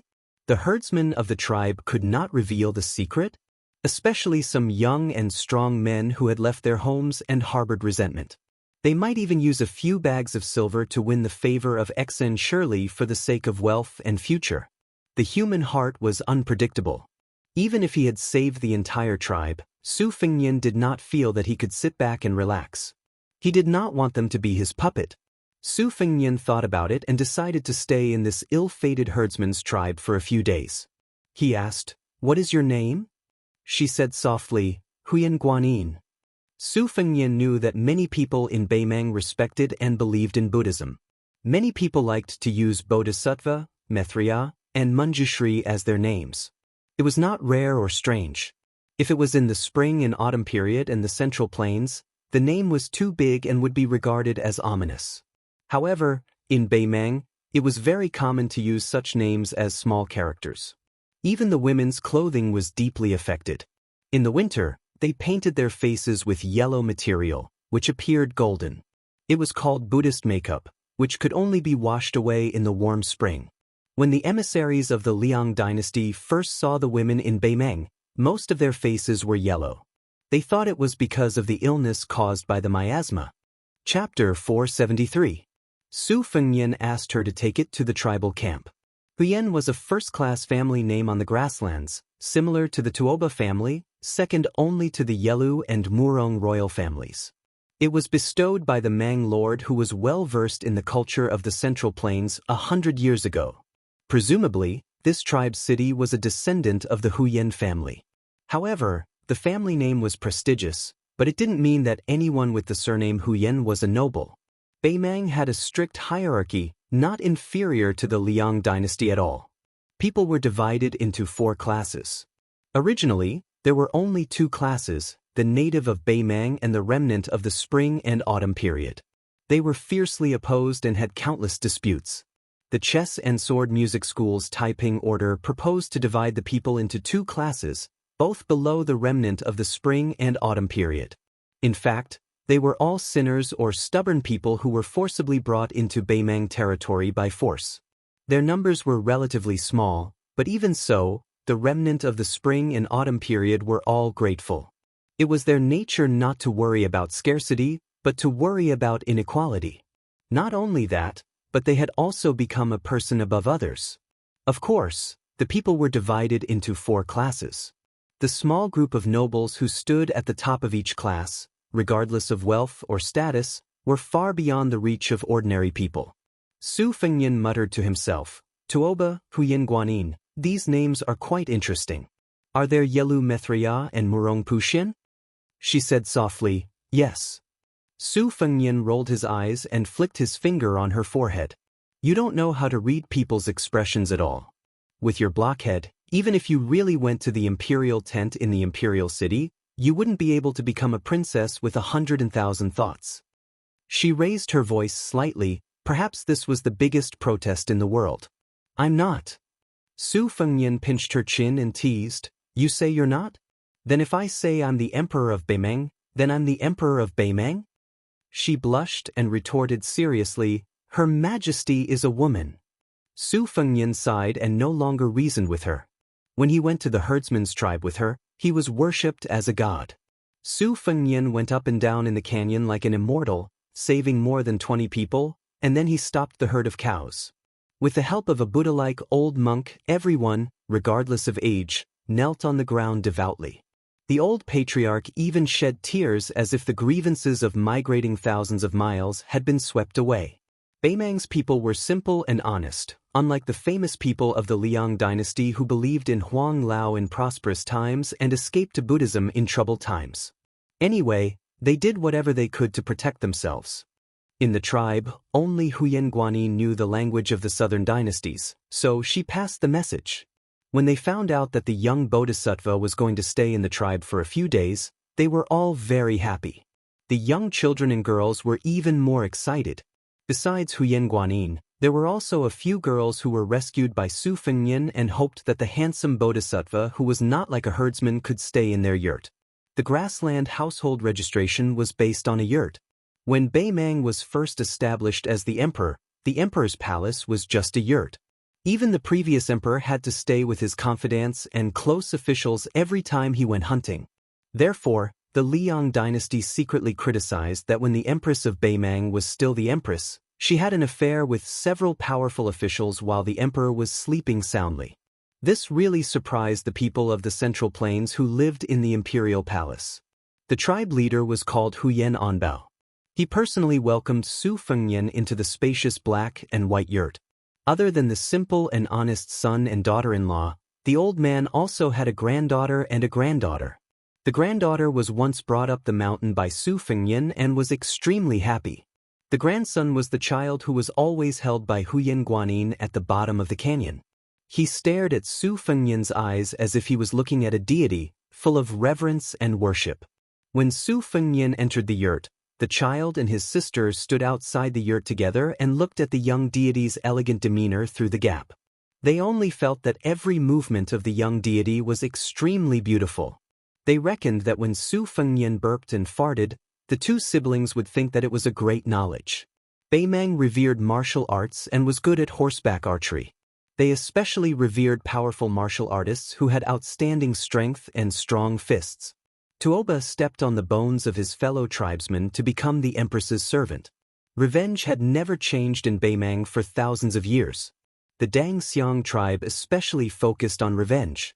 If they didn't take revenge, they would inevitably be disheveled and dirty. They wouldn't get close to women and wouldn't eat meat. Only after killing their enemies could they return to normal.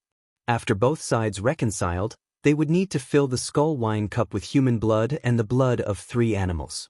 Both sides swore that if they took revenge, they would take the lives of 6 animals. When Tuoba gradually became the god of war and had outstanding military achievements, the 16 tribes of the Dangxiang tribe were convinced. They proposed to the number 1 person in Beimeng to reconcile. Tuoba ignored them and the leaders of the 16 tribes committed suicide together. Later on, when the empress appeared, Tuoba only agreed verbally. Not only did the Dangxiang tribe not see it as a great shame, they even took it as an honor.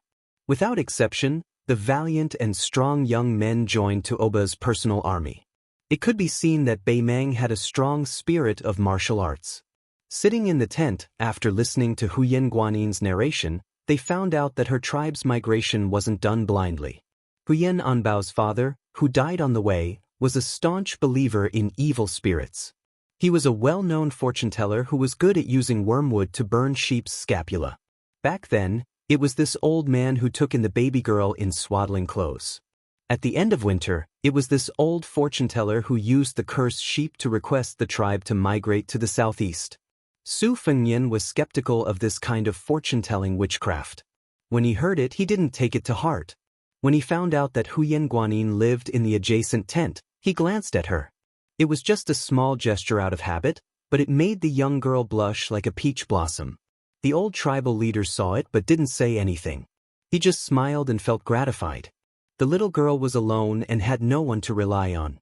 In the end, she still needed to marry a man with broad shoulders to truly settle down. The old man had complete faith in this young master Su, who claimed to be from Gusai Prefecture.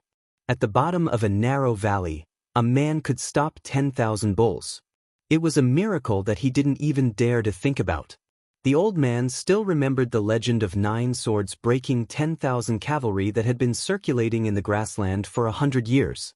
Although it was a magnificent feat of the Wu family swordsmen from the Central Plains, he felt that the young bodhisattva sitting in the same tent was comparable to those 9 swordsmen. After Su Fengyan drank a big bowl of wine and ate big chunks of meat, he walked out of the tent with his head lowered. Huyen Guanyin followed behind him. Su Fengyan slowly walked up a small hill. Other than the young girl, there was also the old tribal leader's grandson sneakily following from afar. He seemed to be called Abaoji by his nickname. Su Fengyan looked at the setting sun and suddenly narrowed his eyes. A yellow eagle that was originally hovering leisurely cried incessantly. It swept across the sky and swayed as it fell. 100 miles to the northeast, the yellow eagle fell to the ground. There was a small bird's claw that was like an iron hook that was nailed into the eagle's back. It was only heard of the eagle catching the sparrow. Was there really a sparrow riding an eagle in this world? The extraordinarily handsome bird flew to the shoulder of a young man who had a sword and a saber hanging from the left side of his waist. Its cry was crisp and clear. The young man in the fox fur hat had 2 retainers standing beside him. One of them was a middle-aged man with a strong body like a lion. His voice was as loud as a bell. "Young master, you've already killed no less than 600 people and 4,000 wild bulls on your way here. Have you enjoyed yourself?" The other old man in a brocade robe said gloomily, "Of the 10 great devils, other than you and I, who are both slaves to the young master, I haven't seen any of the other 8. How can I enjoy myself?" The young man sneered with a strong smell of blood. He reached out to tease the small bird on his shoulder and said, "Devils and whatnot are actually boring to kill. Killing that Buddhist saint is more interesting." The self-proclaimed Beimeng demonic old man nodded and said, "This dragon tree monk of the 2 Zen temples is said to be the master of the white-robed monk Li Xiaoxin. We should meet him." Hearing the name Li Xiaoxin, the young man's eyes turned red. He reached out to gently hold the small bird and suddenly exerted force. His hand was covered in blood. He gritted his teeth and said, "They all deserve to die." Chapter 474. The young master in the fox fur hat casually tossed away the falcon-hunting sparrow. He rubbed his thumb and fingers together. The blood was thick and he sniffed it. Obviously, he had a shrewd and ruthless personality. He wiped his fingers on the fox fur coat. The middle-aged man said, "Even though the old bald donkey Long Shu is a saint, he is from the 3 sections. His realm is too fake and can't be accurate. There are more than 30 people in the martial arts role of the dynasty who are first-class 4 states. I reckon only these people can enter the young master's eyes." Even though the Vajra state is divided into big and small and the Buddha's invincible golden body is respected, it is still the ability to take a beating. When it comes to killing people, I'm afraid even compared to the Confucian and Taoist sects, not to mention me and my brother who are from the demonic sections. This bald donkey from the 2 Zen temples is the most suitable for the young master to practice his knife. He can hack 800 and 1,000 times in one go to verify if the Buddha is really invincible. The elder in the brocade robe sneered, "Duan Bo Air, are you really stupid or are you pretending to be stupid? A saint is a saint. How can his golden body be broken so easily? Be careful that you don't get to eat the lamb. You and I know each other well. Besides, no matter how good the young master's talent is, he is not 20 yet. He still can't enter the Vajra state after fighting with the bulls. Can the 3 of us gain anything by intercepting and killing Long Shu Monk?" The man sneered, "What's so difficult about that? It is a secret that the old bald donkey entered our dynasty. We can let the young master find a few great guardians and gather 1 or 2,000 cavalrymen. We can use the wheel war to kill the old bald donkey. When the time comes, the young master will chop off his head and be the only person who can kill a land immortal. Who would dare not to submit?" The elder said in disdain, "If the saint wants to leave and avoid the battle, even if he has 1 or 2,000 cavalrymen, can he catch up?" The middle-aged man crossed his fingers and his joints cracked. He laughed sinisterly. The old bald donkey eats vegetarian food and chants to Buddha. When the time comes, we will threaten him with the lives of a few hundred herdsmen. If he dares to escape, we will kill one for each step. Let's see how far he can run. Hundreds of people died because of his cowardice. If this news spreads out, the old bald donkey Long Shu is no more than a holy monk. How can he still have the face to talk about Dharma with our imperial preceptor, Immortal Qilin? The old man in the brocade robe with the surname Tuoba had a feminine aura like a water snake, which made people feel uncomfortable just by looking at him. The middle-aged man with a sturdy physique looked more righteous, but the latter was more flattering, which suited his identity as an evil servant. The young master raised his hand to prevent the embroidered robed retainer from blurting out sarcastic words. He removed a pitch-black metal tablet from his waist and instructed, "Go back, go to the nearby tents and pass on my order. Gather 1,200 cavalry in 3 days. When the time comes, we will meet at Yellow Eagle Valley and intercept the Dragon Tree monk together. If anyone dares to disobey, I'll allow you to act first and report later. I don't believe there's an eagle on the prairie that isn't afraid of my Tuoba family." Duan Bo Air acknowledged the order and left. In the Beimang dynasty, other than the royal family and the young master's family, there was no other branch that could make 2 of the 10 great devils willingly become their servants. This time, he left home because of his father's unwillingness to let him lead an army to the border of Gusai state alone. His father was clearly an invincible martial artist who relied on his glorious military exploits to reach the top of the royal court, but he actually valued his elder brother who read the classics of the Central Plains so highly. He favored one and discriminated against the other, which really annoyed him. However, although he didn't like his elder brother's actions, their brotherhood had never faded. Especially in these years, when he caused countless troubles, it was always his kind-hearted elder brother who came forward to settle everything. He didn't hesitate to become enemies with many of the Yelu Murong children. He was very grateful for this, especially when that foxy sister-in-law took the initiative to seduce him at the beginning of the year. Even his father was furious and wanted to cripple his martial arts without listening to his explanation. It was still his elder brother who calmed his father's anger. After that, the brothers had a heart-to-heart talk and pulled the woman who was nominally his sister-in-law to him. He laughed and said that he was sick and would sooner or later die because of him. Looking at his elder brother's gentleness and the woman's shame, even with his father's innate ruthlessness and cold-bloodedness, he couldn't help but feel moved. He remembered that when he was young, before his father's military exploits, the 2 brothers relied on each other for survival. Indeed, the elder brother was like a father and never let him be bullied by the tribe. This proud son of the prairie and desert muttered, "As long as you don't live past 40 years old and don't fight with me, I will always see you as my elder brother." The demon in brocade robe turned a deaf ear to the young master's heart-wrenching words. The young man touched the hilt of his knife and asked, "Who is the recent Shinti?" The old man smiled and replied, "It's Chu Cha, from the Huiwe tribe. He is in charge of 20 to 30,000 people. His tribe members are good at hunting leopards and lions." Chu Cha was originally a small official in the eagle-catching room. He was only promoted to Shinti after offering a few good eagles as tribute to the Huiwe tribe leaders. "I heard that the women in the tribe are very beautiful," the young master said indifferently, "then go to Chu Cha and rest. As for the women, you can choose as you like." The demon in brocade robe got along with this extremely noble young man. He was far from being as servile as the middle-aged man. He laughed and said, "I know that the young master has high standards and doesn't care for these vulgar things. It would be impolite for me to refuse." The young man dismissed it with a smile. To him, there were only a few women in Beimang.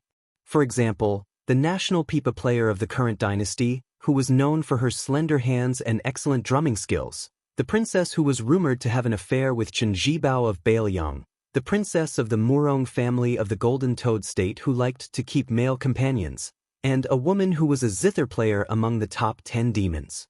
Other than these, there were not many women who could arouse his interest. He suddenly asked, I heard that the 10th demon, Xieling, is dead?